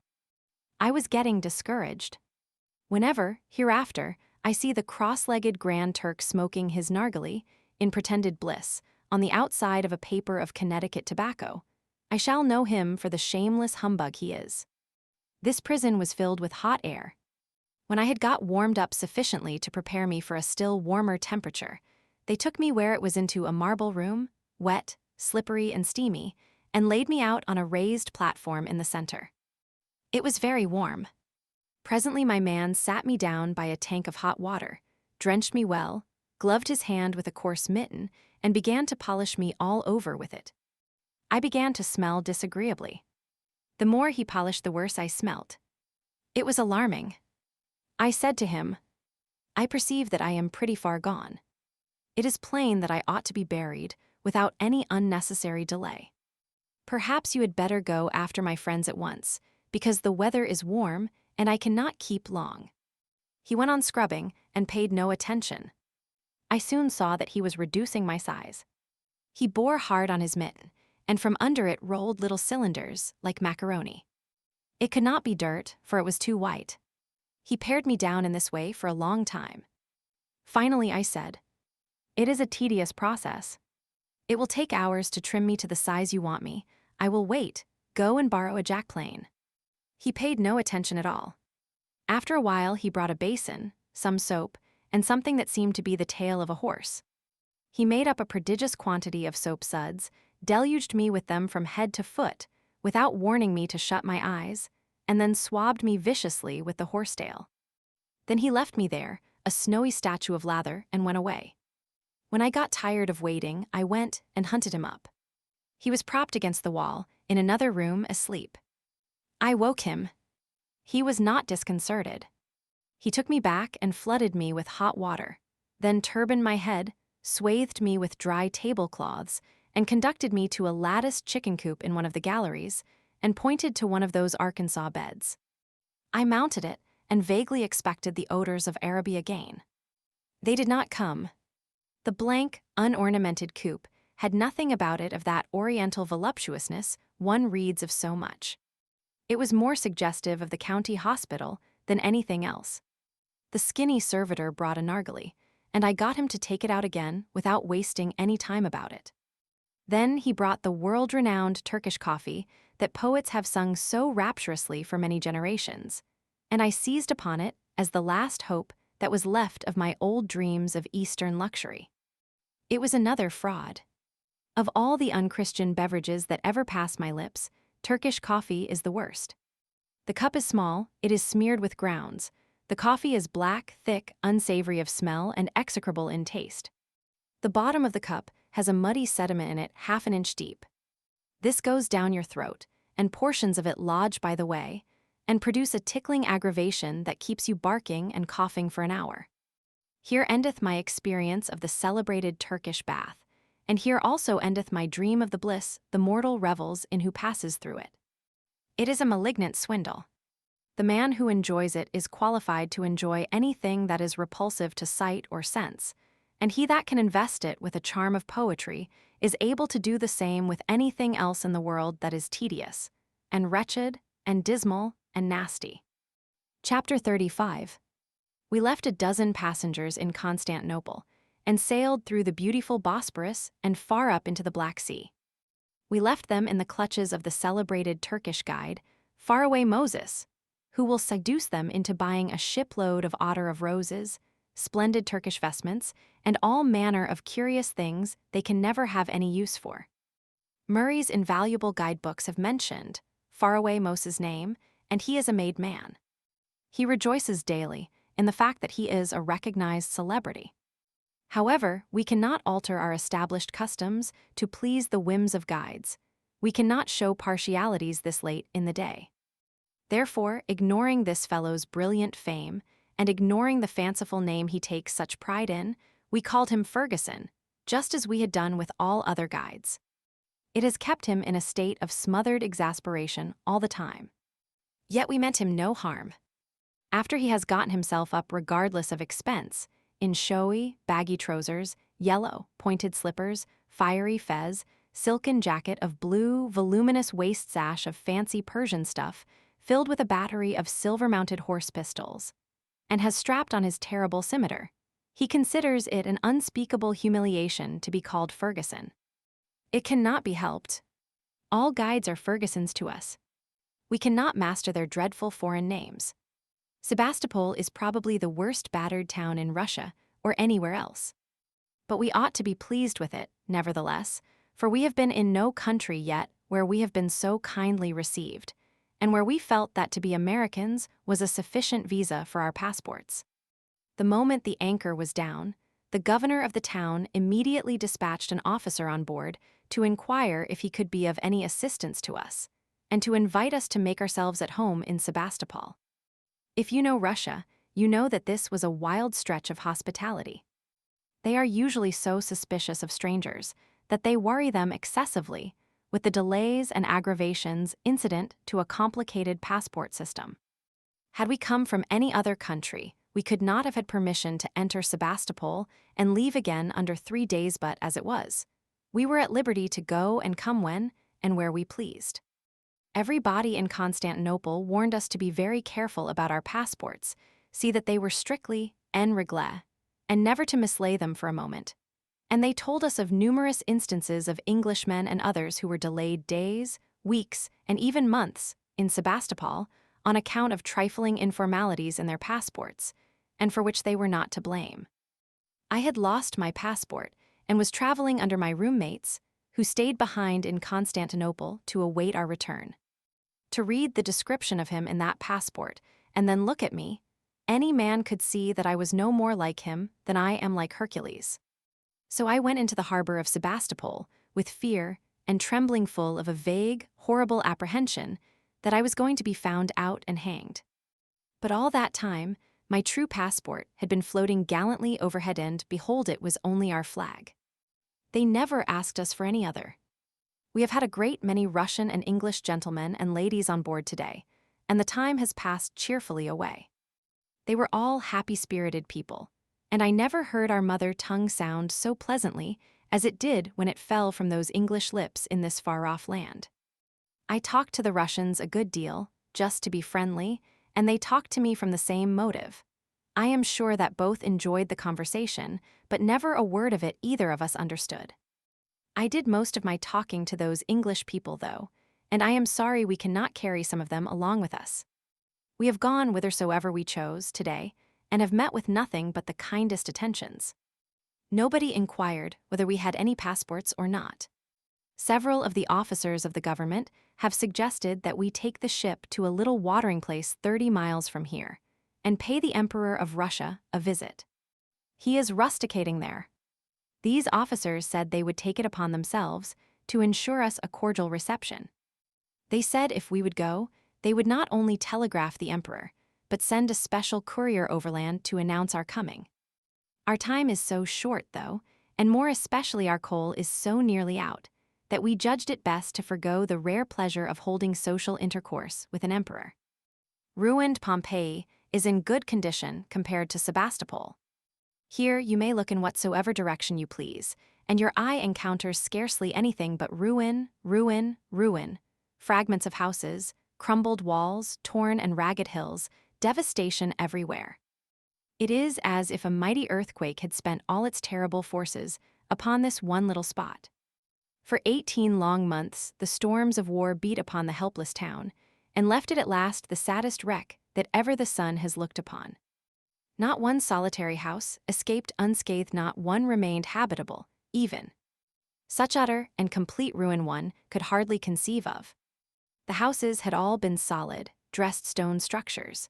Most of them were plowed through and through by cannon balls unroofed and sliced down from eaves to foundation end. Now a row of them, half a mile long, looks merely like an endless procession of battered chimneys. No semblance of a house remains in such as these. Some of the larger buildings had corners knocked off, pillars cut in two, cornices smashed, holes driven straight through the walls. Many of these holes are as round and as cleanly cut as if they had been made with an auger. Others are half pierced through, and the clean impression is there in the rock, as smooth and as shapely as if it were done in putty. Here and there a ball still sticks in a wall, and from it iron tears trickle down and discolor the stone. The battlefields were pretty close together. The Malakoff Tower is on a hill, which is right in the edge of the town. The Redan was within rifle shot of the Malakoff. Inkerman was a mile away, and Balaklava removed but an hour's ride. The French trenches, by which they approached and invested the Malakoff, were carried so close under its sloping sides that one might have stood by the Russian guns and tossed a stone into them. Repeatedly, during 3 terrible days, they swarmed up the little Malakoff hill and were beaten back with terrible slaughter. Finally, they captured the place and drove the Russians out, who then tried to retreat into the town, but the English had taken the Redan and shut them off with a wall of flame. There was nothing for them to do but go back and retake the Malakoff or die under its guns. They did go back. They took the Malakoff and retook it 2 or 3 times, but their desperate valor could not avail, and they had to give up at last. These fearful fields, where such tempests of death used to rage, are peaceful enough now. No sound is heard, hardly a living thing moves about them. They are lonely and silent, their desolation is complete. There was nothing else to do, and so everybody went to hunting relics. They have stocked the ship with them. They brought them from the Malakoff, from the Redan, Inkerman, Balaklava, everywhere. They have brought cannon balls, broken ramrods, fragments of shell iron enough to freight a sloop. Some have even brought them laboriously from great distances, and were grieved to hear the surgeon pronounce them only bones of mules and oxen. I knew Blucher would not lose an opportunity like this. He brought a sack full on board and was going for another. I prevailed upon him not to go. He has already turned his stateroom into a museum of worthless trumpery, which he has gathered up in his travels. He is labeling his trophies now. I picked up one a while ago and found it marked "Fragment of a Russian General." Carried it out to get a better light upon it. It was nothing but a couple of teeth and part of the jawbone of a horse. I said with some asperity, "Fragment of a Russian general. This is absurd. Are you never going to learn any sense?" He only said, "Go slow, the old woman won't know any different," his aunt. This person gathers mementos with a perfect recklessness, nowadays mixes them all up together, and then serenely labels them without any regard to truth, propriety, or even plausibility. I have found him breaking a stone in two and labeling half of it chunk busted from the pulpit of Demosthenes, and the other half darnic from the tomb of Abelard and Hellas. I have known him to gather up a handful of pebbles by the roadside and bring them on board ship and label them as coming from 20 celebrated localities 500 miles apart. I remonstrate against these outrages upon reason and truth, of course, but it does no good. I get the same tranquil, unanswerable reply every time. It don't signify, the old woman won't know any different. Ever since we 3 or 4 fortunate ones made the midnight trip to Athens, it has afforded him genuine satisfaction to give everybody in the ship a pebble from the Mars Hill where St. Paul preached. He got all those pebbles on the seashore, abreast the ship, but professes to have gathered them from one of our party. However, it is not of any use for me to expose the deception. It affords him pleasure, and does no harm to any body. He says he never expects to run out of mementos of St. Paul as long as he is in reach of a sandbank. Well, he is no worse than others. I notice that all travelers supply deficiencies in their collections in the same way. I shall never have any confidence in such things again while I live. Chapter 36. We have got so far east, now 155 degrees of longitude from San Francisco, that my watch cannot keep the hang of the time anymore. It has grown discouraged and stopped. I think it did a wise thing. The difference in time between Sebastopol and the Pacific coast is enormous. When it is 6 o'clock in the morning here, it is somewhere about week before last in California. We are excusable for getting a little tangled as to time. These distractions and distresses about the time have worried me so much that I was afraid my mind was so much affected that I never would have any appreciation of time again. But when I noticed how handy I was yet about comprehending when it was dinner time, a blessed tranquility settled down upon me, and I am tortured with doubts and fears no more. Odessa is about 20 hours' run from Sebastopol, and is the most northerly port in the Black Sea. We came here to get coal, principally. The city has a population of 133,000, and is growing faster than any other small city out of America. It is a free port, and is the great grain mart of this particular part of the world. Its roadstead is full of ships. Engineers are at work now, turning the open roadstead into a spacious artificial harbor. It is to be almost enclosed by massive stone piers, one of which will extend into the sea over 3,000 feet in a straight line. I have not felt so much at home for a long time as I did when I raised the hill and stood in Odessa for the first time. It looked just like an American city, fine, broad streets and straight as well. Low houses, 2 or 3 stories, wide, neat, and free from any quaintness of architectural ornamentation. Locust trees bordering the sidewalks, they call them acacias. A stirring, business look about the streets and the stores, fast walkers, a familiar new look about the houses and everything. Yea, and a driving and smothering cloud of dust that was so like a message from our own dear native land that we could hardly refrain from shedding a few grateful tears and execrations in the old time-honored American way. Look up the street or down the street, this way or that way, we saw only America. There was not one thing to remind us that we were in Russia.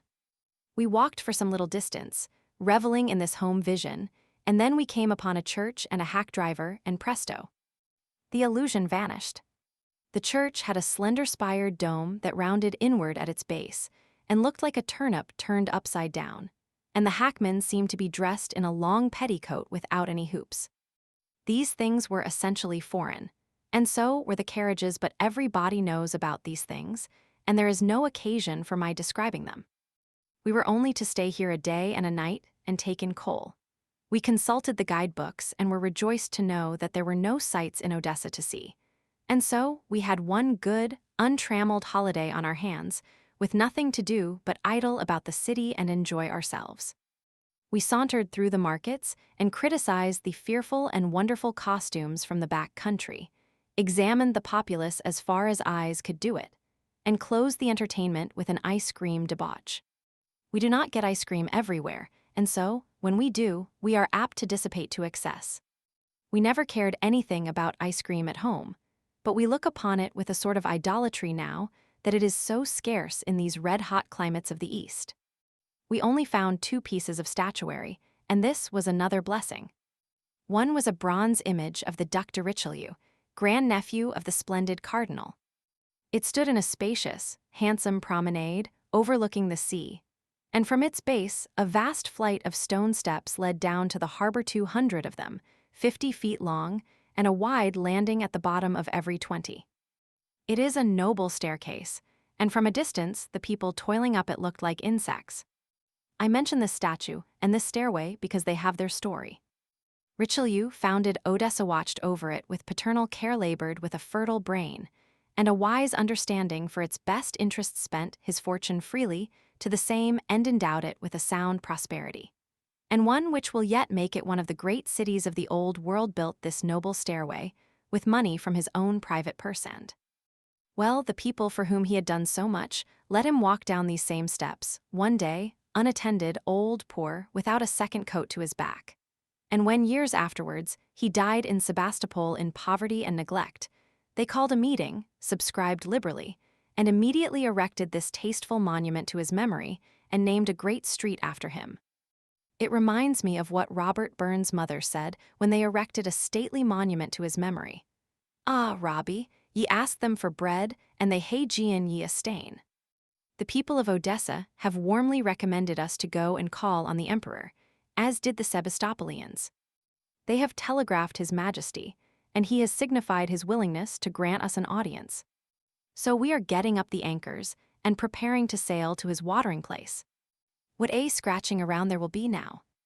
What a holding of important meetings and appointing of solemn committees, and what a furbishing up of claw hammer coats and white silk neckties! As this fearful ordeal we are about to pass through pictures itself to my fancy in all its dread sublimity, I begin to feel my fierce desire to converse with a genuine emperor cooling down and passing away. What am I to do with my hands? What am I to do with my feet? What in the world am I to do with myself? Chapter 37. We anchored here at Yalta, Russia, 2 or 3 days ago. To me, the place was a vision of the Sierras. The tall, gray mountains that back it, their sides bristling with pines cloven with ravines here, and their hoary rock towering into view, long, straight streaks sweeping down from the summit to the sea, marking the passage of some avalanche of former times. All these were as like what one sees in the Sierras as if the one were a portrait of the other. The little village of Yalta nestles at the foot of an amphitheater, which slopes backward and upward to the wall of hills, and looks as if it might have sunk quietly down to its present position from a higher elevation. This depression is covered with the great parks and gardens of noblemen, and through the mass of green foliage the bright colors of their palaces bud out here and there like flowers. It is a beautiful spot. We had the United States consul on board the Odessa consul. We assembled in the cabin and commanded him to tell us what we must do to be saved, and tell us quickly. He made a speech. The first thing he said fell like a blight on every hopeful spirit. He had never seen a court reception. 3 groans for the consul. But he said he had seen receptions at the Governor General's in Odessa and had often listened to people's experiences of receptions at the Russian and other courts, and believed he knew very well what sort of ordeal we were about to essay. Hope budded again. He said we were many. The summer palace was small, a mere mansion. Doubtless we should be received in summer fashion in the garden. We would stand in a row, all the gentlemen in swallowtail coats, white kids and white neckties, and the ladies in light-colored silks, or something of that kind. At the proper moment, 12 Meridian the Emperor, attended by his suite arrayed in splendid uniforms, would appear and walk slowly along the line, bowing to some, and saying 2 or 3 words to others. At the moment His Majesty appeared, a universal, delighted, enthusiastic smile ought to break out like a rash among the passengers, a smile of love, of gratification, of admiration, and with one accord, the party must begin to bow not obsequiously, but respectfully and with dignity. At the end of 15 minutes the emperor would go in the house, and we could run along home again. We felt immensely relieved. It seemed, in a manner, easy. There was not a man in the party, but believed that with a little practice he could stand in a row, especially if there were others along. There was not a man, but believed he could bow without tripping on his coat tail and breaking his neck. In a word, we came to believe we were equal to any item in the performance except that complicated smile. The consul also said we ought to draft a little address to the emperor and present it to one of his aides-de-camp, who would forward it to him at the proper time. Therefore, 5 gentlemen were appointed to prepare the document, and the 50 others went sadly smiling about the ship practicing. During the next 12 hours, we had the general appearance, somehow, of being at a funeral, where everybody was sorry the death had occurred, but glad it was over, where everybody was smiling, and yet broken-hearted. A committee went ashore to wait on His Excellency the Governor-General and learn our fate. At the end of 3 hours of boating suspense, they came back and said the Emperor would receive us at noon, the next day would send carriages for us, would hear the address in person. The Grand Duke Michael had sent to invite us to his palace also. Any man could see that there was an intention here to show that Russia's friendship for America was so genuine as to render even her private citizens objects worthy of kindly attentions. At the appointed hour, we drove out 3 miles and assembled in the handsome garden in front of the emperor's palace. We formed a circle under the trees before the door, for there was no one room in the house able to accommodate our 80 persons comfortably, and in a few minutes the imperial family came out bowing and smiling and stood in our midst. A number of great dignitaries of the empire, in undress uniforms, came with them. With every bow, His Majesty said a word of welcome. I copy these speeches. There is character in them, Russian character, which is politeness itself, and the genuine article. The French are polite, but it is often mere ceremonious politeness. A Russian imbues his polite things with a heartiness, both of phrase and expression, that compels belief in their sincerity. As I was saying, the Tsar punctuated his speeches with bows. Good morning, I am glad to see you, I am gratified, I am delighted, I am happy to receive you. All took off their hats, and the consul inflicted the address on him. He bore it with unflinching fortitude, then took the rusty-looking document and handed it to some great officer or other, to be filed away among the archives of Russia in the stove. He thanked us for the address, and said he was very much pleased to see us, especially as such friendly relations existed between Russia and the United States. The Empress said the Americans were favorites in Russia, and she hoped the Russians were similarly regarded in America. These were all the speeches that were made, and I recommend them to parties who present policemen with gold watches as models of brevity and point. After this, the Empress went and talked sociably, for an empress, with various ladies around the circle. Several gentlemen entered into a disjointed general conversation with the emperor. The dukes and princes, admirals and maids of honor dropped into free and easy chat with first one and then another of our party, and whoever chose stepped forward and spoke with the modest little Grand Duchess Marie, the Tsar's daughter. She is 14 years old, light-haired, blue-eyed, unassuming, and pretty. Everybody talks English. The emperor wore a cap, frock coat, and pantaloons, all of some kind of plain white drilling cot or linen, and sported no jewelry or any insignia whatever of rank. No costume could be less ostentatious. He is very tall and spare, and a determined-looking man, though a very pleasant-looking one nevertheless. It is easy to see that he is kind and affectionate. There is something very noble in his expression when his cap is off. There is none of that cunning in his eye that all of us noticed in Louis Napoleon's. The Empress and the little Grand Duchess wore simple suits of foulard or foulard silk, I don't know which is proper, with a small blue spot in it. The dresses were trimmed with blue. Both ladies wore broad blue sashes about their waists, linen collars and clerical ties of muslin, low-crowned straw hats trimmed with blue velvet, parasols, and flesh-colored gloves. The Grand Duchess had no heels on her shoes. I do not know this of my own knowledge, but one of our ladies told me so. I was not looking at her shoes.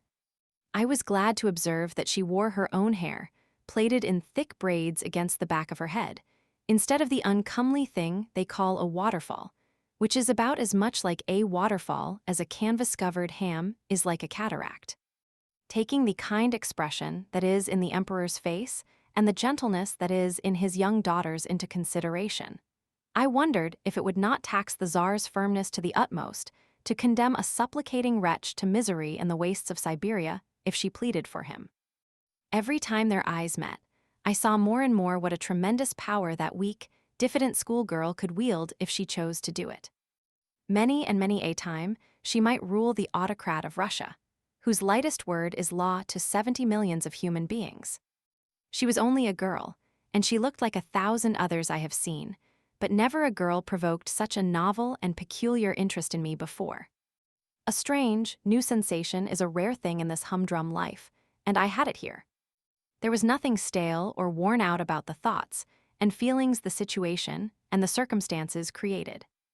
It seemed stranger than I can tell to think that the central figure in the cluster of men and women, chatting here under the trees like the most ordinary individual in the land, was a man who could open his lips and ships would fly through the waves, locomotives would speed over the plains, couriers would hurry from village to village, 100 telegraphs would flash the word to the four corners of an empire that stretches its vast proportions over a seventh part of the habitable globe. And a countless multitude of men would spring to do his bidding. I had a sort of vague desire to examine his hands and see if they were of flesh and blood, like other men's. Here was a man who could do this wonderful thing, and yet if I chose, I could knock him down. The case was plain, but it seemed preposterous, nevertheless as preposterous as trying to knock down a mountain or wipe out a continent. If this man sprained his ankle, 1,000,000 miles of telegraph would carry the news over mountains, valleys, uninhabited deserts under, the trackless sea, and 10,000 newspapers would prate of it. If he were grievously ill, all the nations would know it before the sun rose again. If he dropped lifeless where he stood, his fall might shake the thrones of half a world. If I could have stolen his coat, I would have done it. When I meet a man like that, I want something to remember him by. As a general thing, we have been shown through palaces by some plush-legged filigreed flunky or other, who charged a franc for it. But after talking with the company half an hour, the Emperor of Russia and his family conducted us all through their mansion themselves. They made no charge. They seemed to take a real pleasure in it. We spent half an hour idling through the palace, admiring the cozy apartments and the rich but eminently home-like appointments of the place. And then the imperial family bade our party a kind goodbye and proceeded to count the spoons. An invitation was extended to us to visit the palace of the eldest son, the Crown Prince of Russia, which was near at hand. The young man was absent, but the dukes and countesses and princes went over the premises with us as leisurely as was the case at the emperor's, and conversation continued as lively as ever. It was a little after 1 o'clock now. We drove to the Grand Duke Michael's, a mile away in response to his invitation previously given. We arrived in 20 minutes from the emperor's. It is a lovely place. The beautiful palace nestles among the grand old groves of the park. The park sits in the lap of the picturesque crags and hills, and both look out upon the breezy ocean. In the park are rustic seats, here and there, in secluded nooks that are dark with shade. There are rivulets of crystal water. There are lakelets with inviting, grassy banks. There are glimpses of sparkling cascades through openings in the wilderness of foliage. There are streams of clear water gushing from mimic knots on the trunks of forest trees. There are miniature marble temples perched upon gray old crags. There are airy lookouts whence one may gaze upon a broad expanse of landscape and ocean. The palace is modeled after the choicest forms of Grecian architecture, and its wide colonnades surround a central court that is banked with rare flowers that fill the place with their fragrance, and in their midst springs a fountain that cools the summer air and may possibly breed mosquitoes, but I do not think it does. The Grand Duke and his Duchess came out, and the presentation ceremonies were as simple as they had been at the Emperor's. In a few minutes, conversation was underway, as before. The Empress appeared in the veranda, and the little Grand Duchess came out into the crowd. They had beaten us there. In a few minutes, the Emperor came himself on horseback. It was very pleasant. You can appreciate it if you have ever visited royalty, and felt occasionally that possibly you might be wearing out your welcome, though, as a general thing. I believe royalty is not scrupulous about discharging you when it is done with you. The Grand Duke is the third brother of the Emperor, is about 37 years old, perhaps, and is the princeliest figure in Russia. He is even taller than the Tsar, as straight as an Indian, and bears himself like one of those gorgeous knights we read about in romances of the Crusades. He looks like a great-hearted fellow who would pitch an enemy into the river in a moment, and then jump in and risk his life fishing him out again. The stories they tell of him show him to be of a brave and generous nature. He must have been desirous of proving that Americans were welcome guests in the imperial palaces of Russia, because he rode all the way to Yalta and escorted our procession to the emperor's himself, and kept his aides scurrying about, clearing the road and offering assistance wherever it could be needed. We were rather familiar with him then, because we did not know who he was. We recognized him now, and appreciated the friendly spirit that prompted him to do us a favor that any other Grand Duke in the world would have doubtless declined to do.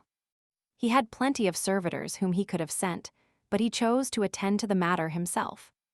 The Grand Duke was dressed in the handsome and showy uniform of a Cossack officer. The Grand Duchess had on a white alpaca robe, with the seams and gores trimmed with black barb lace, and a little gray hat with a feather of the same color. She is young, rather pretty, modest and unpretending, and full of winning politeness. Our party walked all through the house, and then the nobility escorted them all over the grounds, and finally brought them back to the palace about 2:30 to breakfast. They called it breakfast, but we would have called it luncheon.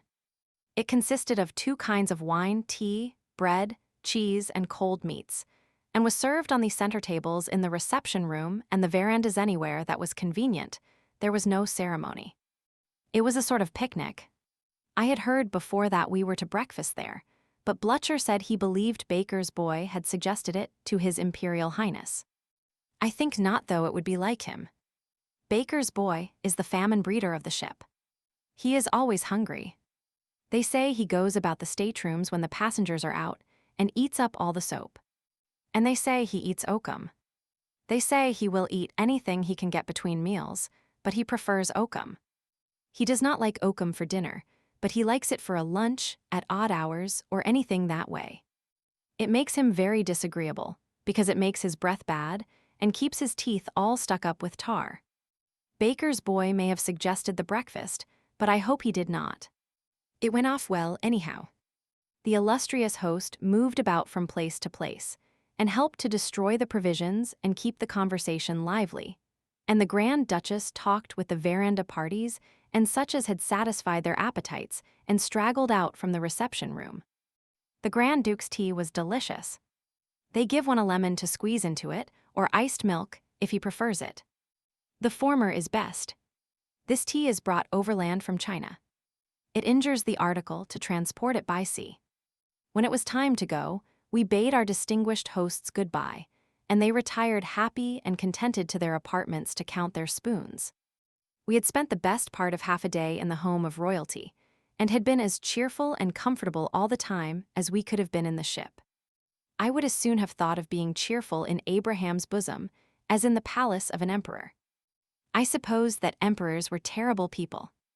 I thought they never did anything but wear magnificent crowns and red velvet dressing gowns with dabs of wool sewed on them in spots, and sit on thrones and scowl at the flunkies and the people in the parquet, and order dukes and duchesses off to execution. I find, however, that when one is so fortunate as to get behind the scenes and see them at home, and in the privacy of their firesides, they are strangely like common mortals. They are pleasanter to look upon then than they are in their theatrical aspect. It seems to come as natural to them to dress and act like other people as it is to put a friend's cedar pencil in your pocket when you are done using it. But I can never have any confidence in the tinsel kings of the theater after this. It will be a great loss. I used to take such a thrilling pleasure in them. But hereafter I will turn me sadly away and say, this does not answer, this isn't the style of king that I am acquainted with. When they swagger around the stage in jeweled crowns and splendid robes, I shall feel bound to observe that all the emperors that ever I was personally acquainted with wore the commonest sort of clothes, and did not swagger. And when they come on the stage attended by a vast bodyguard of sups in helmets and tin breastplates, it will be my duty as well as my pleasure to inform the ignorant that no crowned head of my acquaintance has a soldier anywhere about his house or his person. Possibly it may be thought that our party tarried too long or did other improper things, but such was not the case. The company felt that they were occupying an unusually responsible position. They were representing the people of America, not the government, and therefore they were careful to do their best to perform their high mission with credit. On the other hand, the imperial families, no doubt, considered that in entertaining us, they were more especially entertaining the people of America than they could by showering attentions on a whole platoon of ministers plenipotentiary, and therefore they gave to the event its fullest significance, as an expression of good will and friendly feeling toward the entire country. We took the kindnesses we received as attentions thus directed, of course, and not to ourselves as a party. That we felt a personal pride in being received as the representatives of a nation, we do not deny. That we felt a national pride in the warm cordiality of that reception cannot be doubted. Our poet has been rigidly suppressed from the time we let go the anchor. When it was announced that we were going to visit the Emperor of Russia, the fountains of his great deep were broken up, and he rained ineffable bosh for 24 hours. Our original anxiety as to what we were going to do with ourselves was suddenly transformed into anxiety about what we were going to do with our poet. The problem was solved at last. 2 alternatives were offered him. He must either swear a dreadful oath that he would not issue a line of his poetry while he was in the Tsar's dominions, or else remain under guard on board the ship until we were safe at Constantinople again. He fought the dilemma long, but yielded at last. It was a great deliverance. Perhaps the savage reader would like a specimen of his style. I do not mean this term to be offensive. I only use it because the gentle reader has been used so often that any change from it cannot but be refreshing. Save us and sanctify us, and finally, then, see good provisions we enjoy while we journey to Jerusalem. For so man proposes, which it is most true, and time will wait for none, nor for us too. The sea has been unusually rough all day. However, we have had a lively time of it anyhow. We have had quite a run of visitors. The Governor-General came, and we received him with a salute of 9 guns. He brought his family with him. I observed that carpets were spread from the pier head to his carriage for him to walk on, though I have seen him walk there without any carpet when he was not on business. I thought maybe he had what the accidental insurance people might call an extra hazardous policy, joke, but not above mediocrity, on his boots, and wished to protect them. But I examined and could not see that they were blacked any better than usual. It may have been that he had forgotten his carpet before, but he did not have it with him anyhow. He was an exceedingly pleasant old gentleman. We all liked him, especially Blucher. When he went away, Blucher invited him to come again and fetch his carpet along. Prince Dolgorouki and a grand admiral or 2, whom we had seen yesterday at the reception, came on board also. I was a little distant with these parties, at first, because when I have been visiting emperors, I do not like to be too familiar with people I only know by reputation, and whose moral characters and standing in society I cannot be thoroughly acquainted with. I judged it best to be a little offish at first. I said to myself, princes and counts and grand admirals are very well, but they are not emperors, and one cannot be too particular about who he associates with. Baron Rangel came also. He used to be Russian ambassador at Washington. I told him I had an uncle who fell down a shaft and broke himself in 2, as much as a year before that. That was a falsehood, but then I was not going to let any man eclipse me on surprising adventures, merely for the want of a little invention. The Baron is a fine man, and is said to stand high in the Emperor's confidence and esteem. Baron Ungern Sternberg, a boisterous, whole-souled old nobleman, came with the rest. He is a man of progress and enterprise, a representative man of the age. He is the chief director of the railway system of Russia, a sort of railroad king. In his line, he is making things move along in this country. He has traveled extensively in America. He says he has tried convict labor on his railroads, and with perfect success. He says the convicts work well and are quiet and peaceable. He observed that he employs nearly 10,000 of them now. This appeared to be another call on my resources. I was equal to the emergency. I said we had 80,000 convicts, employed on the railways in America, all of them, under sentence of death for murder in the first degree. That closed him out. We had General Tottleben, the famous defender of Sebastopol during the siege, and many inferior army and also navy officers, and a number of unofficial Russian ladies and gentlemen. Naturally, a champagne luncheon was in order, and was accomplished without loss of life. Toasts and jokes were discharged freely, but no speeches were made save one thanking the Emperor and the Grand Duke, through the Governor-General, for our hospitable reception, and one by the Governor-General in reply, in which he returned the Emperor's thanks for the speech, etc., etc. Chapter 38. We returned to Constantinople, and after a day or two spent in exhausting marches about the city and voyages up the Golden Horn in caiques, we steamed away again. We passed through the Sea of Marmora and the Dardanelles, and steered for a new land, a new one to us, at least Asia. We had as yet only acquired a bowing acquaintance with it, through pleasure excursions to Scutari and the regions round about. We passed between Lemnos and Mytilene, and saw them as we had seen Elba and the Balearic Isles, mere bulky shapes, with the softening mists of distance upon them, whales in a fog, as it were. Then we held our course southward, and began to read up celebrated Smyrna. At all hours of the day and night, the sailors in the forecastle amused themselves, and aggravated us by burlesquing our visit to royalty. The opening paragraph of our address to the Emperor was framed as follows: "We are a handful of private citizens of America, traveling simply for recreation and unostentatiously, as becomes our unofficial state, and, therefore, we have no excuse to tender for presenting ourselves before your Majesty, save the desire of offering our grateful acknowledgments to the Lord of a realm, which, through good and through evil report, has been the steadfast friend of the land we love so well." The third cook, crowned with a resplendent tin basin and wrapped royally in a tablecloth mottled with grease spots and coffee stains, and bearing a scepter that looked strangely like a belaying pin, walked upon a dilapidated carpet and perched himself on the capstan, careless of the flying spray. His tarred and weather-beaten chamberlains, dukes and lord high admirals surrounded him, arrayed in all the pomp that spare tarpaulins and remnants of old sails could furnish. Then the visiting watch below, transformed into graceless ladies and uncouth pilgrims, by rude travesties upon waterfalls, hoop-skirts, white kid gloves and swallowtail coats, moved solemnly up the companionway, and bowing low, began a system of complicated and extraordinary smiling which few monarchs could look upon and live. Then the mock consul, a slush-plastered deck-sweep, drew out a soiled fragment of paper and proceeded to read, laboriously. "To His Imperial Majesty, Alexander II, Emperor of Russia.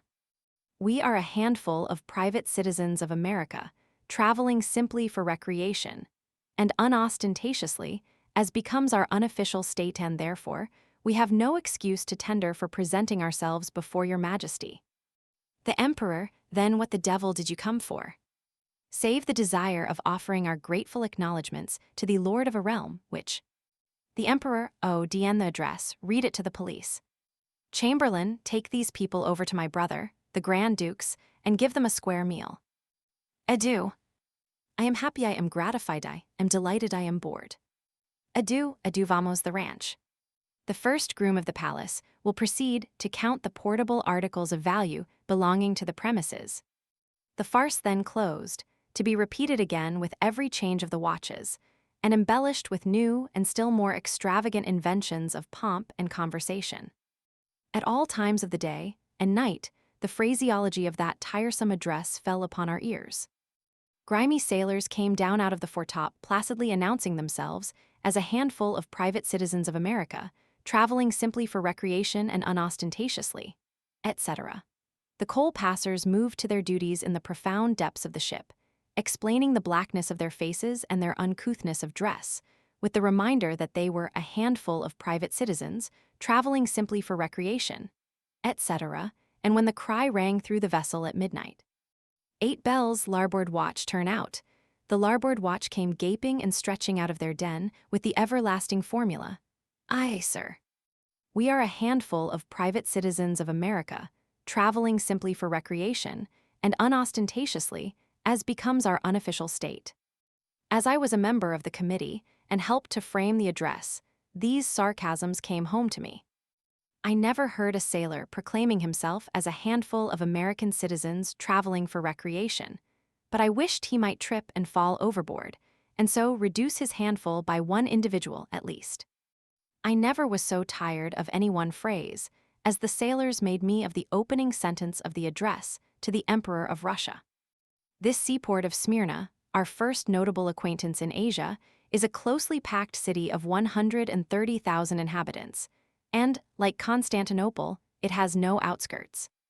It is as closely packed at its outer edges as it is in the center, and then the habitations leave suddenly off, and the plain beyond seems houseless. It is just like any other Oriental city.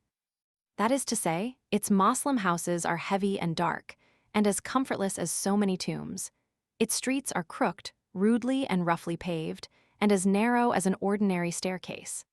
The streets uniformly carry a man to any other place than the one he wants to go to, and surprise him by landing him in the most unexpected localities. Business is chiefly carried on in great covered bazaars, celled like a honeycomb with innumerable shops no larger than a common closet, and the whole hive cut up into a maze of alleys about wide enough to accommodate a laden camel, and well calculated to confuse a stranger and eventually lose him. Everywhere there is dirt, everywhere there are fleas, everywhere there are lean, broken-hearted dogs. Every alley is thronged with people. Wherever you look, your eye rests upon a wild masquerade of extravagant costumes. The workshops are all open to the streets, and the workmen visible. All manner of sounds assail the ear, and over them all rings out the muezzin's cry from some tall minaret, calling the faithful vagabonds to prayer. And superior to the call to prayer, the noises in the streets, the interest of the costume superior to everything, and claiming the bulk of attention first, last, and all the time is a combination of Mohammedan stenches, to which the smell of even a Chinese quarter would be as pleasant as the roasting odors of the fatted calf to the nostrils of the returning prodigal. Such is Oriental luxury, such is Oriental splendor. We read about it all our days, but we comprehend it not until we see it. Smyrna is a very old city. Its name occurs several times in the Bible. One or two of the disciples of Christ visited it, and here was located one of the original 7 apocalyptic churches spoken of in Revelations. These churches were symbolized in the scriptures as candlesticks, and on certain conditions there was a sort of implied promise that Smyrna should be endowed with a crown of life. She was to be faithful unto death, those were the terms. She has not kept up her faith straight along, but the pilgrims that wander hither consider that she has come near enough to it to save her. And so they point to the fact that Smyrna today wears her crown of life, and is a great city, with a great commerce and full of energy, while the cities wherein were located the other 6 churches, and to which no crown of life was promised, have vanished from the earth. So Smyrna really still possesses her crown of life, in a business point of view. Her career for 18 centuries has been a checkered one, and she has been under the rule of princes of many creeds, yet there has been no season during all that time, as far as we know, and during such seasons as she was inhabited at all, that she has been without her little community of Christians, faithful unto death. Hers was the only church against which no threats were implied in the Revelations, and the only one which survived. With Ephesus, 40 miles from here, where was located another of the 7 churches, the case was different. The candlestick has been removed from Ephesus. Her light has been put out. Pilgrims, always prone to find prophecies in the Bible, and often where none exist, speak cheerfully and complacently of poor, ruined Ephesus as the victim of prophecy. And yet there is no sentence that promises, without due qualification, the destruction of the city. The words are, "Remember, therefore, from whence thou art fallen, and repent, and do the first works. Or else I will come unto thee quickly, and will remove thy candlestick out of his place, except thou repent." That is all. The other verses are singularly complimentary to Ephesus. The threat is qualified. There is no history to show that she did not repent. But the cruelest habit the modern prophecy savants have is that one of coolly and arbitrarily fitting the prophetic shirt onto the wrong man. They do it without regard to rhyme or reason. Both the cases I have just mentioned are instances in point. Those prophecies are distinctly leveled at the churches of Ephesus, Smyrna, etc., and yet the pilgrims invariably make them refer to the cities instead. No crown of life is promised to the town of Smyrna and its commerce, but to the handful of Christians who formed its church. If they were faithful unto death, they have their crown now, but no amount of faithfulness and legal shrewdness combined could legitimately drag the city into a participation in the promises of the prophecy.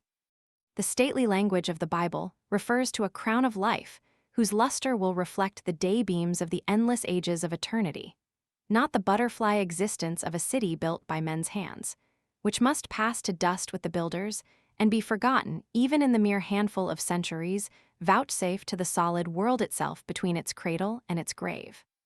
The fashion of delving out fulfillments of prophecy, where that prophecy consists of mere ifs, trenches upon the absurd. Suppose, 1,000 years from now, a malarious swamp builds itself up in the shallow harbor of Smyrna, or something else kills the town. And suppose, also, that within that time the swamp that has filled the renowned harbor of Ephesus and rendered her ancient site deadly and uninhabitable today becomes hard and healthy ground. Suppose the natural consequence ensues, to wit, that Smyrna becomes a melancholy ruin and Ephesus is rebuilt. What would the prophecy savants say? They would coolly skip over our age of the world and say, Smyrna was not faithful unto death, and so her crown of life was denied her. Ephesus repented, and lo, her candlestick was not removed. Behold these evidences. How wonderful is prophecy! Smyrna has been utterly destroyed 6 times. If her crown of life had been an insurance policy, she would have had an opportunity to collect on it the first time she fell. But she holds it on sufferance, and by a complementary construction of language, which does not refer to her. 6 different times, however, I suppose some infatuated prophecy enthusiast blundered along and said, to the infinite disgust of Smyrna and the Smyrniotes, in sooth, here is astounding fulfillment of prophecy. Smyrna hath not been faithful unto death, and behold her crown of life is vanished from her head. Verily, these things be astonishing. Such things have a bad influence. They provoke worldly men into using light conversation concerning sacred subjects. Thick-headed commentators upon the Bible and stupid preachers and teachers work more damage to religion than sensible, cool-brained clergymen can fight away again, toil as they may. It is not good judgment to fit a crown of life upon a city which has been destroyed 6 times. That other class of wiseacres who twist prophecy in such a manner as to make it promise the destruction and desolation of the same city, use judgment just as bad, since the city is in a very flourishing condition now, unhappily for them. These things put arguments into the mouth of infidelity. A portion of the city is pretty exclusively Turkish. The Jews have a quarter to themselves, the Franks another quarter, so also with the Armenians. The Armenians, of course, are Christians. Their houses are large, clean, airy, handsomely paved with black and white squares of marble, and in the center of many of them is a square court, which has in it a luxuriant flower garden and a sparkling fountain. The doors of all the rooms open on this. A very wide hall leads to the street door, and in this the women sit the most of the day. In the cool of the evening, they dress up in their best raiment and show themselves at the door. They are all comely of countenance, and exceedingly neat and cleanly. They look as if they were just out of a bandbox. Some of the young ladies, many of them, I may say, are even very beautiful.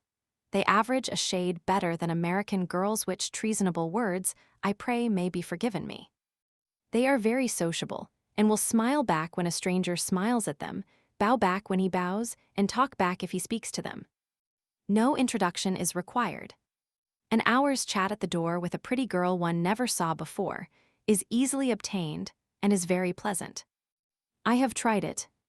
I could not talk anything but English, and the girl knew nothing but Greek or Armenian or some such barbarous tongue, but we got along very well. I find that in cases like these, the fact that you cannot comprehend each other isn't much of a drawback. In that Russia end town of Yalta, I danced an astonishing sort of dance an hour long, and one I had not heard of before, with a very pretty girl. And we talked incessantly and laughed exhaustingly, and neither one ever knew what the other was driving at. But it was splendid. There were 20 people in the set, and the dance was very lively and complicated. It was complicated enough without me with me, it was more so. I threw an A figure now, and then that surprised those Russians. But I have never ceased to think of that girl. I have written to her, but I cannot direct the epistle because her name is one of those 9-jointed Russian affairs, and there are not letters enough in our alphabet to hold out. I am not reckless enough to try to pronounce it when I am awake, but I make a stagger at it in my dreams and get up with the lockjaw in the morning. I am fading. I do not take my meals now with any sort of regularity. Her dear name haunts me still in my dreams. It is awful on teeth. It never comes out of my mouth, but it fetches an old snag along with it. And then the lockjaw closes down and nips off a couple of the last syllables, but they taste good. Coming through the Dardanelles, we saw camel trains on shore with the glasses, but we were never close to one till we got to Smyrna. These camels are very much larger than the scrawny specimens one sees in the menagerie. They stride along these streets in single file, a dozen in a train, with heavy loads on their backs, and a fancy-looking Negro in Turkish costume, or an Arab, preceding them on a little donkey and completely overshadowed and rendered insignificant by the huge beasts. To see a camel train laden with the spices of Arabia and the rare fabrics of Persia come marching through the narrow alleys of the bazaar, among porters with their burdens, money changers, lamp merchants, al-nashars in the glassware business, portly cross-legged Turks smoking the famous nargileh, and the crowds drifting to and fro in the fanciful costumes of the East, is a genuine revelation of the Orient. The picture lacks nothing. It casts you back at once into your forgotten boyhood, and again you dream over the wonders of the Arabian Nights. Again your companions are princes, your lord is the Caliph Harun al-Rashid, and your servants are terrific giants and genii that come with smoke and lightning and thunder, and go as a storm goes when they depart. Chapter 39. We inquired and learned that the lions of Smyrna consisted of the ruins of the ancient citadel, whose broken and prodigious battlements frown upon the city from a lofty hill just in the edge of the townly Mount Pagus of Scripture, they call it. The site of that, one of the 7 apocalyptic churches of Asia, which was located here in the 1st century of the Christian era. And the grave and the place of martyrdom of the venerable Polycarp, who suffered in Smyrna for his religion some 1800 years ago. We took little donkeys and started. We saw Polycarp's tomb and then hurried on. The 7 churches, thus they abbreviate it, came next on the list. We rode there about a mile and a half in the sweltering sun and visited a little Greek church which they said was built upon the ancient site. And we paid a small fee, and the holy attendant gave each of us a little wax candle as a remembrancer of the place, and I put mine in my hat, and the sun melted it, and the grease all ran down the back of my neck. And so now I have not anything left but the wick, and it is a sorry and a wilted-looking wick at that. Several of us argued as well as we could that the church mentioned in the Bible meant a party of Christians, and not a building, that the Bible spoke of them as being very poor, so poor, I thought, and so subject to persecution, as per Polycarp's martyrdom, that in the first place they probably could not have afforded a church edifice, and in the second would not have dared to build it in the open light of day if they could. And finally, that if they had had the privilege of building it, common judgment would have suggested that they build it somewhere near the town. But the elders of the ship's family ruled us down and scouted our evidences. However, retribution came to them afterward. They found that they had been led astray and had gone to the wrong place. They discovered that the accepted site is in the city. Riding through the town, we could see marks of the 6 Smyrnas that have existed here and been burned up by fire or knocked down by earthquakes. The hills and the rocks are rent asunder in places. Excavations expose great blocks of building stone that have lain buried for ages, and all the mean houses and walls of modern Smyrna along the way are spotted white with broken pillars, capitals and fragments of sculptured marble that once adorned the lordly palaces that were the glory of the city in the olden time. The ascent of the hill of the citadel is very steep, and we proceeded rather slowly. But there were matters of interest about us. In one place, 500 feet above the sea, the perpendicular bank on the upper side of the road was 10 or 15 feet high, and the cut exposed 3 veins of oyster shells, just as we have seen quartz veins exposed in the cutting of a road in Nevada or Montana. The veins were about 18 inches thick and 2 or 3 feet apart, and they slanted along downward for a distance of 30 feet or more, and then disappeared where the cut joined the road. Heaven only knows how far a man might trace them by stripping. They were clean, nice oyster shells, large, and just like any other oyster shells. They were thickly massed together, and none were scattered above or below the veins. Each one was a well-defined lead by itself, and without a spur. My first instinct was to set up the usual notice. We, the undersigned, claim 5 claims of 200 feet each, and 1 for discovery, on this ledge or load of oyster shells, with all its dips, spurs, angles, variations, and sinuosities, and 50 feet on each side of the same, to work it, etc., according to the mining laws of Smyrna. They were such perfectly natural-looking leads that I could hardly keep from taking them up. Among the oyster shells were mixed many fragments of ancient, broken crockery ware. Now, how did those masses of oyster shells get there? I cannot determine. Broken crockery and oyster shells are suggestive of restaurants, but then they could have had no such places away up there on that mountainside in our time, because nobody has lived up there. A restaurant would not pay in such a stony, forbidding, desolate place. And besides, there were no champagne corks among the shells. If there ever was a restaurant there, it must have been in Smyrna's palmy days, when the hills were covered with palaces. I could believe in one restaurant on those terms, but then how about the 3? Did they have restaurants there at 3 different periods of the world? Because there are 2 or 3 feet of solid earth between the oyster leads. Evidently, the restaurant solution will not answer. The hill might have been the bottom of the sea once and been lifted up, with its oyster beds, by an earthquake, but then, how about the crockery? And moreover, how about 3 oyster beds, one above another, and thick strata of good honest earth between? That theory will not do. It is just possible that this hill is Mount Ararat, and that Noah's Ark rested here, and he ate oysters and threw the shells overboard. But that will not do either. There are the 3 layers again, and the solid earth between end.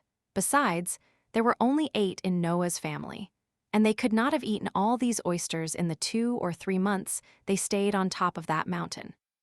The beasts, however, it is simply absurd to suppose he did not know any more than to feed the beasts on oyster suppers.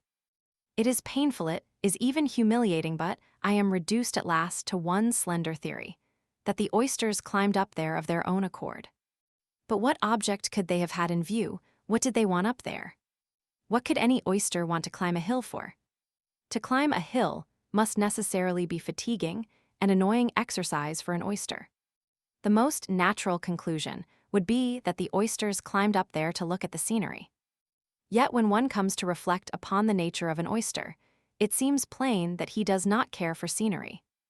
An oyster has no taste for such things. He cares nothing for the beautiful. An oyster is of a retiring disposition, and not lively, not even cheerful above the average, and never enterprising. But above all, an oyster does not take any interest in scenery, he scorns it. What have I arrived at now? Simply at the point I started from, namely, those oyster shells are there in regular layers, 500 feet above the sea, and no man knows how they got there.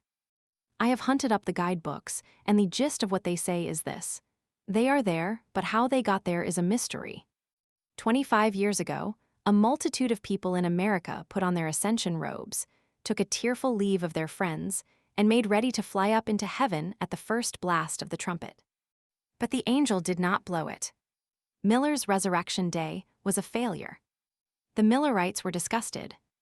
I did not suspect that there were Millers in Asia Minor, but a gentleman tells me that they had it all set for the world to come to an end in Smyrna one day about 3 years ago. There was much buzzing and preparation for a long time previously, and it culminated in a wild excitement at the appointed time. A vast number of the populace ascended the Citadel Hill early in the morning to get out of the way of the general destruction, and many of the infatuated closed up their shops and retired from all earthly business. But the strange part of it was that about 3 in the afternoon, while this gentleman and his friends were at dinner in the hotel, a terrific storm of rain, accompanied by thunder and lightning, broke forth and continued with dire fury for 2 or 3 hours. It was a thing unprecedented in Smyrna at that time of the year, and scared some of the most skeptical. The streets ran rivers, and the hotel floor was flooded with water. The dinner had to be suspended. When the storm finished and left every body drenched through and through, and melancholy and half-drowned, the ascensionists came down from the mountain as dry as so many charity sermons. They had been looking down upon the fearful storm going on below, and really believed that their proposed destruction of the world was proving a grand success. A railway here in Asia, the dreamy realm of the Orientan, the fabled land of the Arabian Nights, a strange thing to think of. And yet they have one already, and are building another. The present one is well built and well conducted by an English company, but is not doing an immense amount of business. The first year it carried a good many passengers, but its freight list only comprised 800 pounds of figs. It runs almost to the very gates of Ephesus, a town, great in all ages of the world, a city familiar to readers of the Bible, and one which was as old as the very hills when the disciples of Christ preached in its streets. It dates back to the shadowy ages of tradition, and was the birthplace of gods renowned in Grecian mythology. The idea of a locomotive tearing through such a place as this, and waking the phantoms of its old days of romance out of their dreams of dead and gone centuries, is curious enough. We journey thither tomorrow to see the celebrated ruins. Chapter 40. This has been a stirring day. The superintendent of the railway put a train at our disposal, and did us the further kindness of accompanying us to Ephesus and giving to us his watchful care. We brought 60 scarcely perceptible donkeys in the freight cars, for we had much ground to go over. We have seen some of the most grotesque costumes, along the line of the railroad, that can be imagined. I am glad that no possible combination of words could describe them, for I might then be foolish enough to attempt it. At ancient Ayasaluk, in the midst of a forbidding desert, we came upon long lines of ruined aqueducts and other remnants of architectural grandeur that told us plainly enough we were nearing what had been a metropolis once. We left the train and mounted the donkeys, along with our invited guests, pleasant young gentlemen from the officers' list of an American man-o'-war. The little donkeys had saddles upon them, which were made very high in order, that the riders' feet might not drag the ground. The preventative did not work well in the cases of our tallest pilgrims, however. There were no bridles, nothing but a single rope, tied to the bit. It was purely ornamental, for the donkey cared nothing for it. If he were drifting to starboard, you might put your helm down hard the other way, if it were any satisfaction to you to do it, but he would continue to drift to starboard all the same. There was only one process which could be depended on, and it was to get down and lift his rear around until his head pointed in the right direction, or take him under your arm and carry him to a part of the road which he could not get out of without climbing. The sun flamed down as hot as a furnace, and neck scarfs, veils, and umbrellas seemed hardly any protection. They served only to make the long procession look more than ever fantastic, for, be it known, the ladies were all riding astride because they could not stay on the shapeless saddles sidewise. The men were perspiring and out of temper. Their feet were banging against the rocks. The donkeys were capering in every direction, but the right one and being belabored with clubs for it. And every now and then a broad umbrella would suddenly go down out of the cavalcade, announcing to all that one more pilgrim had bitten the dust. It was a wilder picture than those solitudes had seen for many a day. No donkeys ever existed that were as hard to navigate as these, I think, or that had so many vile, exasperating instincts. Occasionally we grew so tired and breathless with fighting them that we had to desist, and immediately the donkey would come down to a deliberate walk. This, with the fatigue and the sun, would put a man asleep, and soon as the man was asleep, the donkey would lie down. My donkey shall never see his boyhood's home again. He has lain down once too often. He must die. We all stood in the vast theater of ancient Ephesus, the stone-benched amphitheater, and had our picture taken. We looked as proper there as we would look anywhere, I suppose. We do not embellish the general desolation of a desert much. We add what dignity we can to a stately ruin with our green umbrellas and jackasses, but it is little. However, we mean well. I wish to say a brief word of the aspect of Ephesus. On a high, steep hill toward the sea is a gray ruin of ponderous blocks of marble, wherein, tradition says, St. Paul was imprisoned 18 centuries ago. From these old walls you have the finest view of the desolate scene where once stood Ephesus, the proudest city of ancient times, and whose temple of Diana was so noble in design and so exquisite of workmanship that it ranked high in the list of the 7 wonders of the world. Behind you is the sea. In front is a level green valley, a marsh in fact, extending far away among the mountains. To the right of the front view is the old citadel of Ayasaluk on a high hill. The ruined mosque of the Sultan Selim stands near it in the plain. This is built over the grave of St. John and was formerly Christian church. Further toward you is the hill of Pion, around whose front is clustered all that remains of the ruins of Ephesus that still stand. Divided from it by a narrow valley is the long, rocky, rugged mountain of Corysus. The scene is a pretty one, and yet desolate, for in that wide plain no man can live, and in it is no human habitation. But for the crumbling arches and monstrous piers and broken walls that rise from the foot of the hill of Pion, one could not believe that in this place once stood a city whose renown is older than tradition itself. It is incredible to reflect that things as familiar all over the world today as household words belong in the history and in the shadowy legends of this silent, mournful solitude. We speak of Apollo and of Diana, they were born here. Of the metamorphosis of Syrinx into Eurydice was done here. Of the great god Pan, he dwelt in the caves of this hill of Corysus. Of the Amazons, this was their best prized home. Of Bacchus and Hercules, both fought the warlike women here. Of the Cyclops, they laid the ponderous marble blocks of some of the ruins yonder. Of Homer, this was one of his many birthplaces. Of Sermon of Athens, of Alcibiades, Lysander, Agesilaus, they visited here.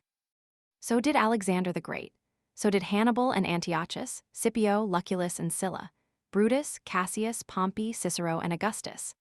Antony was a judge in this place and left his seat in the open court while the advocates were speaking to run after Cleopatra, who passed the door.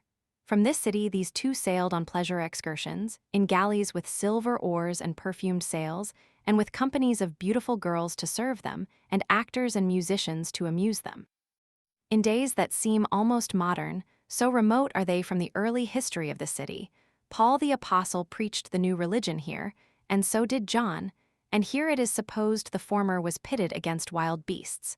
For in 1 Corinthians, Romans 15:32 he says, "If after the manner of men I have fought with beasts at Ephesus, and see, when many men still lived who had seen the Christ. Here Mary Magdalene died, and here the Virgin Mary ended her days with John, albeit Rome has since judged it best to locate her grave elsewhere. 600 or 700 years ago, almost yesterday, as it were, troops of mail-clad crusaders thronged the streets. And to come down to trifles, we speak of meandering streams, and find a new interest in a common word when we discover that the crooked river Meander, in yonder valley, gave it to our dictionary.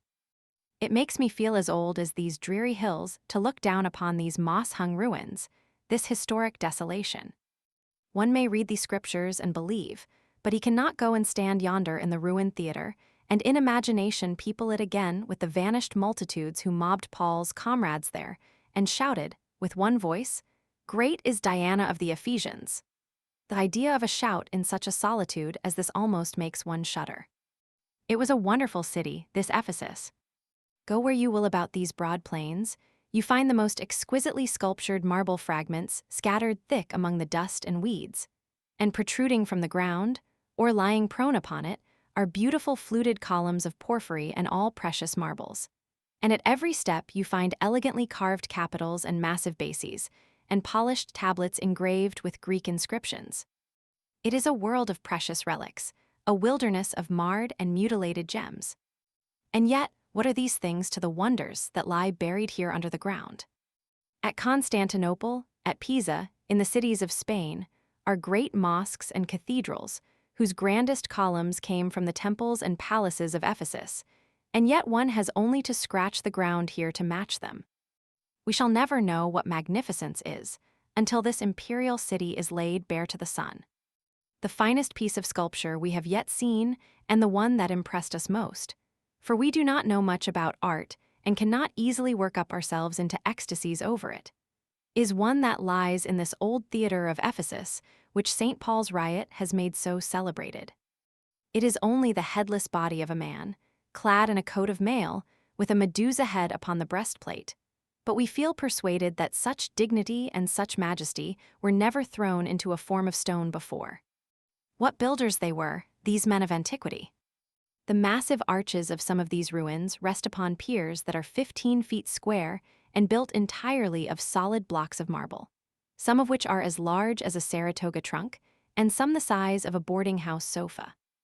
They are not shells or shafts of stone filled inside with rubbish, but the whole pier is a mass of solid masonry. Vast arches, that may have been the gates of the city, are built in the same way.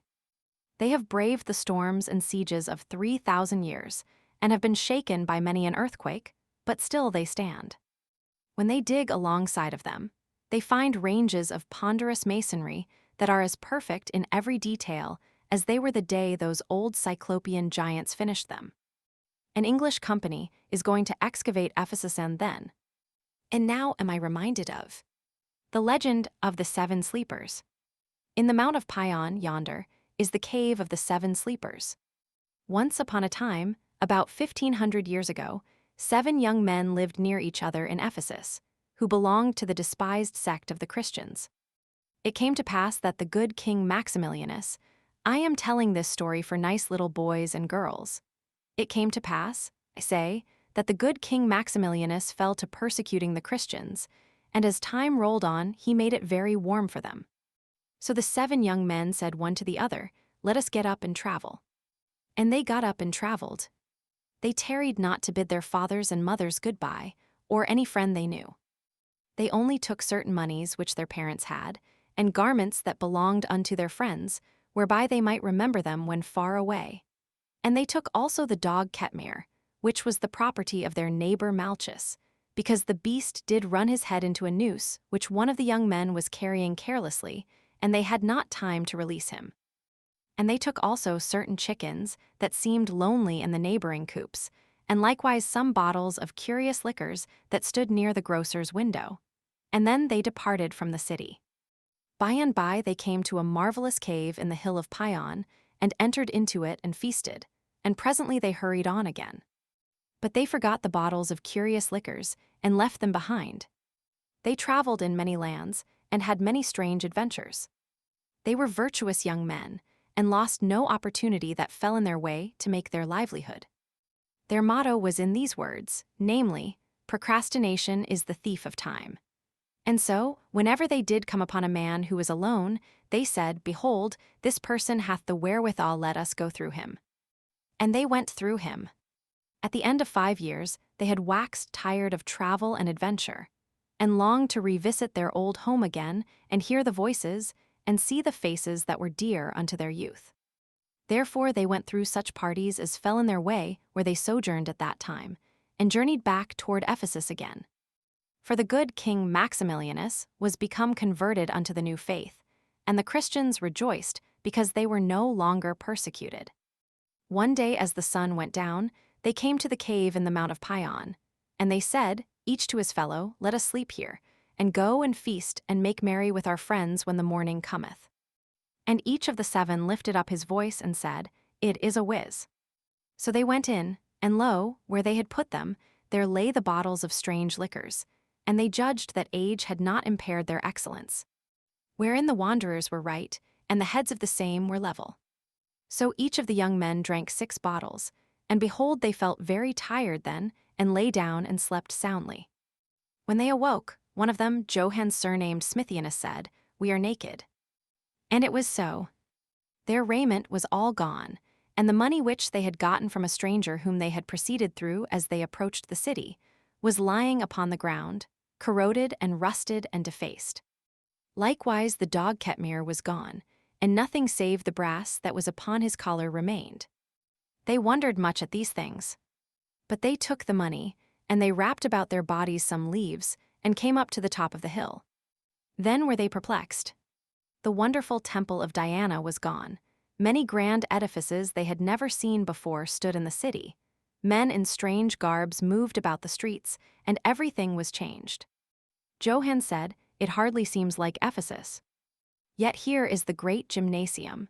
Here is the mighty theater, wherein I have seen 70,000 men assembled. Here is the agora. There is the font where the sainted John the Baptist immersed the converts. Yonder is the prison of the good Saint Paul, where we all did use to go to touch the ancient chains that bound him and be cured of our distempers. I see the tomb of the disciple Luke, and afar off is the church wherein repose the ashes of the holy John, where the Christians of Ephesus go twice a year to gather the dust from the tomb, which is able to make bodies whole again that are corrupted by disease, and cleanse the soul from sin.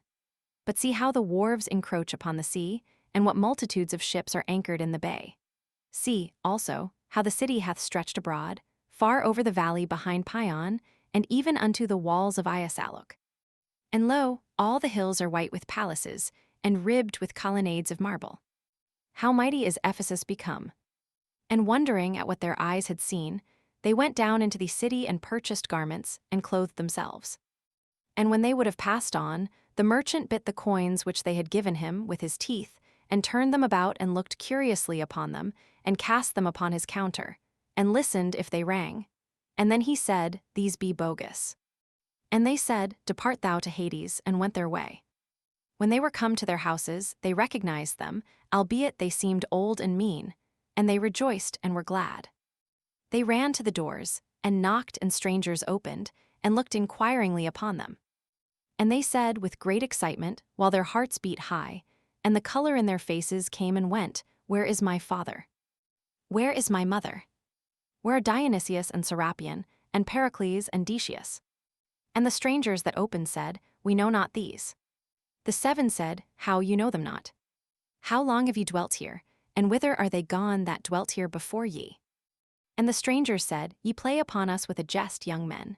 We and our fathers have sojourned under these roofs these 6 generations. The names ye utter wrought upon the tombs, and they that bore them have run their brief race, have laughed and sung, have borne the sorrows and the weariness that were allotted them, and are at rest. For 90 years the summers have come and gone, and the autumn leaves have fallen, since the roses faded out of their cheeks, and they laid them to sleep with the dead." Then the 7 young men turned them away from their homes, and the strangers shut the doors upon them. The wanderers marveled greatly, and looked into the faces of all they met, as hoping to find one that they knew. But all were strange, and passed them by and spake no friendly word. They were sore distressed and sad. Presently they spake unto a citizen, and said, "Who is king in Ephesus?" And the citizen answered and said, "Whence come ye, that ye know not that great Laertius reigns in Ephesus?" They looked one at the other, greatly perplexed, and presently asked again, "Where then is the good King Maximilianus?" The citizen moved him apart, as one who is afraid, and said, "Verily these men be mad, and dream dreams. Else would they know that the king whereof they speak is dead above 200 years agone." Then the scales fell from the eyes of the 7, and one said, "Alas, that we drank of the curious liquors. They have made us weary, and in dreamless sleep these 2 long centuries have we lain. Our homes are desolate, our friends are dead. Behold, the jig is up, let us die." And that same day went they forth, and laid them down and died. And in that selfsame day, likewise, the 7 up did cease in Ephesus, for that the 7 that were up were down again, and departed and dead withal. And the names that be upon their tombs, even unto this time, are Johann Smithianus, Trumps, Gift, High and Low, Jack, and the Game.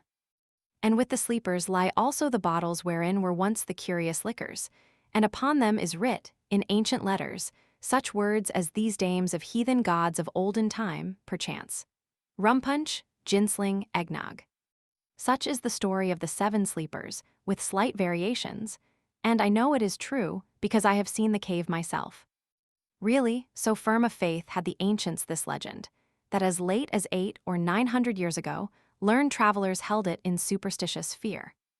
2 of them record that they ventured into it, but ran quickly out again, not daring to tarry lest they should fall asleep and outlive their great-grandchildren a century or so.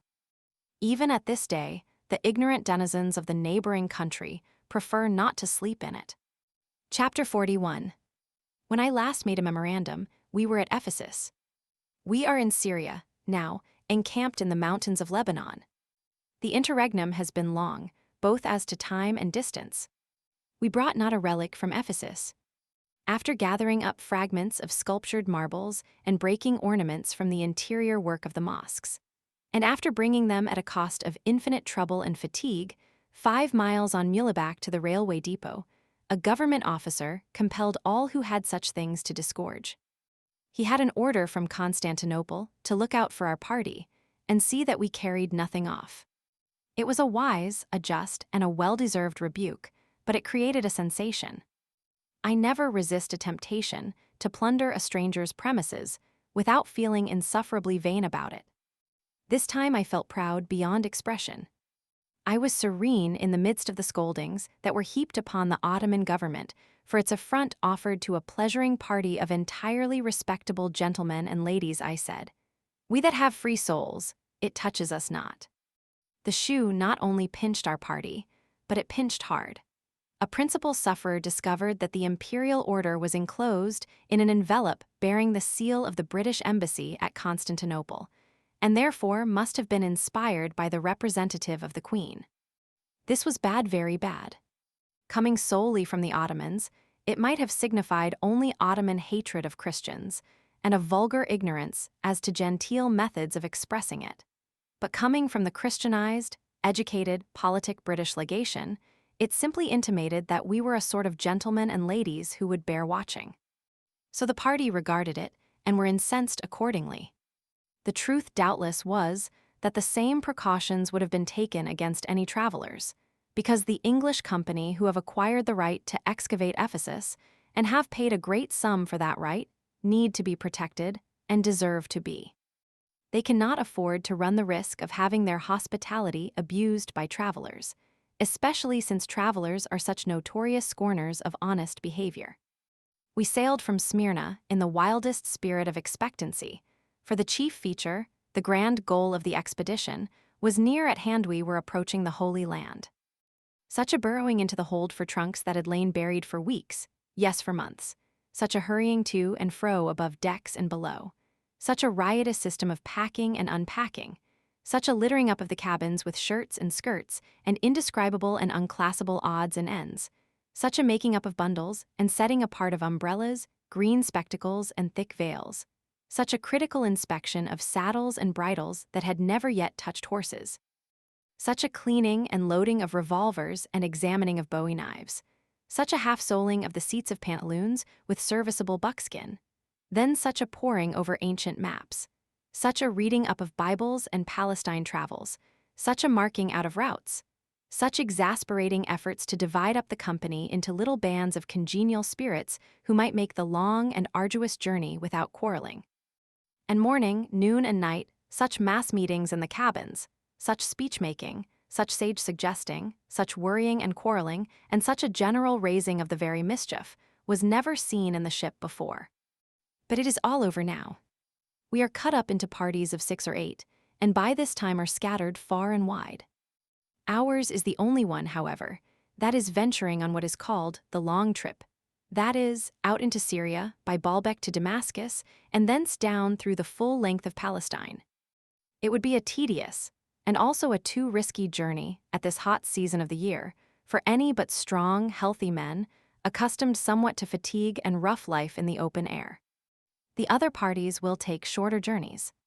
For the last 2 months, we have been in a worry about one portion of this Holy Land pilgrimage. I refer to transportation service.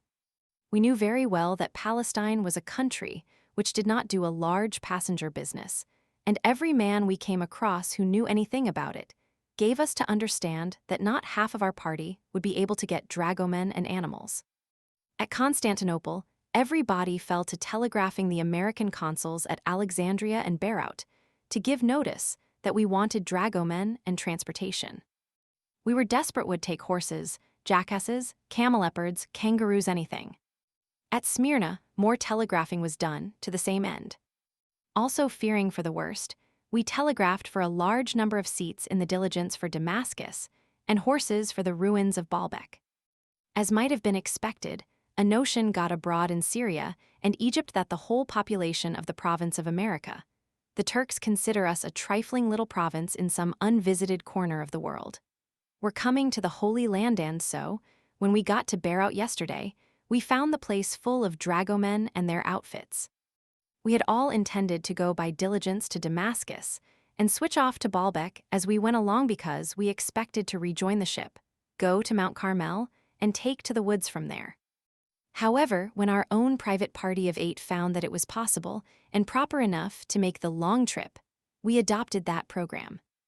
We have never been much trouble to a consul before, but we have been a fearful nuisance to our consul at Beirut. I mention this because I cannot help admiring his patience, his industry, and his accommodating spirit. I mention it also because I think some of our ship's company did not give him as full credit for his excellent services as he deserved. Well, out of our 8, 3 were selected to attend to all business connected with the expedition. The rest of us had nothing to do but look at the beautiful city of Beirut, with its bright, new houses nestled among a wilderness of green shrubbery spread abroad over an upland that sloped gently down to the sea, and also at the mountains of Lebanon that environ it, and likewise to bathe in the transparent blue water that rolled its billows about the ship. We did not know there were sharks there. We had also to range up and down through the town and look at the costumes. These are picturesque and fanciful, but not so varied as at Constantinople and Smyrna. The women of Beirut add an agony in the 2 former cities. The sex wear a thin veil which one can see through, and they often expose their ankles. But at Beirut, they cover their entire faces with dark-colored or black veils so that they look like mummies, and then expose their breasts to the public. A young gentleman, I believe he was a Greek, volunteered to show us around the city and said it would afford him great pleasure because he was studying English and wanted practice in that language. When we had finished the rounds, however, he called for remuneration, said he hoped the gentleman would give him a trifle in the way of a few piasters, equivalent to a few 5-cent pieces. We did so. The consul was surprised when he heard it and said he knew the young fellow's family very well, and that they were an old and highly respectable family and worth $150,000. Some people, so situated, would have been ashamed of the berth he had with us and his manner of crawling into it. At the appointed time, our business committee reported and said all things were in readdress, that we were to start today, with horses, pack animals, and tents, and go to Baalbek, Damascus, the Sea of Tiberias, and thence southward by the way of the scene of Jacob's dream and other notable Bible localities to Jerusalem, from thence probably to the Dead Sea. But possibly not, and then strike for the ocean and rejoin the ship 3 or 4 weeks hence at Joppa. Terms, $5 a day apiece, in gold, and everything to be furnished by the dragoman. They said we would lie, as well as at a hotel.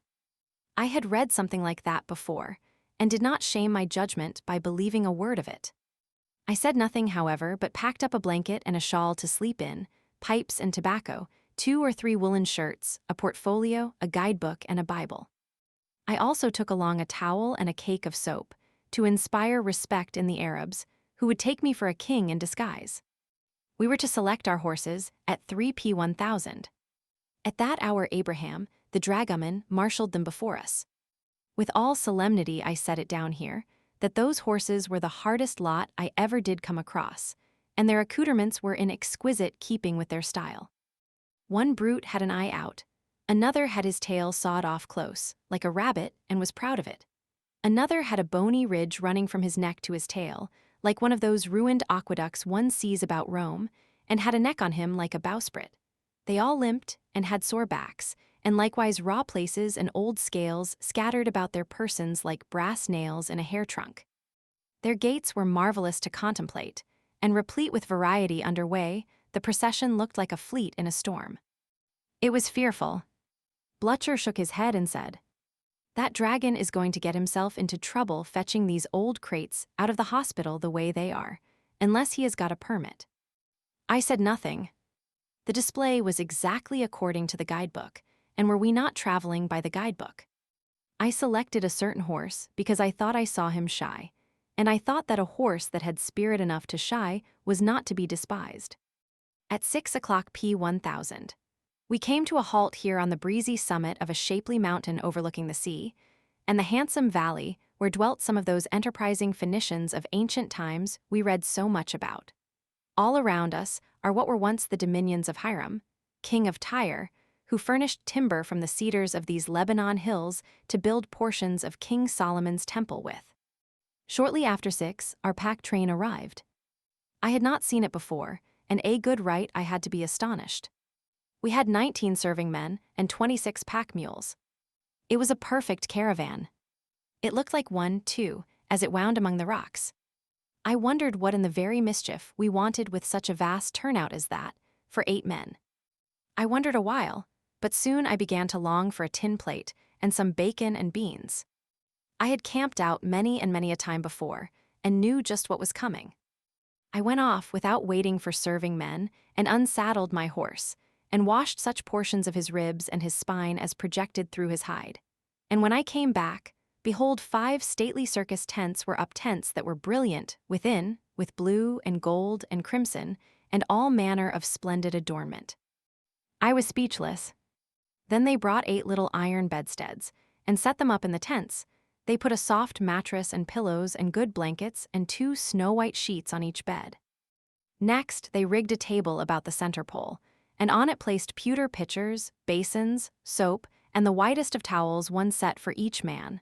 They pointed to pockets in the tent, and said we could put our small trifles in them for convenience, and if we needed pins or such things, they were sticking everywhere. Then came the finishing touch. They spread carpets on the floor. I simply said, "If you call this camping out, all right, but it isn't the style I am used to. My little baggage that I brought along is at a discount." It grew dark, and they put candles on the tables, candles set in bright, new, brazen candlesticks. And soon the Bella Genuine, Simon Pure bell rang, and we were invited to the saloon. I had thought before that we had a tent or so too many, but now here was one, at least, provided for. It was to be used for nothing but an eating saloon. Like the others, it was high enough for a family of giraffes to live in, and was very handsome and clean and bright-colored within. It was a gem of a place. A table for 8, and 8 canvas chairs. A tablecloth and napkins whose whiteness and whose fineness laughed to scorn the things we were used to in the great excursion steamer. Knives and forks, soup plates, dinner plates, everything in the handsomest kind of style. It was wonderful. And they call this camping out. Those stately fellows in baggy trousers and turbaned fezzes brought in a dinner which consisted of roast mutton, roast chicken, roast goose, potatoes, bread, tea, pudding, apples, and delicious grapes. The viands were better cooked than any we had eaten for weeks, and the table made a finer appearance, with its large German silver candlesticks and other finery, than any table we had sat down to for a good while. And yet that polite dragoman, Abraham, came bowing in and apologizing for the whole affair, on account of the unavoidable confusion of getting under way for a very long trip, and promising to do a great deal better in future. It is midnight now, and we break camp at 6 in the morning. They call this camping out. At this rate, it is a glorious privilege to be a pilgrim to the Holy Land. Chapter 42. We are camped near Temnanelfoca, a name which the boys have simplified a good deal, for the sake of convenience in spelling. They call it Jacksonville. It sounds a little strangely, here in the Valley of Lebanon, but it has the merit of being easier to remember than the Arabic name. Come like spirits, so depart. The night shall be filled with music, and the cares that infest the day shall fold their tents like the Arabs, and as silently steal away. I slept very soundly last night, yet when the dragoman's bell rang at 5:30 this morning, and the cry went abroad of 10 minutes to dress for breakfast, I heard both. It surprised me, because I have not heard the breakfast gong in the ship for a month, and whenever we have had occasion to fire a salute at daylight, I have only found it out in the course of conversation afterward. However, camping out, even though it be in a gorgeous tent, makes one fresh and lively in the morning, especially if the air you are breathing is the cool, fresh air of the mountains. I was dressed within the 10 minutes and came out. The saloon tent had been stripped of its sides and had nothing left but its roof. So when we sat down to table, we could look out over a noble panorama of mountain, sea, and hazy valley. And sitting thus, the sun rose slowly up and suffused the picture with a world of rich coloring. Hot mutton chops, fried chicken, omelets, fried potatoes, and coffee, all excellent. This was the bill of fare.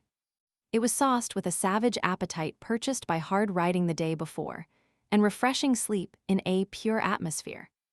As I called for a second cup of coffee, I glanced over my shoulder, and behold, our white village was gone. The splendid tents had vanished like magic. It was wonderful how quickly those Arabs had folded their tents, and it was wonderful, also, how quickly they had gathered the thousand odds and ends of the camp together and disappeared with them. By 6:30, we were underway, and all the Syrian world seemed to be underway also. The road was filled with mule trains and long processions of camels. This reminds me that we have been trying for some time to think what a camel looks like, and now we have made it out. When he is down on all his knees, flat on his breast to receive his load, he looks something like a goose swimming. And when he is upright, he looks like an ostrich with an extra set of legs. Camels are not beautiful, and their long underlip gives them an exceedingly gallus, excuse the slang, no other word will describe its expression. They have immense, flat, forked cushions of feet that make a track in the dust like a pie with a slice cut out of it. They are not particular about their diet. They would eat a tombstone if they could bite it. A thistle grows about here which has needles on it that would pierce through leather, I think. If one touches you, you can find relief in nothing but profanity. The camels eat these. They show by their actions that they enjoy them. I suppose it would be a real treat to a camel to have a keg of nails for supper. While I am speaking of animals, I will mention that I have a horse now by the name of Jericho. He is a mare. I have seen remarkable horses before, but none so remarkable as this. I wanted a horse that could shy, and this one fills the bill. I had an idea that shying indicated spirit. If I was correct, I have got the most spirited horse on earth. He shies at everything he comes across, with the utmost impartiality. He appears to have a mortal dread of telegraph poles, especially, and it is fortunate that these are on both sides of the road, because as it is now, I never fall off twice in succession on the same side. If I fell on the same side always, it would get to be monotonous after a while. This creature has scared at everything he has seen today, except a haystack. He walked up to that with an intrepidity and a recklessness that were astonishing. And it would fill anyone with admiration to see how he preserves his self-possession in the presence of a barley sack. This daredevil bravery will be the death of this horse some day. He is not particularly fast, but I think he will get me through the Holy Land. He has only one fault. His tail has been chopped off, or else he has sat down on it too hard, some time or other, and he has to fight the flies with his heels. This is all very well, but when he tries to kick a fly off the top of his head with his hind foot, it is too much variety. He is going to get himself into trouble that way some day. He reaches around and bites my legs too. I do not care particularly about that, only I do not like to see a horse too sociable. I think the owner of this prize had a wrong opinion about him. He had an idea that he was one of those fiery, untamed steeds, but he is not of that character. I know the Arab had this idea, because when he brought the horse out for inspection in Beirut, he kept jerking at the bridle and shouting in Arabic, "Ho! Will you? Do you want to run away, you ferocious beast, and break your neck?" When all the time the horse was not doing anything in the world, and only looked like he wanted to lean up against something and think. Whenever he is not shying at things, or reaching after a fly, he wants to do that yet. How it would surprise his owner to know this. We have been in a historical section of country all day. At noon we camped 3 hours and took luncheon at Mexe, near the junction of the Lebanon Mountains and the Jebel el-Kanaise, and looked down into the immense, level, garden-like valley of Lebanon. Tonight we are camping near the same valley, and have a very wide sweep of it in view. We can see the long, whale-backed ridge of Mount Hermon projecting above the eastern hills. The dews of Hermon are falling upon us now, and the tents are almost soaked with them. Over the way from us and higher up the valley, we can discern, through the glasses, the faint outlines of the wonderful ruins of Baalbek, the supposed Baal Gad of Scripture.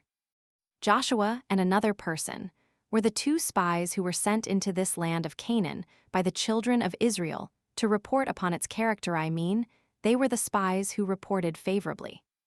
They took back with them some specimens of the grapes of this country, and in the children's picture books they are always represented as bearing one monstrous bunch swung to a pole between them, a respectable load for a pack train. The Sunday school books exaggerated it a little. The grapes are most excellent to this day, but the bunches are not as large as those in the pictures. I was surprised and hurt when I saw them, because those colossal bunches of grapes were one of my most cherished juvenile traditions. Joshua reported favorably, and the children of Israel journeyed on, with Moses at the head of the general government, and Joshua in command of the army of 600,000 fighting men. Of women and children and civilians, there was a countless swarm. Of all that mighty host, none but the 2 faithful spies ever lived to set their feet in the promised land. They and their descendants wandered 40 years in the desert, and then Moses, the gifted warrior, poet, statesman, and philosopher, went up into Pisgah and met his mysterious fate. Where he was buried no man knows for. No man dug that sepulchre, and no man saw it ere for the sons of God upturned the sod and laid the dead man there. Then Joshua began his terrible raid, and from Jericho clear to this Balgad, he swept the land like the genius of destruction. He slaughtered the people, laid waste their soil, and razed their cities to the ground. He wasted 31 kings also. One may call it that, though really it can hardly be called wasting them, because there were always plenty of kings in those days, and to spare. At any rate, he destroyed 31 kings, and divided up their realms among his Israelites. He divided up this valley stretched out here before us, and so it was once Jewish territory.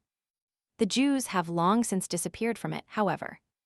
Back yonder, an hour's journey from here, we pass through an Arab village of stone dry goods boxes, they look like that, where Noah's tomb lies under lock and key. Over these old hills and valleys the ark that contained all that was left of a vanished world once floated. I make no apology for detailing the above information. It will be news to some of my readers, at any rate. Noah's tomb is built of stone, and is covered with a long stone building. Bakshish let us in. The building had to be long, because the grave of the honored old navigator is 210 feet long itself. It is only about 4 feet high, though.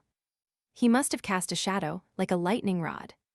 The proof that this is the genuine spot where Noah was buried can only be doubted by uncommonly incredulous people. The evidence is pretty straight.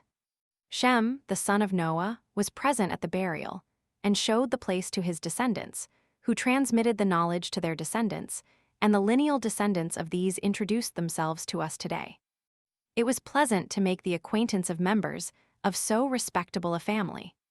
It was a thing to be proud of. It was the next thing to being acquainted with Noah himself. Noah's memorable voyage will always possess a living interest for me henceforward. If ever an oppressed race existed, it is this one we see fettered around us under the inhuman tyranny of the Ottoman Empire. I wish Europe would let Russia annihilate Turkey a little, not much, but enough to make it difficult to find the place again without a divining rod or a diving bell. The Syrians are very poor, and yet they are ground down by a system of taxation that would drive any other nation frantic. Last year their taxes were heavy enough. In all conscience, but this year, they have been increased by the addition of taxes that were forgiven them in times of famine in former years. On top of this, the government has levied a tax of 1/10 of the whole proceeds of the land. This is only half the story. The Pacha of a Pachalik does not trouble himself with appointing tax collectors. He figures up what all these taxes ought to amount to in a certain district. Then he farms the collection out. He calls the rich men together, the highest bidder gets the speculation, pays the pacha on the spot, and then sells out to smaller fry, who sell in turn to a piratical horde of still smaller fry. These latter compel the peasant to bring his little trifle of grain to the village, at his own cost. It must be weighed, the various taxes set apart, and the remainder returned to the producer. But the collector delays this duty day after day, while the producer's family are perishing for bread. At last the poor wretch, who cannot but understand the game, says, "Take a quarter, take half, take 2/3 if you will, and let me go." It is a most outrageous state of things. These people are naturally good-hearted and intelligent, and with education and liberty, would be a happy and contented race. They often appeal to the stranger to know if the great world will not someday come to their relief and save them. The Sultan has been lavishing money like water in England and Paris, but his subjects are suffering for it now. This fashion of camping out bewilders me. We have boot jacks and a bathtub now, and yet all the mysteries the pack mules carry are not revealed. What next? Chapter 43. We had a tedious ride of about 5 hours, in the sun, across the valley of Lebanon. It proved to be not quite so much of a garden as it had seemed from the hillsides. It was a desert, weed-grown waste, littered thickly with stones the size of a man's fist. Here and there, the natives had scratched the ground and reared a sickly crop of grain, but for the most part, the valley was given up to a handful of shepherds, whose flocks were doing what they honestly could to get a living, but the chances were against them. We saw rude piles of stones standing near the roadside, at intervals, and recognized the custom of marking boundaries, which obtained in Jacob's time. There were no walls, no fences, no hedges, nothing to secure a man's possessions but these random heaps of stones. The Israelites held them sacred in the old patriarchal times, and these other Arabs, their lineal descendants, do so likewise. An American of ordinary intelligence would soon widely extend his property at an outlay of mere manual labor performed at night, under so loose a system of fencing as this. The plows these people use are simply a sharpened stick, such as Abraham plowed with, and they still winnow their wheat as he did. They pile it on the housetop, and then toss it by shovelfuls into the air until the wind has blown all the chaff away. They never invent anything, never learn anything. We had a fine race of a mile, with an Arab perched on a camel. Some of the horses were fast and made very good time, but the camel scampered by them without any very great effort. The yelling and shouting, and whipping and galloping of all parties interested made it an exhilarating, exciting, and particularly boisterous race. At 11 o'clock, our eyes fell upon the walls and columns of Baalbek, a noble ruin whose history is a sealed book. It has stood there for thousands of years, the wonder and admiration of travelers. But who built it, or when it was built, are questions that may never be answered. One thing is very sure, though. Such grandeur of design, and such grace of execution, as one sees in the temples of Baalbek, have not been equaled or even approached in any work of men's hands that has been built within 20 centuries past. The great Temple of the Sun, the Temple of Jupiter, and several smaller temples are clustered together in the midst of one of these miserable Syrian villages, and look strangely enough in such plebeian company. These temples are built upon massive substructions that might support a world, almost. The materials used are blocks of stone as large as an omnibus, very few. If any of them are smaller than a carpenter's tool, cheststand, these substructions are traversed by tunnels of masonry through which a train of cars might pass. With such foundations as these, it is little wonder that Baalbek has lasted so long. The Temple of the Sun is nearly 300 feet long and 160 feet wide. It had 54 columns around it, but only 6 are standing now. The others lie broken at its base, a confused and picturesque heap. The 6 columns are their bases, Corinthian capitals and entablature, and 6 more shapely columns do not exist. The columns and the entablature together are 90 feet high, a prodigious altitude for shafts of stone to reach, truly, and yet one only thinks of their beauty and symmetry when looking at them. The pillars look slender and delicate. The entablature, with its elaborate sculpture, looks like rich stuccowork. But when you have gazed aloft till your eyes are weary, you glance at the great fragments of pillars among which you are standing, and find that they are 8 feet through, and with them lie beautiful capitals apparently as large as a small cottage, and also single slabs of stone, superbly sculptured, that are 4 or 5 feet thick, and would completely cover the floor of any ordinary parlor. You wonder where these monstrous things came from, and it takes some little time to satisfy yourself that the airy and graceful fabric that towers above your head is made up of their mates. It seems too preposterous. The Temple of Jupiter is a smaller ruin than the one I have been speaking of, and yet is immense. It is in a tolerable state of preservation. One row of 9 columns stands almost uninjured. They are 65 feet high and support a sort of porch or roof, which connects them with the roof of the building. This porch roof is composed of tremendous slabs of stone, which are so finely sculptured on the underside that the work looks like a fresco from below. One or two of these slabs had fallen, and again I wondered if the gigantic masses of carved stone that lay about me were no larger than those above my head. Within the temple, the ornamentation was elaborate and colossal. What a wonder of architectural beauty and grandeur this edifice must have been when it was new. And what a noble picture it and its statelier companion, with the chaos of mighty fragments scattered about them, yet makes in the moonlight. I cannot conceive how those immense blocks of stone were ever hauled from the quarries, or how they were ever raised to the dizzy heights they occupy in the temples. And yet these sculptured blocks are trifles in size compared with the rough-hewn blocks that form the wide veranda or platform which surrounds the great temple. One stretch of that platform, 200 feet long, is composed of blocks of stone as large, and some of them larger than a streetcar. They surmount a wall about 10 or 12 feet high. I thought those were large rocks, but they sank into insignificance compared with those which formed another section of the platform. These were 3 in number, and I thought that each of them was about as long as 3 streetcars placed end to end, though of course they are a third wider and a third higher than a streetcar. Perhaps 2 railway freight cars of the largest pattern, placed end to end, might better represent their size. In combined length, these 3 stones stretch nearly 200 feet. They are 13 feet square, 2 of them are 64 feet long each, and the third is 69. They are built into the massive wall, some 20 feet above the ground. They are there, but how they got there is the question. I have seen the hull of a steamboat that was smaller than one of those stones. All these great walls are as exact and shapely as the flimsy things we build of bricks in these days. A race of gods or of giants must have inhabited Baalbek many a century ago. Men like the men of our day could hardly rear such temples as these. We went to the quarry, from whence the stones of Baalbek were taken. It was about a quarter of a mile off and downhill. In a great pit lay the mate of the largest stone in the ruins.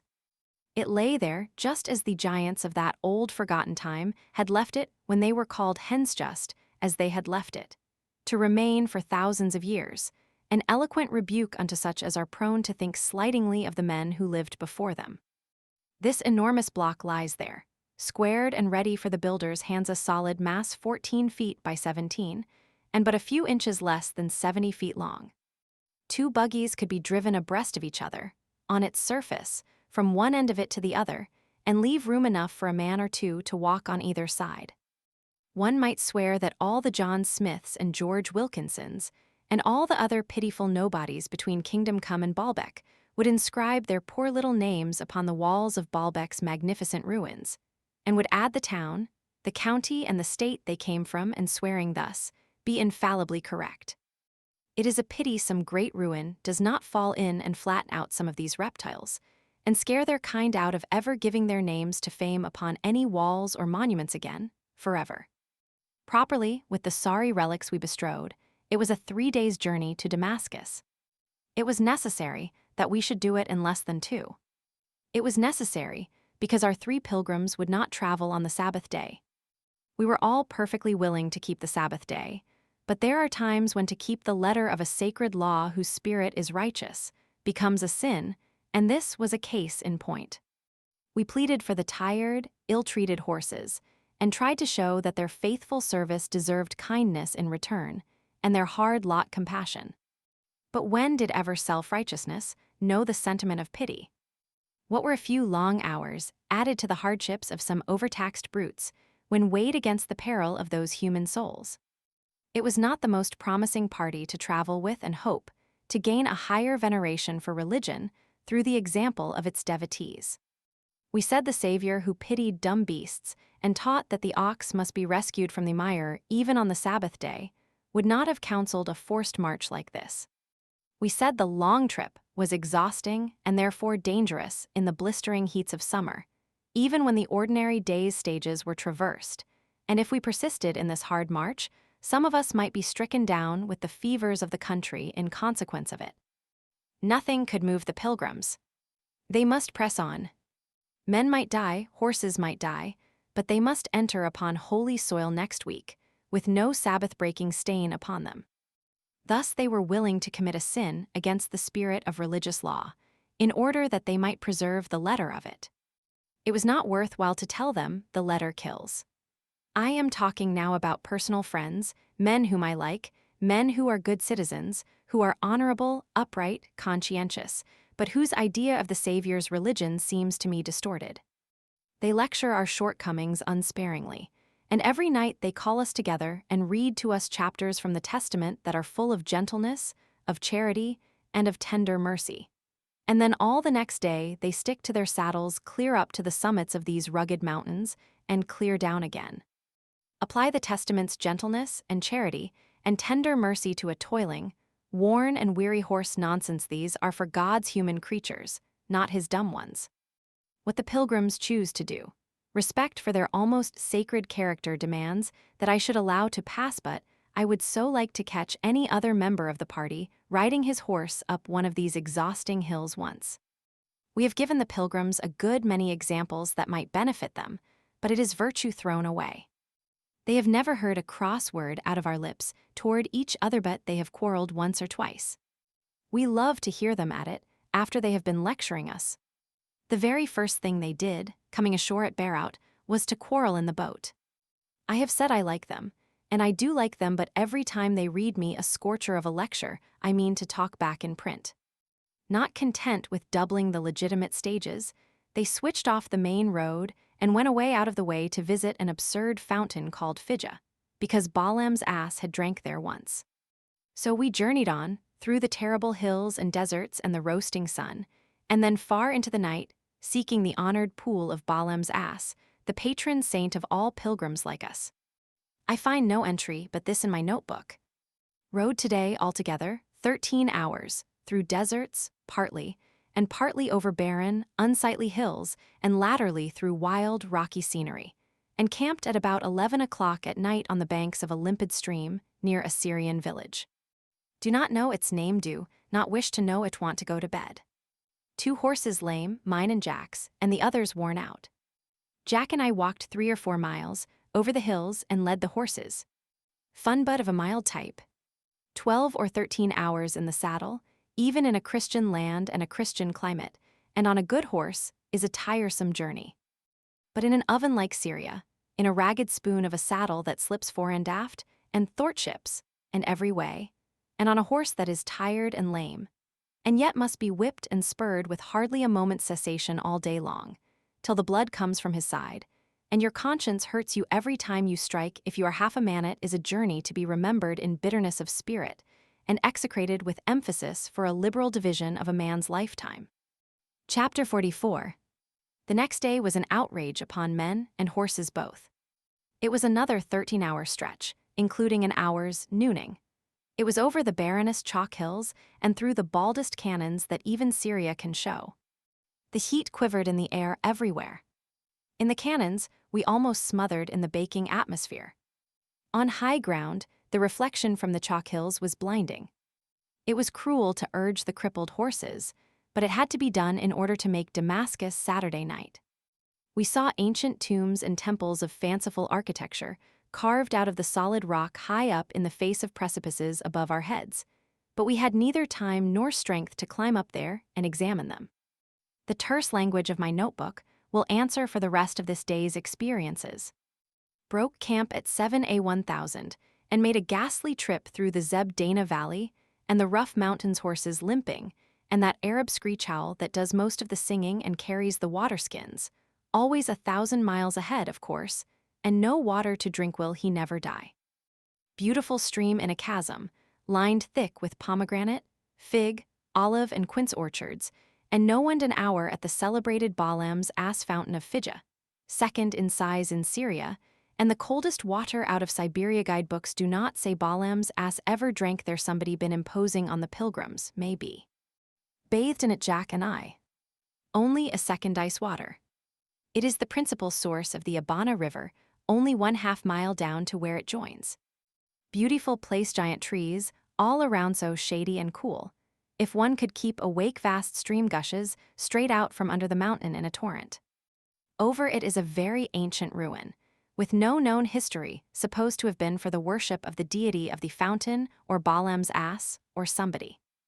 Wretched nest of human vermin about the fountain rags, dirt, sunken cheeks, pallor of sickness, sores, projecting bones, dull, aching misery in their eyes and ravenous hunger speaking from every eloquent fiber and muscle from head to foot. How they sprang upon a bone, how they crunched the bread we gave them. Such as these to swarm about one and watch every bite he takes, with greedy looks, and swallow unconsciously every time he swallows, as if they half fancied the precious morsel went down their own throats. Hurry up the caravan. I never shall enjoy a meal in this distressful country. To think of eating 3 times every day under such circumstances for 3 weeks yet it is worse punishment than riding all day in the sun. There are 16 starving babies from 1 to 6 years old in the party, and their legs are no larger than broom handles. Left the fountain at 1 p. 1000. The fountain took us at least 2 hours out of our way, and reached Mahomet's lookout perch over Damascus in time to get a good long look before it was necessary to move on. Tired? Ask of the winds that far away with fragments strewed the sea. As the glare of day mellowed into twilight, we look down upon a picture which is celebrated all over the world. I think I have read about 400 times that when Mahomet was a simple camel driver, he reached this point and looked down upon Damascus for the first time, and then made a certain renowned remark. He said man could enter only one paradise. He preferred to go to the one above. So he sat down there and feasted his eyes upon the earthly paradise of Damascus, and then went away without entering its gates. They have erected a tower on the hill to mark the spot where he stood.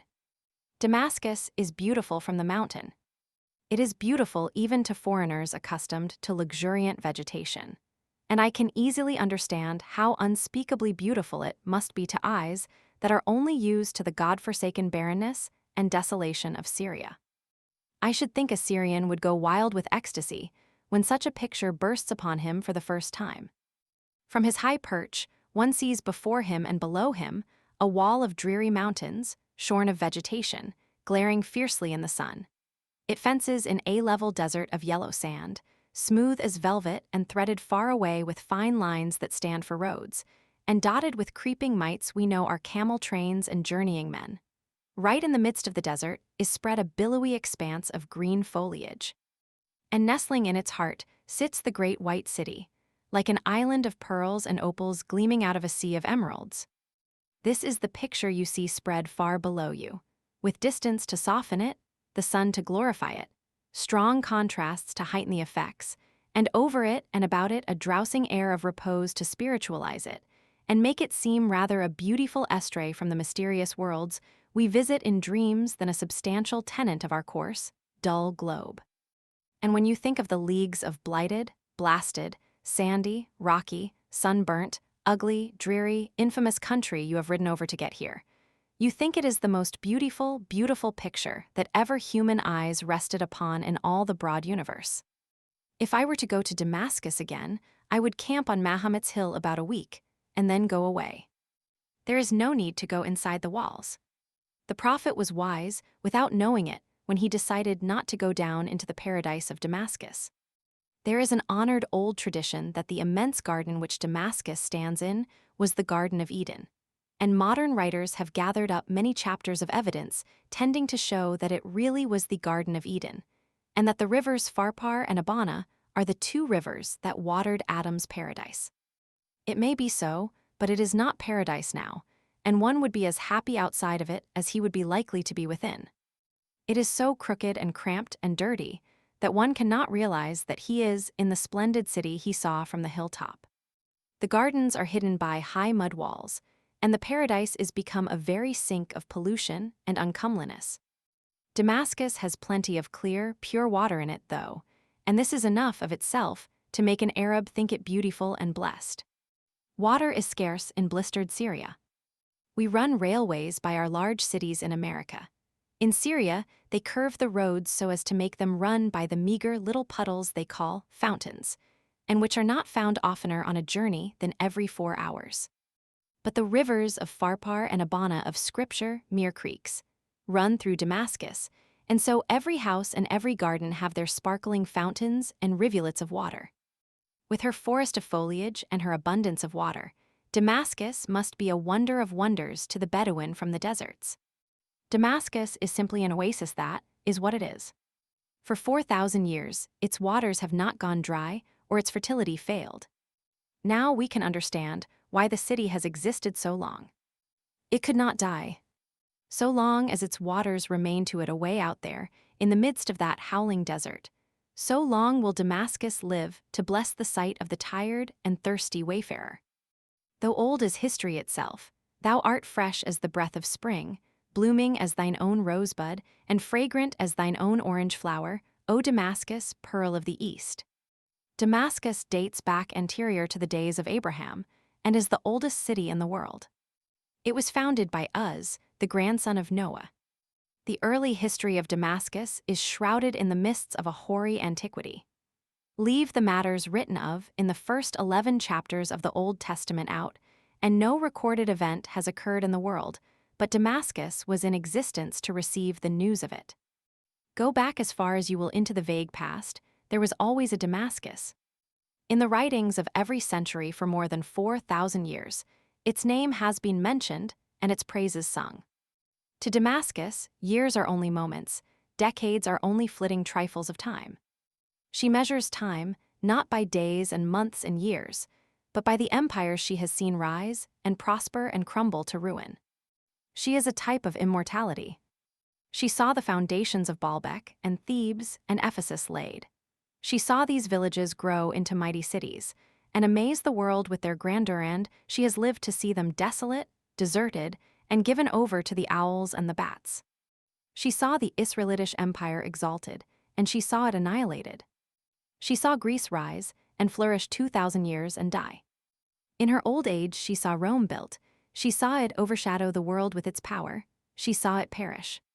The few hundreds of years of Genoese and Venetian might and splendor were, to grave old Damascus, only a trifling scintillation hardly worth remembering. Damascus has seen all that has ever occurred on earth, and still she lives. She has looked upon the dry bones of 1,000 empires, and will see the tombs of 1,000 more before she dies. Though another claims the name, Old Damascus is by right the eternal city. We reach the city gates just at sundown. They do say that one can get into any walled city of Syria, after night, for bucksheesh, except Damascus. But Damascus, with its 4,000 years of respectability in the world, has many old fogey notions. There are no street lamps there, and the law compels all who go abroad at night to carry lanterns, just as was the case in old days, when heroes and heroines of the Arabian Nights walked the streets of Damascus, or flew away toward Baghdad on enchanted carpets. It was fairly dark a few minutes after we got within the wall, and we rode long distances through wonderfully crooked streets, 8 to 10 feet wide, and shut in on either side by the high mud walls of the gardens. At last we got to where lanterns could be seen flitting about here and there, and knew we were in the midst of the curious old city. In a little narrow street, crowded with our pack mules and with a swarm of uncouth Arabs, we alighted, and through a kind of a hole in the wall entered the hotel. We stood in a great flagged court, with flowers and citron trees about us, and a huge tank in the center that was receiving the waters of many pipes. We crossed the court and entered the rooms prepared to receive 4 of us. In a large marble-paved recess between the 2 rooms was a tank of clear, cool water, which was kept running over all the time by the streams that were pouring into it from half a dozen pipes. Nothing in this scorching, desolate land could look so refreshing as this pure water flashing in the lamplight. Nothing could look so beautiful, nothing could sound so delicious as this mimic rain to ears long unaccustomed to sounds of such a nature. Our rooms were large, comfortably furnished, and even had their floors clothed with soft, cheerful tinted carpets. It was a pleasant thing to see a carpet again, for if there is anything drearier than the tomb-like, stone-paved parlors and bedrooms of Europe and Asia, I do not know what it is. They make one think of the grave all the time. A very broad, gaily caparisoned divan, some 12 or 14 feet long, extended across one side of each room, and opposite were single beds with spring mattresses. There were great looking glasses and marble-top tables. All this luxury was as grateful to systems and senses worn out with an exhausting day's travel. As it was unexpected for, one cannot tell what to expect in a Turkish city of even 250,000 inhabitants. I do not know, but I think they used that tank between the rooms to draw drinking water from. That did not occur to me, however, until I had dipped my baking head far down into its cool depths. I thought of it then, and superb as the bath was, I was sorry I had taken it, and was about to go and explain to the landlord. But a finely curled and scented poodle dog frisked up and nipped the calf of my leg just then, and before I had time to think, I had soused him to the bottom of the tank. And when I saw a servant coming with a pitcher, I went off and left the pup trying to climb out and not succeeding very well. Satisfied revenge was all I needed to make me perfectly happy, and when I walked in to supper that first night in Damascus, I was in that condition. We lay on those divans a long time, after supper, smoking nargleys and long-stemmed chabouks, and talking about the dreadful ride of the day, and I knew then what I had sometimes known before, that it is worthwhile to get tired out, because one so enjoys resting afterward. In the morning, we sent for donkeys. It is worthy of note that we had to send for these things. I said Damascus was an old fossil, and she is. Anywhere else we would have been assailed by a clamorous army of donkey drivers, guides, peddlers, and beggars, but in Damascus, they so hate the very sight of a foreign Christian that they want no intercourse whatever with him. Only a year or two ago, his person was not always safe in Damascus streets. It is the most fanatical Mohammedan purgatory out of Arabia. Where you see one green turban of a Haji elsewhere, the honored sign that my Lord has made the pilgrimage to Mecca, I think you will see a dozen in Damascus. The Damascenes are the ugliest, wickedest-looking villains we have seen. All the veiled women we had seen yet nearly left their eyes exposed, but numbers of these in Damascus completely hid the face under a close-drawn black veil that made the woman look like a mummy. If ever we caught an eye exposed, it was quickly hidden from our contaminating Christian vision. The beggars actually passed us by without demanding bucksheesh. The merchants in the bazaars did not hold up their goods and cry out eagerly, "Hey, John," or "Look this, Howaji." On the contrary, they only scowled at us and said never a word. The narrow streets swarmed like a hive with men and women in strange oriental costumes, and our small donkeys knocked them right and left as we plowed through them, urged on by the merciless donkey boys. These persecutors run after the animals, shouting and goading them for hours together. They keep the donkey in a gallop always, yet never get tired themselves or fall behind. The donkeys fell down and spilt us over their heads occasionally, but there was nothing for it but to mount and hurry on again.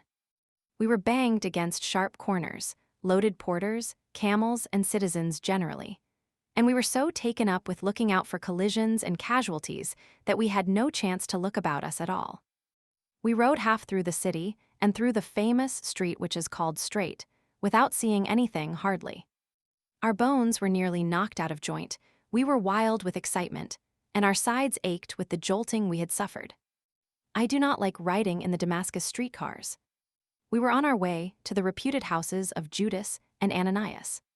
About 18 or 1900 years ago, Saul, a native of Tarsus, was particularly bitter against the new sect called Christians, and he left Jerusalem and started across the country on a furious crusade against them. He went forth, breathing threatenings and slaughter against the disciples of the Lord.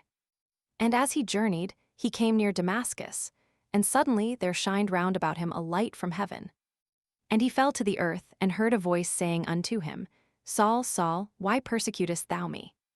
And when he knew that it was Jesus that spoke to him, he trembled, and was astonished, and said, Lord, what wilt thou have me to do? He was told to arise and go into the ancient city, and one would tell him what to do. In the meantime his soldiers stood speechless and awe-stricken, for they heard the mysterious voice, but saw no man. Saul rose up and found that that fierce supernatural light had destroyed his sight, and he was blind, so they led him by the hand and brought him to Damascus. He was converted. Paul lay 3 days, blind, in the house of Judas, and during that time he neither ate nor drank. there came a voice to a citizen of Damascus, named Ananias, saying, "Arise, and go into the street which is called Straight, and inquire at the house of Judas for one called Saul of Tarsus. For behold, he prayeth." Ananias did not wish to go at first, for he had heard of Saul before, and he had his doubts about that style of a chosen vessel to preach the gospel of peace. However, in obedience to orders, he went into the street called Straight. How he found his way into it, and after he did, how he ever found his way out of it again, are mysteries only to be accounted for by the fact that he was acting under divine inspiration. He found Paul and restored him, and ordained him a preacher. And from this old house we had hunted up in the street which is miscalled Straight, he had started out on that bold missionary career which he prosecuted till his death. It was not the house of the disciple who sold the master for 30 pieces of silver. I make this explanation in justice to Judas, who was a far different sort of man from the person just referred to. A very different style of man, and lived in a very good house. It is a pity we do not know more about him. I have given, in the above paragraphs, some more information for people who will not read Bible history until they are defrauded into it by some such method as this. I hope that no friend of progress and education will obstruct or interfere with my peculiar mission. The street called Straight is straighter than a corkscrew, but not as straight as a rainbow. St. Luke is careful not to commit himself. He does not say it is the street which is straight, but the street which is called Straight. It is a fine piece of irony. It is the only facetious remark in the Bible, I believe. We traversed the street called Straight a good way, and then turned off and called at the reputed house of Ananias. There is small question that a part of the original house is there still. It is an old room 12 or 15 feet underground, and its masonry is evidently ancient. If Ananias did not live there in St. Paul's time, somebody else did, which is just as well. I took a drink out of Ananias' well, and singularly enough, the water was just as fresh as if the well had been dug yesterday. We went out toward the north end of the city to see the place where the disciples let Paul down over the Damascus wall at dead of night for. He preached Christ so fearlessly in Damascus that the people sought to kill him, just as they would today for the same offense, and he had to escape and flee to Jerusalem. Then we called at the tomb of Mahomet's children, and at a tomb which purported to be that of Saint George, who killed the dragon, and so on out to the hollow place under a rock where Paul hid during his flight, till his pursuers gave him up, and to the mausoleum of the 5,000 Christians who were massacred in Damascus in 1861 by the Turks. They say those narrow streets ran blood for several days, and that men, women, and children were butchered indiscriminately and left to rot by hundreds all through the Christian quarter. They say, further, that the stench was dreadful. All the Christians who could get away fled from the city, and the Mohammedans would not defile their hands by burying the infidel dogs. The thirst for blood extended to the high lands of Hermon and Anti-Lebanon, and in a short time 25,000 more Christians were massacred and their possessions laid waste. How they hate a Christian in Damascus, and pretty much all over Turkeydom as well. And how they will pay for it when Russia turns her guns upon them again. It is soothing to the heart to abuse England and France for interposing to save the Ottoman Empire from the destruction it has so richly deserved for 1,000 years. It hurts my vanity to see these pagans refuse to eat of food that has been cooked for us, or to eat from a dish we have eaten from, or to drink from a goat skin which we have polluted with our Christian lips, except by filtering the water through a rag which they put over the mouth of it or through a sponge. I never disliked a Chinaman as I do these degraded Turks and Arabs, and when Russia is ready to war with them again, I hope England and France will not find it good breeding or good judgment to interfere. In Damascus, they think there are no such rivers in all the world as their little Abana and Pharpar. The Damascenes have always thought that way. In 2 Kings, chapter v, Naaman boasts extravagantly about them. That was 3,000 years ago. He says, "Are not Abana and Pharpar rivers of Damascus better than all the waters of Israel? May I not wash in them and be clean?" But some of my readers have forgotten who Naaman was long ago. Naaman was the commander of the Syrian armies. He was the favorite of the king and lived in great state. He was a mighty man of valor, but he was a leper. Strangely enough, The house they point out to you now as his has been turned into a leper hospital, and the inmates expose their horrid deformities and hold up their hands and beg for bucksheesh when a stranger enters. One cannot appreciate the horror of this disease until he looks upon it in all its ghastliness, in Naaman's ancient dwelling in Damascus. Bones all twisted out of shape, great knots protruding from face and body, joints decaying and dropping away horrible. Chapter 45. The last 24 hours we stayed in Damascus, I lay prostrate with a violent attack of cholera, or cholera morbus, and therefore had a good chance and a good excuse to lie there on that wide divan and take an honest rest. I had nothing to do but listen to the pattering of the fountains and take medicine and throw it up again. It was dangerous recreation, but it was pleasanter than traveling in Syria. I had plenty of snow from Mount Hermon, and as it would not stay on my stomach, there was nothing to interfere with my eating it. There was always room for more. I enjoyed myself very well. Syrian travel has its interesting features, like travel in any other part of the world, and yet to break your leg or have the cholera adds a welcome variety to it. We left Damascus at noon and rode across the plain a couple of hours, and then the party stopped a while in the shade of some fig trees to give me a chance to rest.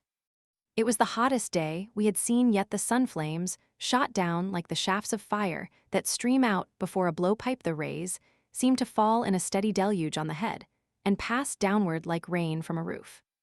I imagined I could distinguish between the floods of rays. I thought I could tell when each flood struck my head, when it reached my shoulders, and when the next one came.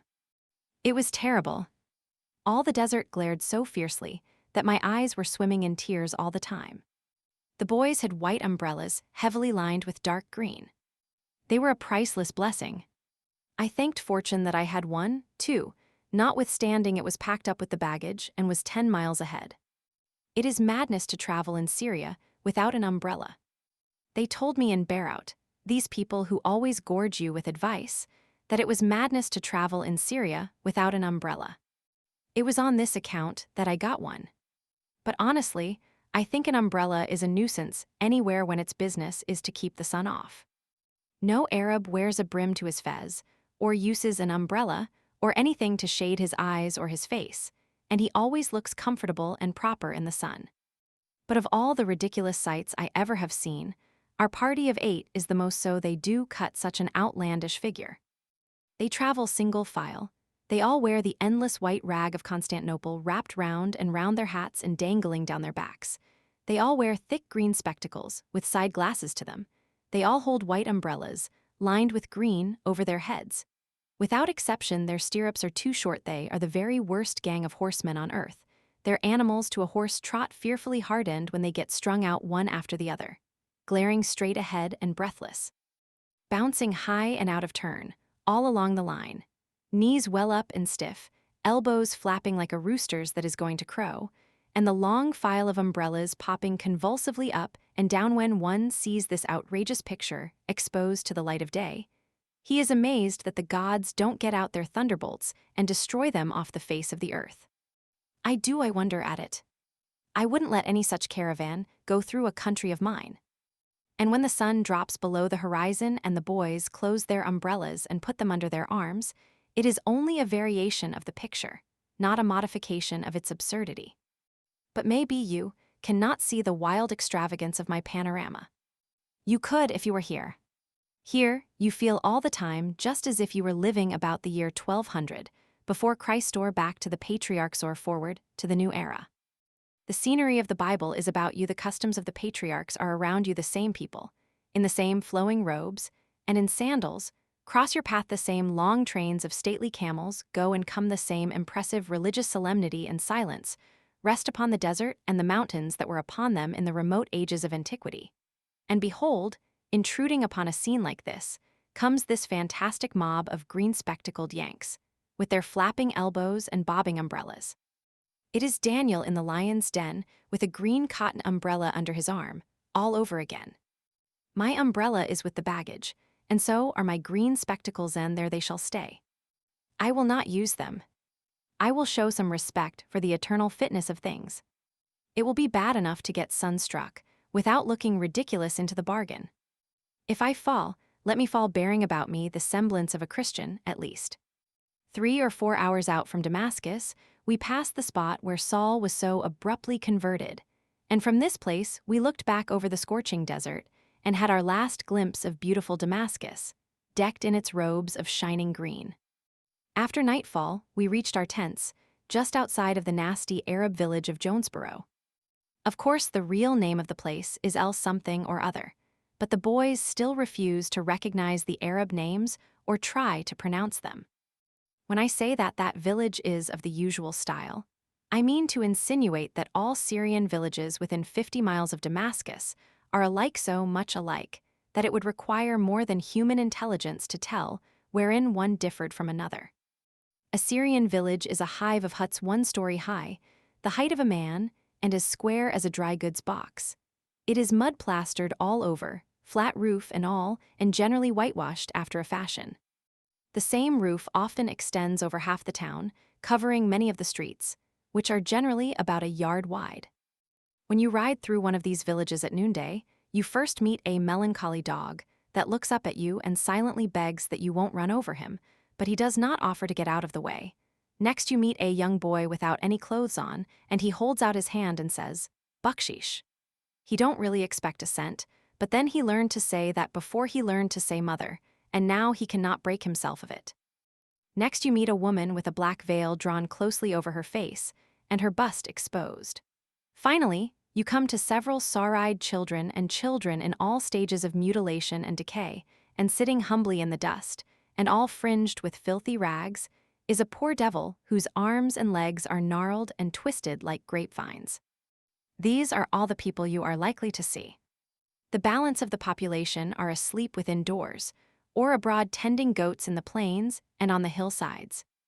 The village is built on some consumptive little watercourse, and about it is a little fresh-looking vegetation. Beyond this charmed circle, for miles on every side, stretches a weary desert of sand and gravel, which produces a gray bunchy shrub like sagebrush. A Syrian village is the sorriest sight in the world, and its surroundings are eminently in keeping with it. I would not have gone into this dissertation upon Syrian villages, but for the fact that Nimrod, the mighty hunter of scriptural notoriety, is buried in Jonesboro, and I wish the public to know about how he is located. Like Homer, he is said to be buried in many other places, but this is the only true and genuine place his ashes inhabit. When the original tribes were dispersed, more than 4,000 years ago, Nimrod and a large party traveled 300 or 400 miles and settled where the great city of Babylon afterwards stood. Nimrod built that city. He also began to build the famous Tower of Babel, but circumstances over which he had no control put it out of his power to finish it. He ran it up 8 stories high, however, and 2 of them still stand, at this day a colossal mass of brickwork, rent down the center by earthquakes and seared and vitrified by the lightnings of an angry god. But the vast ruin will still stand for ages, to shame the puny labors of these modern generations of men. Its huge compartments are tenanted by owls and lions, and old Nimrod lies neglected in this wretched village, far from the scene of his grand enterprise. We left Jonesboro very early in the morning and rode forever and forever and forever, it seemed to me, over parched deserts and rocky hills, hungry and with no water to drink. We had drained the goatskins dry in a little while. At noon we halted before the wretched Arab town of El-Yuba Dam, perched on the side of a mountain. But the dragoman said if we applied there for water we would be attacked by the whole tribe, for they did not love Christians. We had to journey on. 2 hours later we reached the foot of a tall, isolated mountain, which is crowned by the crumbling castle of Banias, the stateliest ruin of that kind on earth, no doubt. It is 1,000 feet long and 200 wide, all of the most symmetrical, and at the same time the most ponderous masonry. The massive towers and bastions are more than 30 feet high and have been 60. From the mountain's peak, its broken turrets rise above the groves of ancient oaks and olives and look wonderfully picturesque. It is of such high antiquity that no man knows who built it or when it was built. It is utterly inaccessible, except in one place, where a bridle path winds upward among the solid rocks to the old portcullis. The horses' hoofs have bored holes in these rocks to the depth of 6 inches during the hundreds and hundreds of years that the castle was garrisoned. We wandered for 3 hours among the chambers and crypts and dungeons of the fortress, and trod where the mailed heels of many a knightly crusader had rang, and where Phoenician heroes had walked ages before them. We wondered how such a solid mass of masonry could be affected even by an earthquake, and could not understand what agency had made Banias a ruin. But we found the destroyer, after a while, and then our wonder was increased tenfold. Seeds had fallen in crevices in the vast walls. The seeds had sprouted. The tender, insignificant sprouts had hardened. They grew larger and larger, and by a steady, imperceptible pressure forced the great stones apart, and now are bringing sure destruction upon a giant work that has even mocked the earthquakes to scorn. Gnarled and twisted trees spring from the old walls everywhere, and beautify and overshadow the gray battlements with a wild luxuriance of foliage. From these old towers, we look down upon a broad, far-reaching green plain, glittering with the pools and rivulets which are the sources of the sacred river Jordan. It was a grateful vision after so much desert. And as the evening drew near, we clambered down the mountain, through groves of the biblical oaks of Bashan, for we were just stepping over the border and entering the long-sought Holy Land. And at its extreme foot, toward the wide valley, we entered this little execrable village of Banias and camped in a great grove of olive trees near a torrent of sparkling water whose banks are arrayed in fig trees, pomegranates, and oleanders in full leaf. Barring the proximity of the village, it is a sort of paradise. The very first thing one feels like doing when he gets into camp, all burning up and dusty, is to hunt up a bath. We followed the stream up to where it gushes out of the mountainside, 300 yards from the tents, and took a bath that was so icy that if I did not know this was the main source of the sacred river, I would expect harm to come of it. It was bathing at noonday in the chilly source of the Abana, river of Damascus, that gave me the cholera, so Dr. B. said. However, it generally does give me the cholera to take a bath. The incorrigible pilgrims have come in with their pockets full of specimens broken from the ruins. I wish this vandalism could be stopped. They broke off fragments from Noah's tomb, from the exquisite sculptures of the temples of Baalbek, from the houses of Judas and Ananias in Damascus, from the tomb of Nimrod the mighty hunter in Jonesboro, from the worn Greek and Roman inscriptions set in the hoary walls of the castle of Banias, and now they have been hacking and chipping these old arches here that Jesus looked upon in the flesh. Heaven protect the sepulchre when this tribe invades Jerusalem. The ruins here are not very interesting. There are the massive walls of a great square building that was once the citadel. There are many ponderous old arches that are so smothered with debris that they barely project above the ground. There are heavy-walled sewers through which the crystal brook of which Jordan is born still runs. In the hillside are the substructions of a costly marble temple that Herod the Great built here. Patches of its handsome mosaic floors still remain. There is a quaint old stone bridge that was here before Herod's time, maybe. Scattered everywhere, in the paths and in the woods, are Corinthian capitals, broken porphyry pillars, and little fragments of sculpture. And up yonder in the precipice where the fountain gushes out are well-worn Greek inscriptions over niches in the rock where in ancient times the Greeks, and after them the Romans, worshipped the sylvan god Pan. But trees and bushes grow above many of these ruins now. The miserable huts of a little crew of filthy Arabs are perched upon the broken masonry of antiquity. The whole place has a sleepy, stupid, rural look about it, and one can hardly bring himself to believe that a busy, substantially built city once existed here, even 2,000 years ago.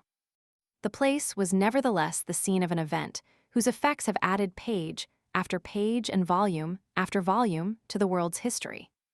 For in this place Christ stood when he said to Peter, "Thou art Peter, and upon this rock will I build my church, and the gates of hell shall not prevail against it. And I will give unto thee the keys of the kingdom of heaven, and whatsoever thou shalt bind on earth shall be bound in heaven, and whatsoever thou shalt loose on earth shall be loosed in heaven." On those little sentences have been built up the mighty edifice of the Church of Rome. In them lie the authority for the imperial power of the popes over temporal affairs, and their godlike power to curse a soul or wash it white from sin. To sustain the position of the only true church, which Rome claims was thus conferred upon her, she has fought and labored and struggled for many a century, and will continue to keep herself busy in the same work to the end of time. The memorable words have quoted give to this ruined city about all the interest it possesses to people of the present day.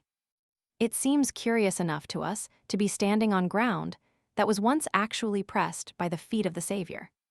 The situation is suggestive of a reality and a tangibility that seem at variance with the vagueness and mystery and ghostliness that one naturally attaches to the character of a god.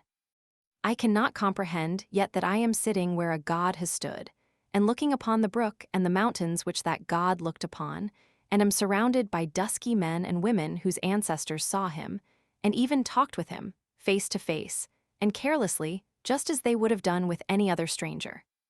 I cannot comprehend this. The gods of my understanding have been always hidden in clouds and very far away. This morning, during breakfast, the usual assemblage of squalid humanity sat patiently without the charmed circle of the camp and waited for such crumbs as pity might bestow upon their misery. There were old and young, brown-skinned and yellow. Some of the men were tall and stalwart, for one hardly sees anywhere such splendid-looking men as here in the East, but all the women and children looked worn and sad and distressed with hunger. They reminded me much of Indians, did these people. They had but little clothing, but such as they had was fanciful in character and fantastic in its arrangement. Any little absurd gewgaw or gimcrack they disposed in such a way as to make it attract attention most readily. They sat in silence, and with tireless patience watched our every motion with that vile, uncomplaining impoliteness which is so truly Indian, and which makes a white man so nervous and uncomfortable and savage that he wants to exterminate the whole tribe. These people about us had other peculiarities, which I have noticed in the noble red man, too. They were infested with vermin, and the dirt had caked on them till it amounted to bark. The little children were in a pitiable condition. They all had sore eyes, and were otherwise afflicted in various ways. They say that hardly a native child in all the East is free from sore eyes, and that thousands of them go blind of one eye or both every year. I think this must be so, for I see plenty of blind people every day, and I do not remember seeing any children that hadn't sore eyes. And would you suppose that an American mother could sit for an hour, with her child in her arms, and let 100 flies roost upon its eyes all that time undisturbed? I see that every day.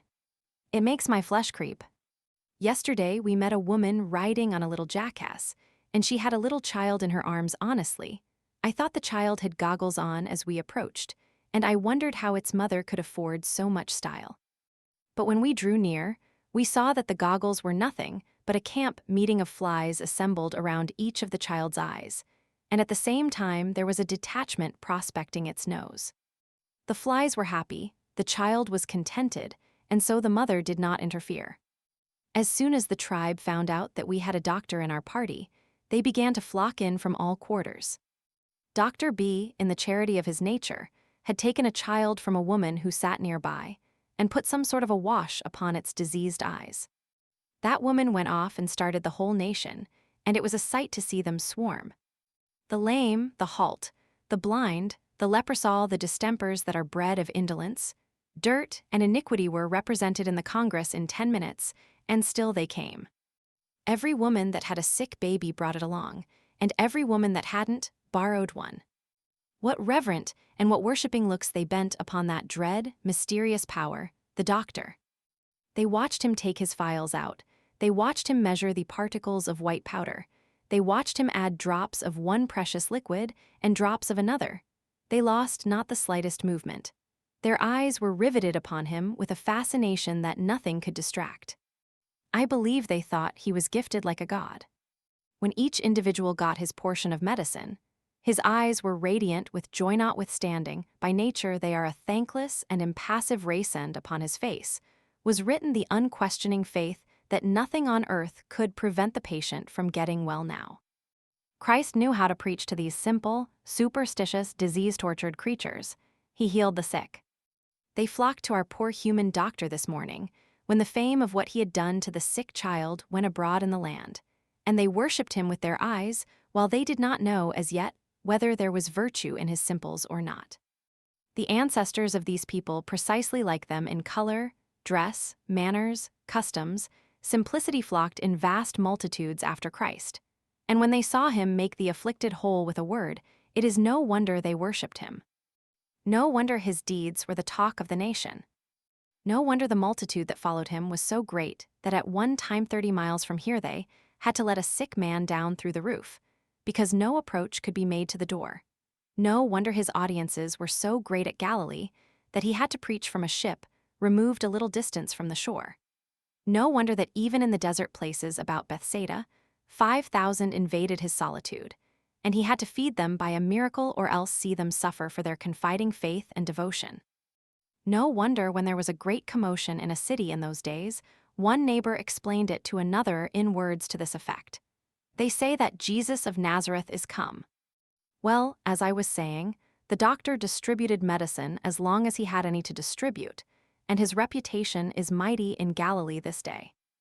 Among his patients was the child of the sheik's daughter, for even this poor, ragged handful of sores and sin has its royal sheikah poor old mummy that looked as if he would be more at home in a poor house than in the chief magistracy of this tribe of hopeless, shirtless savages.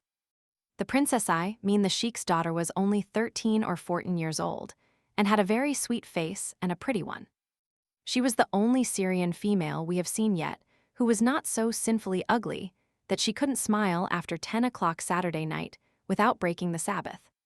Her child was a hard specimen, though there wasn't enough of it to make a pie, and the poor little thing looked so pleadingly up at all who came near it, as if it had an idea that now was its chance or never, that we were filled with compassion which was genuine and not put on. But this last new horse I have got is trying to break his neck over the 10 tropes, and I shall have to go out and anchor him. Jericho and I have parted company. The new horse is not much to boast of, I think. One of his hind legs bends the wrong way, and the other one is as straight and stiff as a tent pole. Most of his teeth are gone, and he is as blind as bat. His nose has been broken at some time or other, and is arched like a culvert now. His underlip hangs down like a camel's, and his ears are chopped off close to his head. I had some trouble at first to find a name for him, but I finally concluded to call him Baalbec, because he is such a magnificent ruin. I cannot keep from talking about my horses, because I have a very long and tedious journey before me, and they naturally occupy my thoughts about as much as matters of apparently much greater importance. We satisfied our pilgrims by making those hard rides from Baalbec to Damascus, but Dan's horse and Jack's were so crippled we had to leave them behind and get fresh animals for them. The dragoman says Jack's horse died. I swapped horses with Mohammed, the kingly-looking Egyptian who is our Ferguson's lieutenant. By Ferguson, I mean our dragoman Abraham, of course. I did not take this horse on account of his personal appearance, but because I have not seen his back. I do not wish to see it. I have seen the backs of all the other horses, and found most of them covered with dreadful saddle boils, which I know have not been washed or doctored for years. The idea of riding all day long over such ghastly inquisitions of torture is sickening. My horse must be like the others, but I have at least the consolation of not knowing it to be so. I hope that in future I may be spared any more sentimental praises of the Arab's idolatry of his horse. In boyhood, I longed to be an Arab of the desert and have a beautiful mare, and call her Selim or Benjamin or Mohammed, and feed her with my own hands, and let her come into the tent, and teach her to caress me and look fondly upon me with her great tender eyes. And I wished that a stranger might come at such a time and offer me $100,000 for her, so that I could do like the other Arabs, hesitate, yearn for the money, but overcome by my love for my mare, at last say, "Part with thee, my beautiful one. Never with my life. Away, tempter, I scorn thy gold," and then bound into the saddle and speed over the desert like the wind. But I recall those aspirations. If these Arabs be like the other Arabs, their love for their beautiful mares is a fraud. These of my acquaintance have no love for their horses, no sentiment of pity for them, and no knowledge of how to treat them or care for them. The Syrian saddle blanket is a quilted mattress 2 or 3 inches thick. It is never removed from the horse, day or night. It gets full of dirt and hair and becomes soaked with sweat. It is bound to breed sores. These pirates never think of washing a horse's back. They do not shelter the horses in the tents. Either they must stay out and take the weather as it comes. Look at poor, cropped, and dilapidated Baalbec, and weep for the sentiment that has been wasted upon the Selims of romance. Chapter 46. About an hour's ride over a rough, rocky road, half flooded with water, and through a forest of oaks of Bashan, brought us to Dan.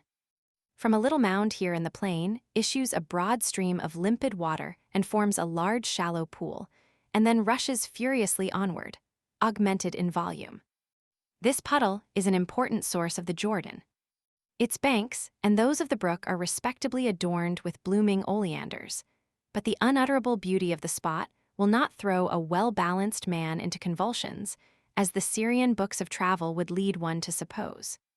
From the spot I am speaking of, a cannonball would carry beyond the confines of holy land and light upon profane ground 3 miles away. We were only 1 little hour's travel within the borders of Holy Land. We had hardly begun to appreciate yet that we were standing upon any different sort of earth than that we had always been used to. And see how the historic names began already to cluster. Dan Bashan Lake, Hule the sources of Jordan, the Sea of Galilee. They were all in sight but the last, and it was not far away. The little township of Bashan was once the kingdom so famous in Scripture for its bulls and its oaks. Lake Hule is the biblical waters of Merom. Dan was the northern and Beersheba, the southern limit of Palestine, hence the expression from Dan to Beersheba. It is equivalent to our phrases from Maine to Texas, from Baltimore to San Francisco. Our expression and that of the Israelites both mean the same great distance. With their slow camels and asses, it was about a 7 days' journey from Dan to Beersheba, say 150 or 60 miles. It was the entire length of their country, and was not to be undertaken without great preparation and much ceremony. When the prodigal traveled to a far country, it is not likely that he went more than 80 or 90 miles. Palestine is only from 40 to 60 miles wide. The state of Missouri could be split into 3 Palestines, and there would then be enough material left for part of another, possibly a whole one. From Baltimore to San Francisco is several thousand miles, but it will be only a 7 days' journey in the cars when I am 2 or 3 years older. The railroad has been completed since the above was written.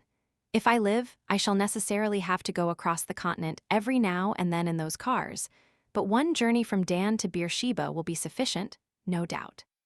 It must be the most trying of the two. Therefore, if we chance to discover that from Dan to Beersheba seemed a mighty stretch of country to the Israelites, let us not be airy with them, but reflect that it was and is a mighty stretch when one cannot traverse it by rail. The small mound I have mentioned a while ago was once occupied by the Phoenician city of Laish. A party of filibusters from Zorah and Eshal captured the place, and lived there in a free and easy way, worshipping gods of their own manufacture and stealing idols from their neighbors whenever they wore their own out. Jeroboam set up a golden calf here to fascinate his people and keep them from making dangerous trips to Jerusalem to worship, which might result in a return to their rightful allegiance. With all respect for those ancient Israelites, I cannot overlook the fact that they were not always virtuous enough to withstand the seductions of a golden calf. Human nature has not changed much since then. Some 40 centuries ago, the city of Sodom was pillaged by the Arab princes of Mesopotamia, and among other prisoners, they seized upon the patriarch Lot and brought him here on their way to their own possessions. They brought him to Dan, and Father Abraham, who was pursuing them, crept softly in at dead of night, among the whispering oleanders and under the shadows of the stately oaks, and fell upon the slumbering victors and startled them from their dreams with the clash of steel. He recaptured Lot and all the other plunder. We moved on. We were now in a green valley, 5 or 6 miles wide and 15 long. The streams which are called the sources of the Jordan flow through it to Lake Hule, a shallow pond 3 miles in diameter, and from the southern extremity of the lake, the concentrated Jordan flows out. The lake is surrounded by a broad marsh, grown with reeds. Between the marsh and the mountains, which wall the valley, is a respectable strip of fertile land. At the end of the valley, toward Dan, as much as half the land is solid and fertile and watered by Jordan's sources. There is enough of it to make a farm. It almost warrants the enthusiasm of the spies of that rabble of adventurers who captured Dan. They said, "We have seen the land, and behold, it is very good. A place where there is no want of anything that is in the earth." Their enthusiasm was at least warranted by the fact that they had never seen a country as good as this. There was enough of it for the ample support of their 600 men and their families, too. When we got fairly down on the level part of the Danite farm, we came to places where we could actually run our horses. It was a notable circumstance. We had been painfully clambering over interminable hills and rocks for days together. And when we suddenly came upon this astonishing piece of rockless plain, every man drove the spurs into his horse and sped away with a velocity he could surely enjoy to the utmost, but could never hope to comprehend in Syria. Here were evidences of cultivation, a rare sight in this country, an acre or two of rich soil, studded with last season's dead corn stalks of the thickness of your thumb and very wide apart. But in such a land, it was a thrilling spectacle. Close to it was a stream, and on its banks a great herd of curious-looking Syrian goats and sheep were gratefully eating gravel. I do not state this as a petrified fact, I only suppose they were eating gravel, because there did not appear to be anything else for them to eat. The shepherds that tended them were the very pictures of Joseph and his brethren, I have no doubt, in the world. They were tall, muscular, and very dark-skinned Bedouins, with inky black beards. They had firm lips, unquailing eyes, and a kingly stateliness of bearing.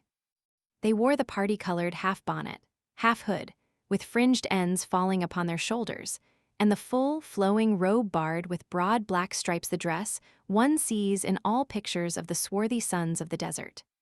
These chaps would sell their younger brothers if they had a chance, I think. They have the manners, the customs, the dress, the occupation, and the loose principles of the ancient stock. They had with them the pygmy jackasses one sees all over Syria and remembers in all pictures of the flight into Egypt, where Mary and the young child are riding and Joseph is walking alongside, towering high above the little donkey's shoulders. But really, here the man rides and carries the child, as a general thing, and the woman walks. The customs have not changed since Joseph's time. We would not have in our houses a picture representing Joseph riding and Mary walking. We would see profanation in it, but a Syrian Christian would not. I know that hereafter the picture I first spoke of will look odd to me. We could not stop to rest 2 or 3 hours out from our camp, of course, albeit the brook was beside us. So we went on an hour longer. We saw water then, but nowhere in all the waste around was there a foot of shade, and we were scorching to death, like unto the shadow of a great rock in a weary land. Nothing in the Bible is more beautiful than that, and surely there is no place we have wandered to that is able to give it such touching expression as this blistering, naked, treeless land. Here you do not stop just when you please, but when you can. We found water, but no shade. We traveled on and found a tree at last, but no water. We rested and lunched and came on to this place, Ain Mellah. The boys call it Baldwinsville. It was a very short day's run, but the dragoman does not want to go further and has invented a plausible lie about the country beyond this being infested by ferocious Arabs, who would make sleeping in their midst a dangerous pastime. Well, they ought to be dangerous. They carry a rusty old weather-beaten flintlock gun with a barrel that is longer than themselves. It has no sights on it, it will not carry farther than a brickbat, and is not half so certain. And the great sash they wear in many a fold around their waists has 2 or 3 absurd old horse pistols in it that are rusty from eternal disuse weapons that would hang fire just about long enough for you to walk out of range, and then burst and blow the Arab's head off. Exceedingly dangerous, these sons of the desert are. It used to make my blood run cold to read W.M. 100. Grimes' hairbreadth escapes from Bedouins, but I think I could read them now without a tremor.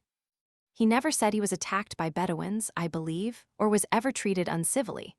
But then in about every other chapter he discovered them approaching, anyhow, and he had a blood-curdling fashion of working up the peril, and of wondering how his relations far away would feel could they see their poor wandering boy, with his weary feet and his dim eyes, in such fearful danger.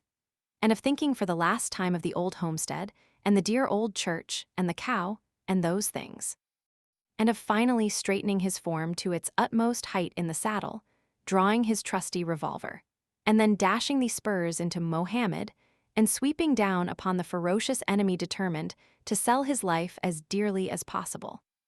True, the Bedouins never did anything to him when he arrived, and never had any intention of doing anything to him in the first place, and wondered what in the mischief he was making all that to do about. But still, I could not divest myself of the idea, somehow, that a frightful peril had been escaped through that man's daredevil bravery, and so I never could read about W.M. 100. Grimes Bedouins and sleep comfortably afterward. But I believe the Bedouins to be a fraud now. I have seen the monster, and I can outrun him. I shall never be afraid of his daring to stand behind his own gun and discharge it. About 1500 years before Christ, this campground of ours by the waters of Merom was the scene of one of Joshua's exterminating battles. Jabin, king of Hazor, up yonder above Dan, called all the sheikhs about him together, with their hosts, to make ready for Israel's terrible general who was approaching. And when all these kings were met together, they came and pitched together by the waters of Merom to fight against Israel. And they went out, they and all their hosts with them, much people, even as the sand that is upon the seashore for multitude, etc. But Joshua fell upon them and utterly destroyed them, root and branch. That was his usual policy in war. He never left any chance for newspaper controversies about who won the battle. He made this valley, so quiet now, a reeking slaughter pen. Somewhere in this part of the country I do not know exactly where Israel fought another bloody battle 100 years later.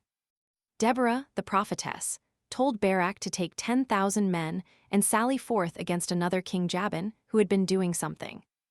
Barak came down from Mount Tabor, 20 or 25 miles from here, and gave battle to Jabin's forces, who were in command of Sisera. Barak won the fight, and while he was making the victory complete by the usual method of exterminating the remnant of the defeated host, Sisera fled away on foot, and when he was nearly exhausted by fatigue and thirst, one Yael, a woman he seems to have been acquainted with, invited him to come into her tent and rest himself. The weary soldier acceded readily enough, and Yael put him to bed. He said he was very thirsty, and asked his generous preserver to get him a cup of water. She brought him some milk, and he drank of it gratefully and lay down again, to forget in pleasant dreams his lost battle and his humbled pride. Presently, when he was asleep, she came softly in with a hammer and drove a hideous tent-pen down through his brain. For he was fast asleep and weary. So he died, such is the touching language of the Bible. The song of Deborah and Barak praises Yael for the memorable service she had rendered, in an exultant strain. Blessed above women shall Yael the wife of Heber the Kenite be, blessed shall she be above women in the tent. He asked for water, and she gave him milk. She brought forth butter in a lordly dish.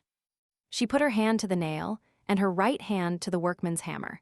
And with the hammer she smote Sisera, she smote off his head when she had pierced and stricken through his temples. At her feet he bowed, he fell, he lay down. At her feet he bowed, he fell. Where he bowed, there he fell down dead. Stirring scenes like these occur in this valley no more. There is not a solitary village, throughout its whole extent not, for 30 miles in either direction. There are 2 or 3 small clusters of Bedouin tents, but not a single permanent habitation. One may ride 10 miles, hereabouts, and not see 10 human beings. To this region, one of the prophecies is applied. I will bring the land into desolation, and your enemies which dwell therein shall be astonished at it. And I will scatter you among the heathen, and I will draw out a sword after you, and your land shall be desolate, and your cities waste. No man can stand here by deserted Ain Melech, and say the prophecy has not been fulfilled. In a verse from the Bible which I have quoted above, occurs the phrase, all these kings. It attracted my attention in a moment, because it carries to my mind such a vastly different significance from what it always did at home. I can see easily enough that if I wish to profit by this tour and come to a correct understanding of the matters of interest connected with it, I must studiously and faithfully unlearn a great many things I have somehow absorbed concerning Palestine. I must begin a system of reduction. Like my grapes which the spies bore out of the promised land, I have got everything in Palestine on too large a scale. Some of my ideas were wild enough. The word Palestine always brought to my mind a vague suggestion of a country as large as the United States. I do not know why, but such was the case. I suppose it was because could not conceive of a small country having so large a history. I think I was a little surprised to find that the Grand Sultan of Turkey was a man of only ordinary size. I must try to reduce my ideas of Palestine to a more reasonable shape. One gets large impressions in boyhood sometimes, which he has to fight against all his life. All these kings. When I used to read that in Sunday school, it suggested to me the several kings of such countries as England, France, Spain, Germany, Russia, etc., arrayed in splendid robes ablaze with jewels, marching in grave procession, with scepters of gold in their hands and flashing crowns upon their heads.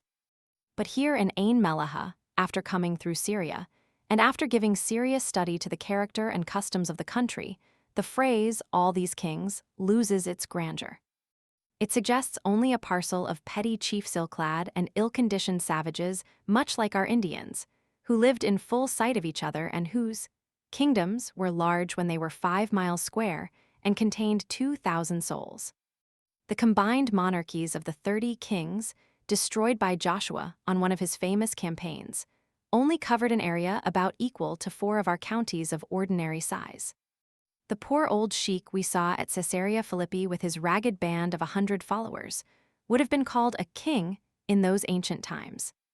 It is 7 in the morning, and as we are in the country, the grass ought to be sparkling with dew, the flowers enriching the air with their fragrance, and the birds singing in the trees. But alas, there is no dew here, nor flowers, nor birds, nor trees. There is a plain and an unshaded lake, and beyond them some barren mountains. The tents are tumbling, the Arabs are quarreling like dogs and cats. As usual, the campground is strewn with packages and bundles. The labor of packing them upon the backs of the mules is progressing with great activity.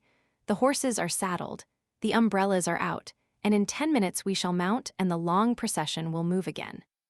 The white city of the Melech, resurrected for a moment out of the dead centuries, will have disappeared again and left no sign.